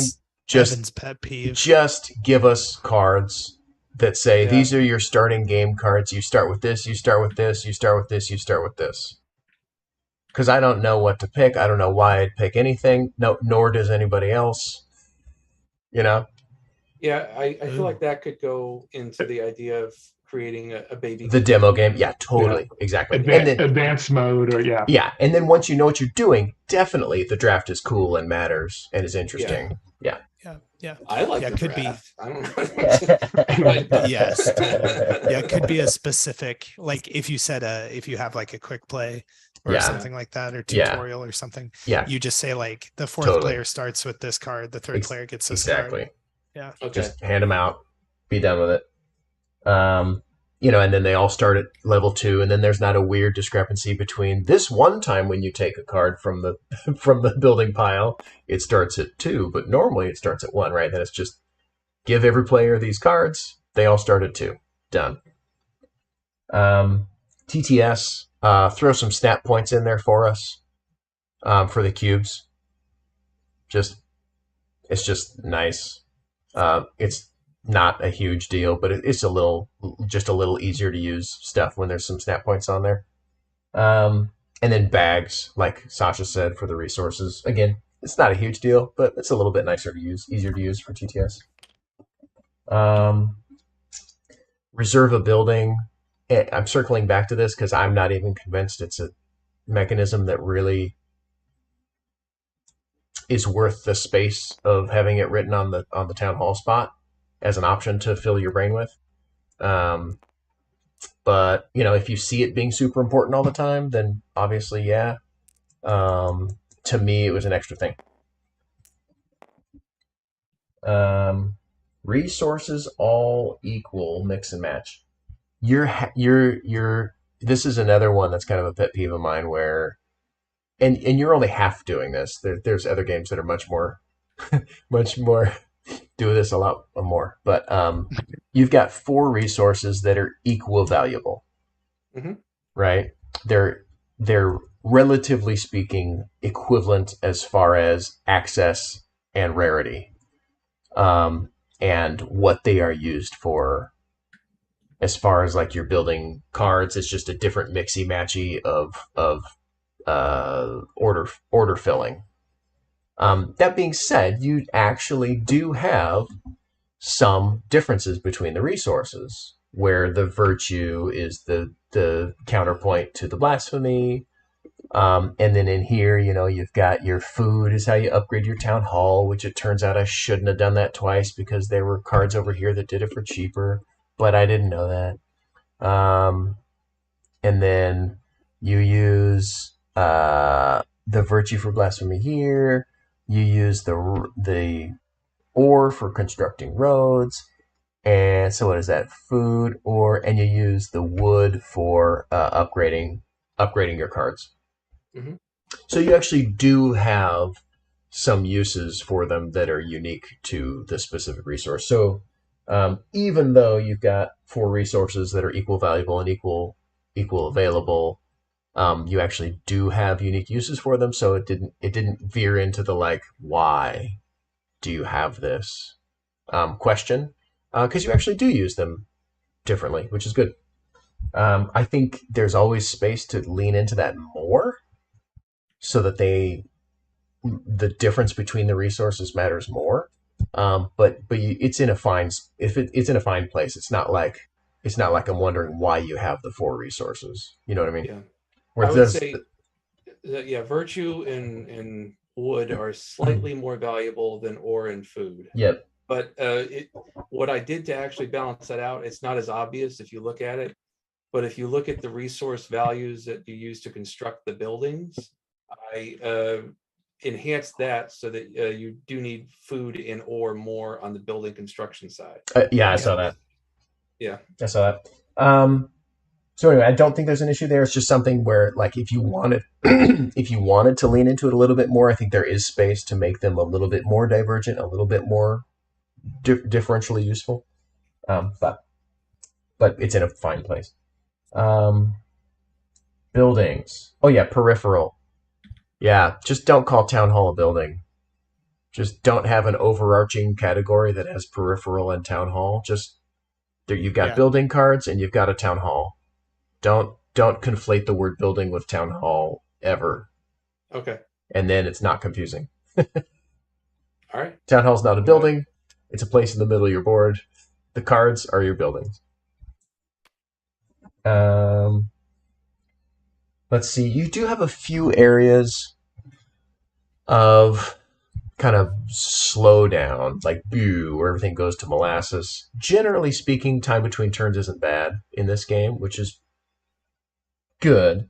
Obviously, we had some issues because we took 2-hour 50 to 2-hour 45. Anyway, to play this game, I'm assuming that's not the game time that you want for 4 players. Yeah, for 4 players. I'm assuming hour and a half. Experienced 4 players goes 25-30 minutes a person. Yeah. Is what it goes. And then including the teach with new players, I tend to say anywhere 35-45 minutes a person. Yeah. That 2-hour 45 is not including teach. Okay. So we definitely went long. Obviously we're on TTS. Obviously we're new. But it, if it's always under 2 hours with 4 players that have played it before, then you're doing fine. It's not that big a deal.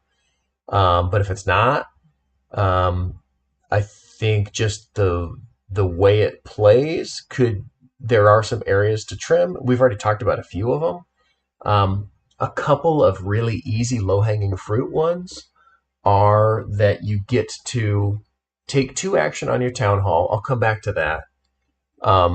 But then one of them is, hey, I'm going to build this card. Okay, sweet. Let's see what my new option is. Okay, let me look at that. Okay, let me go back over here and remind myself what these are. Right, so like I've already assessed all the options. I've selected an option, and then you're giving me a new option to process and compare and contrast with all the other options that I had already previously compared and contrasted. And now I get to do that process again. And so basically what I'm saying is don't refill the things until the end of that player's turn. Okay. It just chops off that extra round of analysis. Got it. Makes And- sense. Yeah. Were you Town. going to say something about 2 actions? I was going to say something about 2 actions. The town hall. This game could be so snappy. Town hall is like right. It's the molasses, because it not only is it the most complex of the actions generally, right? Like maybe alchemist, you have to do a bunch of math to see what you want, right? There are some other ones, but generally speaking, town hall combines the 2 most molasses like actions that you could do into 1 action that everybody waits for. Is it mechanically appropriate that the town hall action lets you do 2 things? Probably, maybe. But does it slow it way down in comparison with all the other actions? Yes. So possible options are, pick 1 thing, but it's way better, right? It's more powerful 1 thing. Or do something, pick 1 thing plus 1 thing that doesn't take thought. Like every time you go to town hall, you get this, and you get to build a building or take a blessing or upgrade a thing or whatever. So your limit, if you can, right? Like I understand that how important the 2 actions is that you've got in your mechanisms here for the way everything's balanced and everything. But if you can tweak it so that you're only making 1 big choice with town hall instead of 2 big choices, that would be great. Potentially 2 big choices. Right, potentially 2 big choices. Because you could make 2 minor choices. You could. The way it is. You could just be like, I'm taking 2 cards. But you have to analyze everything first. Yeah. To decide to take, you know what I mean? Exactly. To decide to top deck 2 blessings. Yeah. And then the other thing I would say is, are there runaway strategies that required you to limit the number of times I can do certain things with town hall? Well, yes, there. Yeah. Some of them no, and some of them yes. Yeah. Like clearing 2 blasphemy. Yeah, that's not a runaway strategy. Or constructing 1 road. No, Right. Because there's only 4, and then you're done. Mm-hmm. Reserving a building, no. But upgrading a building and playing a prayer card are your 2 most common actions that are going to be done at town hall. And if you can continually do that repeatedly, throughout the course of the game, that's going to be potentially a dominant strategy where all I'm going to do is focus on upgrading my buildings and construct, upgrade. Yeah. And you saw them like broken? Yeah. No, yeah. I'm trying to process. I'm processing what you're. Oh, sorry. Go ahead. No, go ahead. Did you see them broken, or you're just imagining they could be? No, I'm trying to imagine what it used to. I used to not remember. Yeah, there used to. Yes, way back in the day, back in the early. Now, the actions card used to be a house that would be on the peripheral of the building, and there was no town hall, and that slowed the game down to a hell of a crawl. Because not only, right, you had to get the right die. The right die in the right location to go. I like your town hall system, and I like that it can take any of the. Like, I like that it's different than the buildings, for sure. For sure. And then, and if letting people just choose that the actions that they want to do does lead to horrendous broken strategies, then obviously you've got to cap it. But to me, some of the caps felt very arbitrary and weird. I will say a prior version, just a prior version to this, you could exceed the cap on town hall, and if you exceeded it, you took a blasphemy. Oh, interesting. Nobody ever did it. Nobody ever took it. Yeah. Nobody ever wanted to exceed it, and so I just got rid of it because it was an excess rule that nobody even bothered to think about. And so that's why there is that cap there. It used to be that you could exceed the cap as much as you wanted, but you took blasphemy beyond your allotment. Wait, why? w- Why is the Yeah. cap there? Sorry. I don't, because it's an arbitrary game and I designed it that way. I don't know. I think I don't know. I think there's some space there. Like Yeah. putting a penalty on going over a certain number doesn't justify why the cap is there. You know what I mean? Yeah. So if you haven't seen it be a problem, it might be a problem, right? You might be right. Maybe some of these do need to be capped. But I personally, like, once I finally stumbled my way into some semblance of a strategy that I didn't have enough time to really execute anyway, then I was like, sweet. Now I'm set up to, oh, crap. I can't actually do that, right? Because I did wonder in my own game if I had the possibility of constructing 2 tower stages in a single round, if I could have won. I don't know. If you construct the scribe, the only way to do that is by constructing a scribe and activating the scribe. Right. So, but I mean, just if that cap was not there in the town hall actions, I was just curious if that would be problematic or if that would be really cool. You know, I wasn't it's sure a good question. what to think of it. That was just on this topic. I was very sort of made the conscious decision to be pretty behind on constructing my tower. I didn't construct my first tower level until you each had 2 tower levels. That's what I should have done. I definitely felt very constrained by I didn't have enough rounds. Like once I decided to start building it, I was using this every single round, and I wasn't going to be able to get to my 4th level just because I didn't have enough time.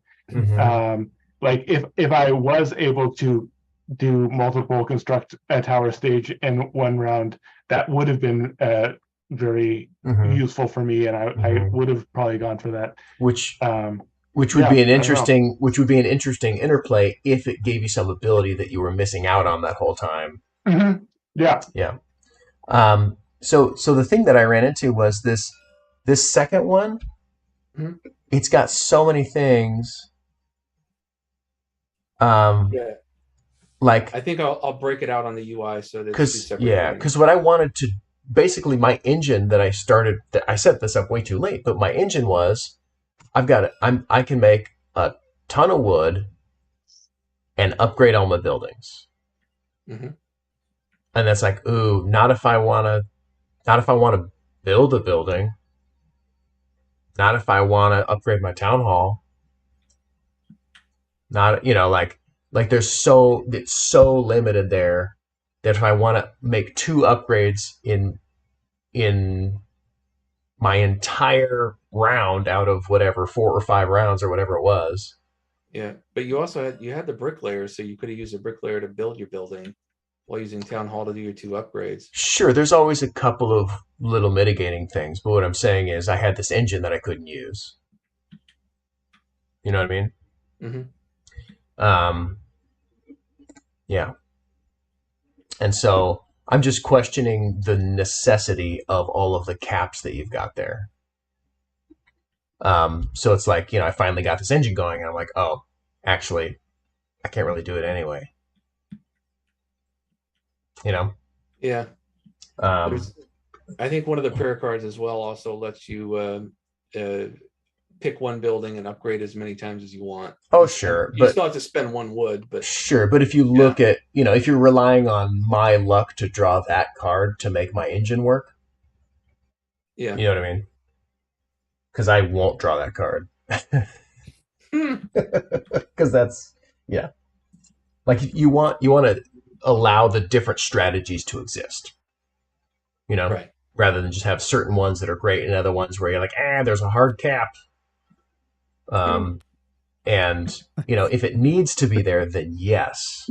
But if it doesn't need to be there, then let me go for it. Let me try for it. Let me do it. Let me work with the engine that I've built. We already talked about that.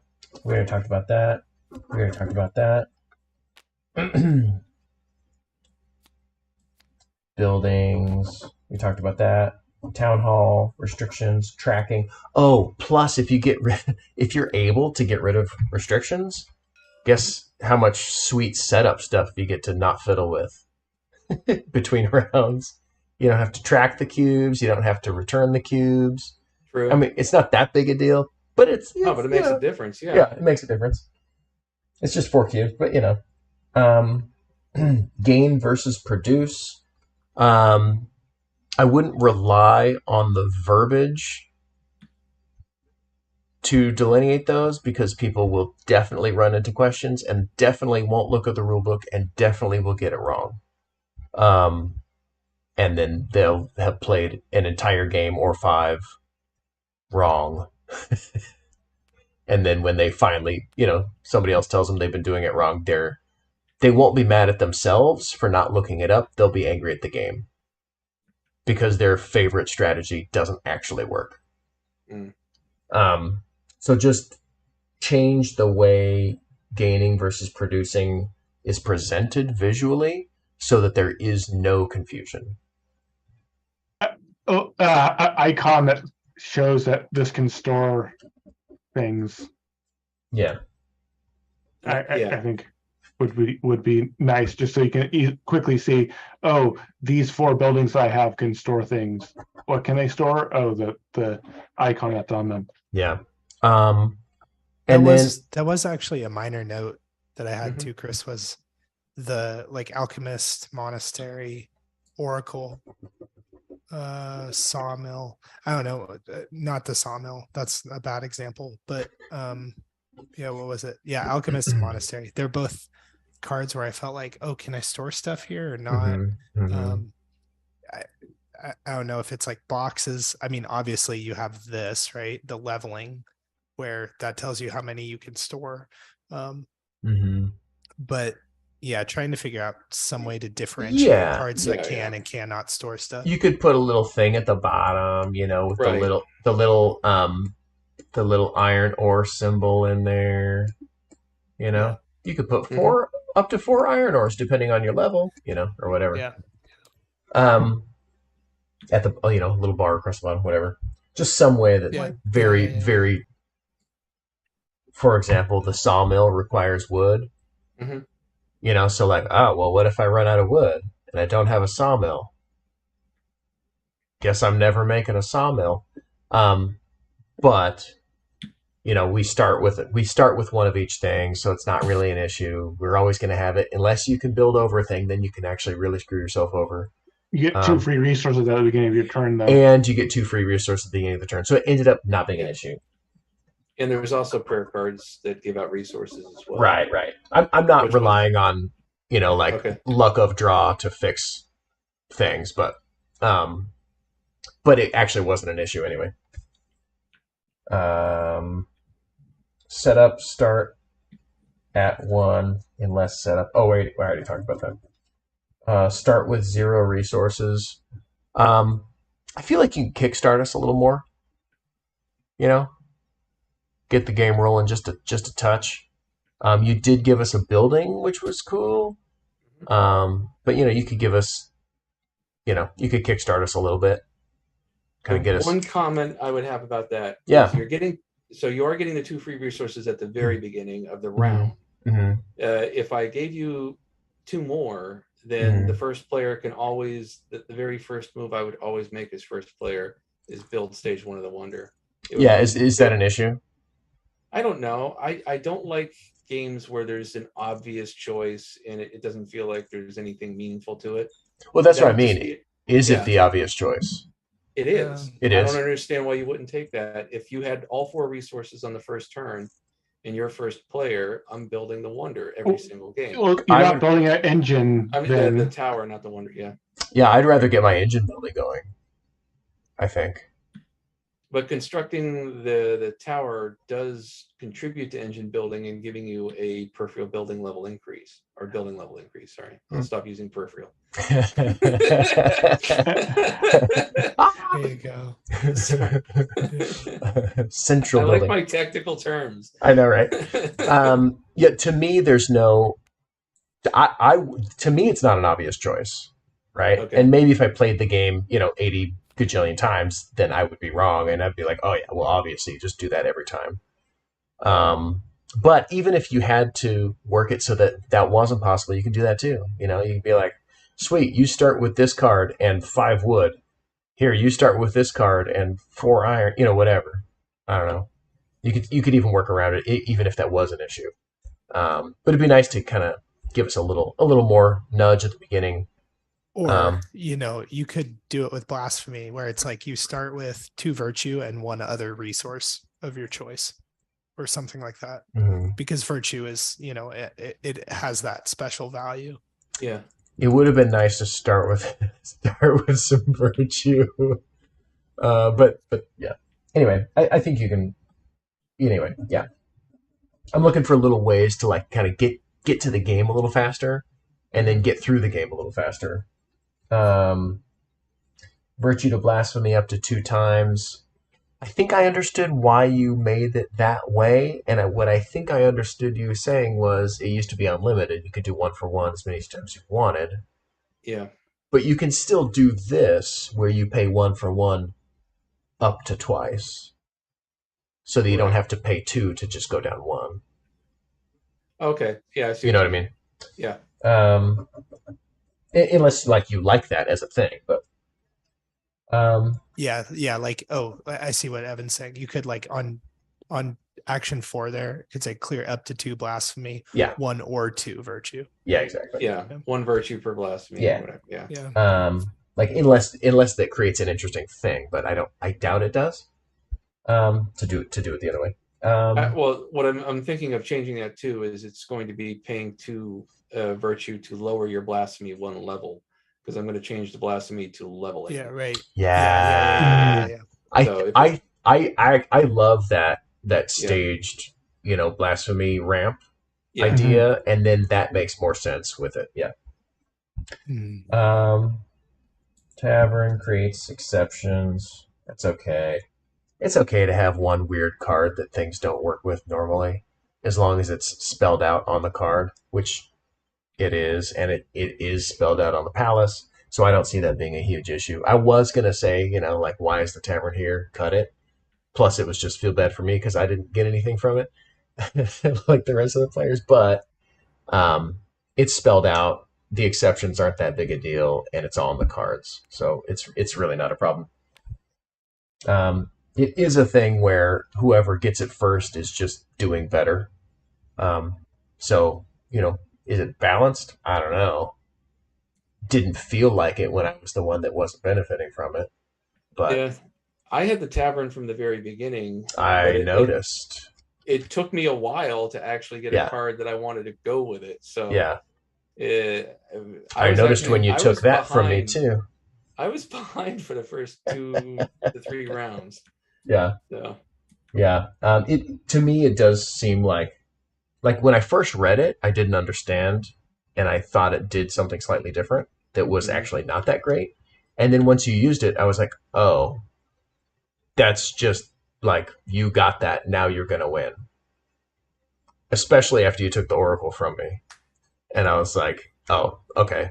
Like, I already know how this is going to play out, and then we played another hour and a half. You know what I mean? I think it is that good, but I could be wrong. I don't think it was that set in stone. I realized that you felt like it was. Yeah. I think if the 2 of us could have traded seats, I could have done some things with your engine. Oh, I'm sure. Yeah. Yeah, I'm sure. Yeah. And it's not like what could an experienced player do. It's what does a first-time player feel. Right. You know what I mean? Right. No, I get that. I understand that. And yeah. Palace in reserve. Is there a place that's like for your reserved cards? The rule book just says put it to the side of the town. Okay.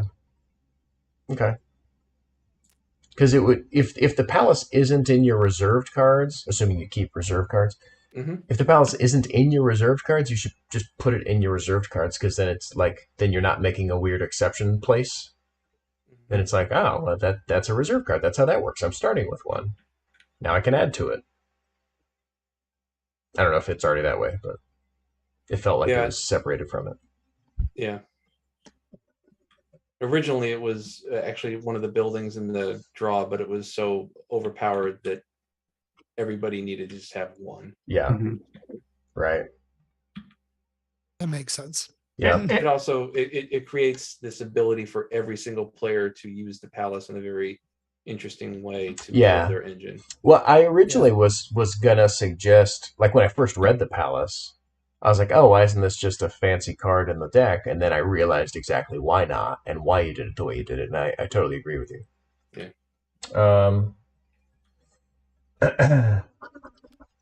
But then I just kind of have that feeling about Tavern. But I want one too. Exactly.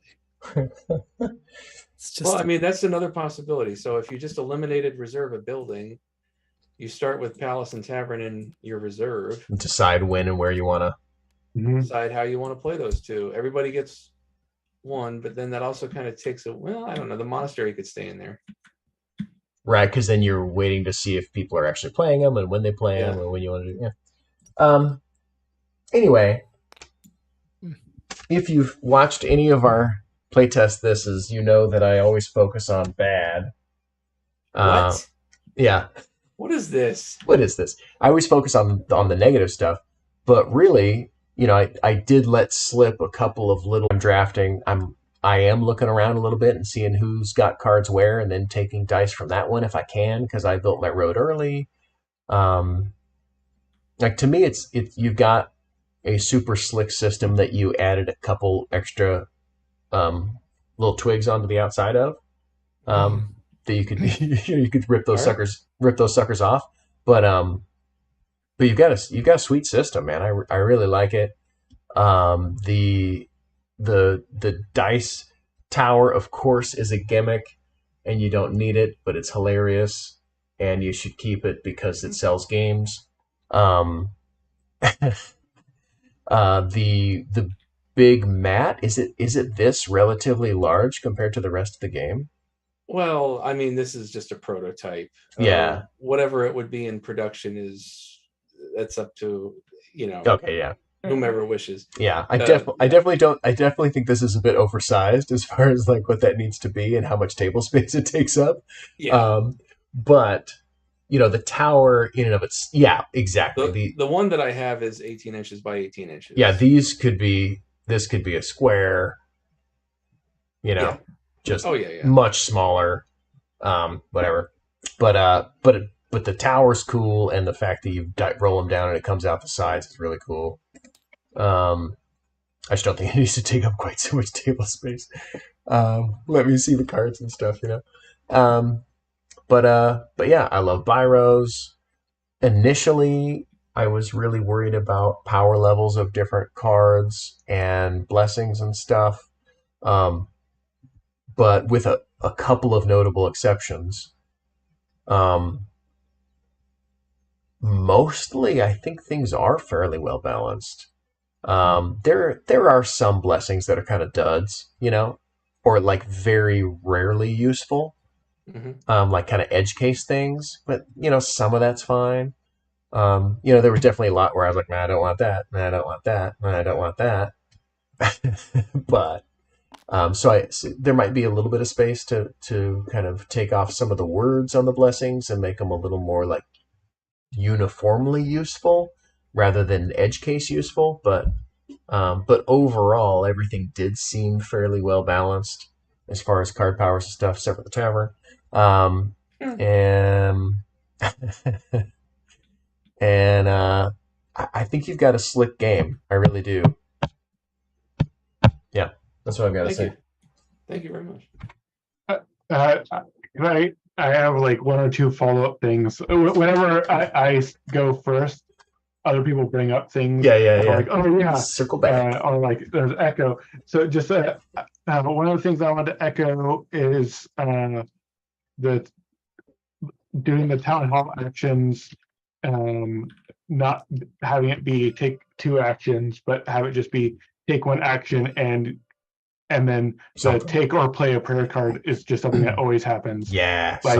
Like you're constructing a building, you're doing this, doing this, and then you also are going to take or play a prayer card. That it just simplifies a lot of the sort of thought process and everything. And like, sure, you miss out on being able to double down on the take and then play a prayer card immediately, but I don't think that that is interesting enough to warrant the extra confusion of choosing two actions and yeah, that molassesy thing. I think just one action, and then you also always get to do. My suggestion is the prayer card, but it could be something else if That's you want cool. it to be more than just one thing. But yeah, I think that makes a lot of sense, and yeah. I mean, Yeah. you could do that with multiple things, right, Sasha? Like you could have like take or play a prayer card, or reserve a building, or decrease your blasphemy, right? Like as the secondary thing, because those are so easy. Yeah, no, absolutely. I guess it just depends on how simple you want it to be, and you can just Right. sort of Yeah. adjust it based on that. But yeah, just having it be a single thing rather than like you're choosing from 6 different options twice. Yeah.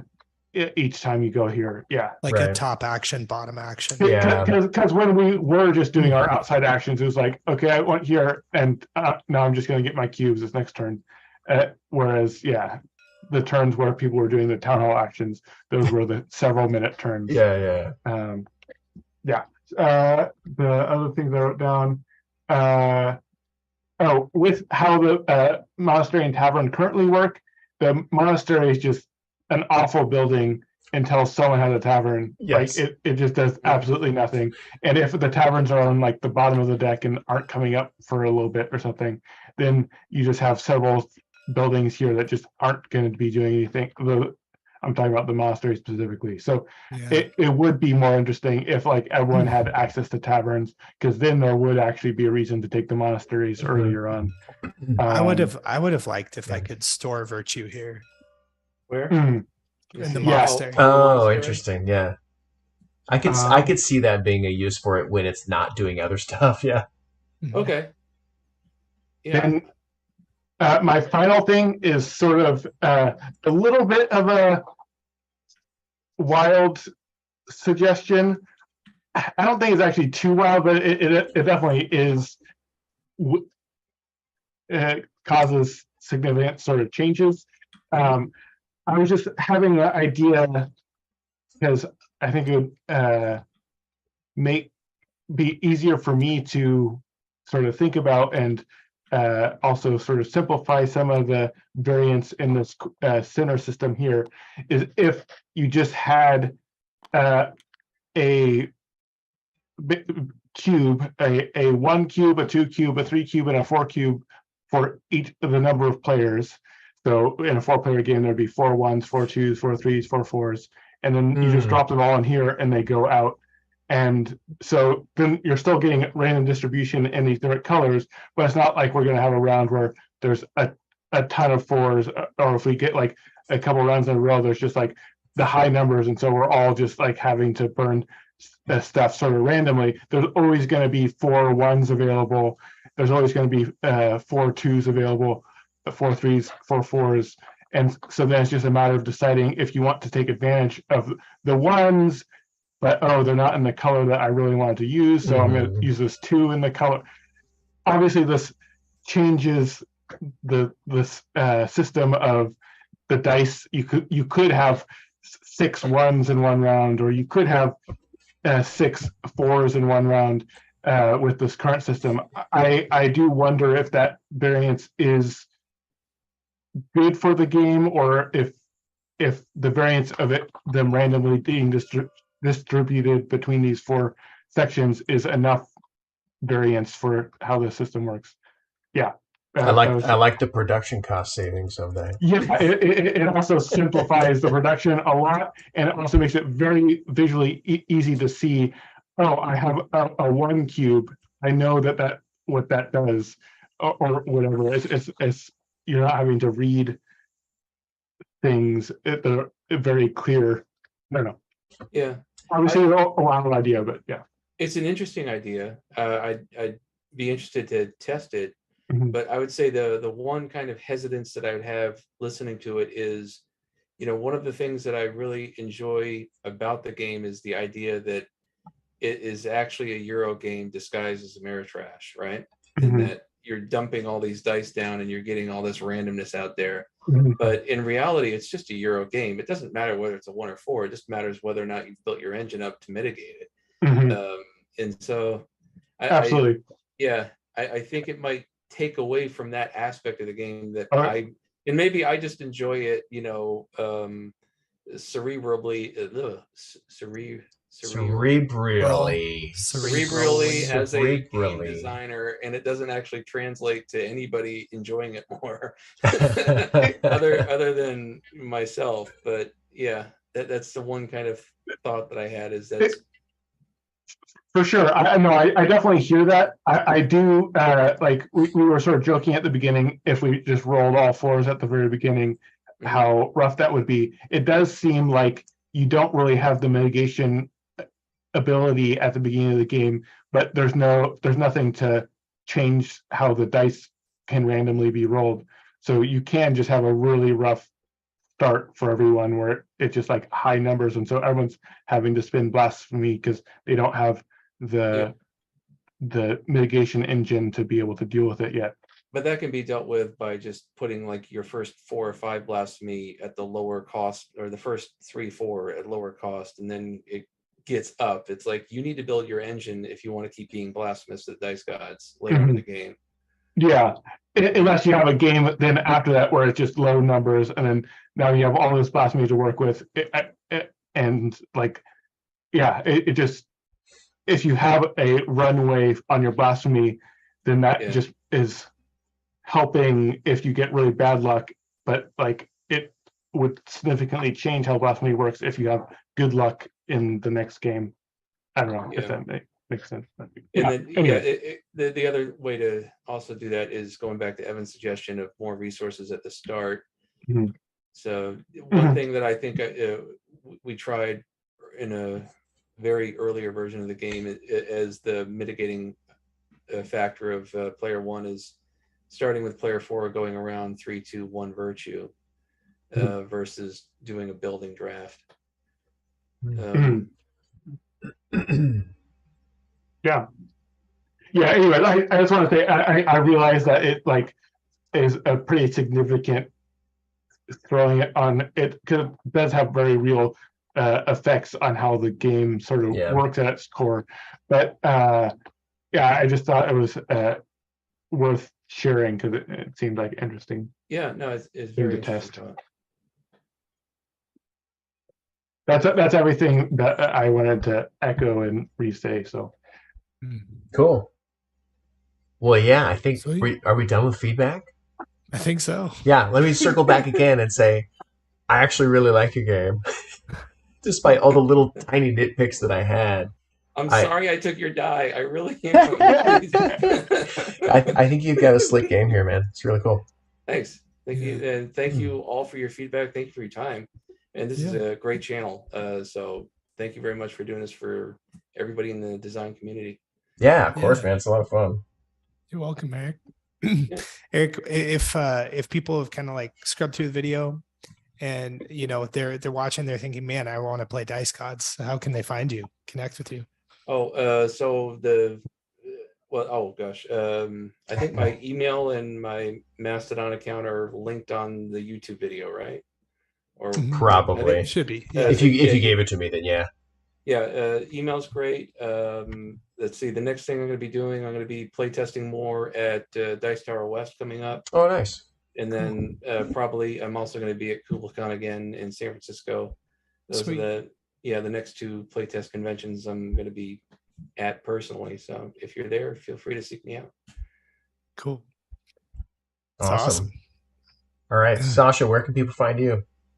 People can find me here mainly each Thursday, but I have a game called Devcot that I have been working on and am going to be more sharing it.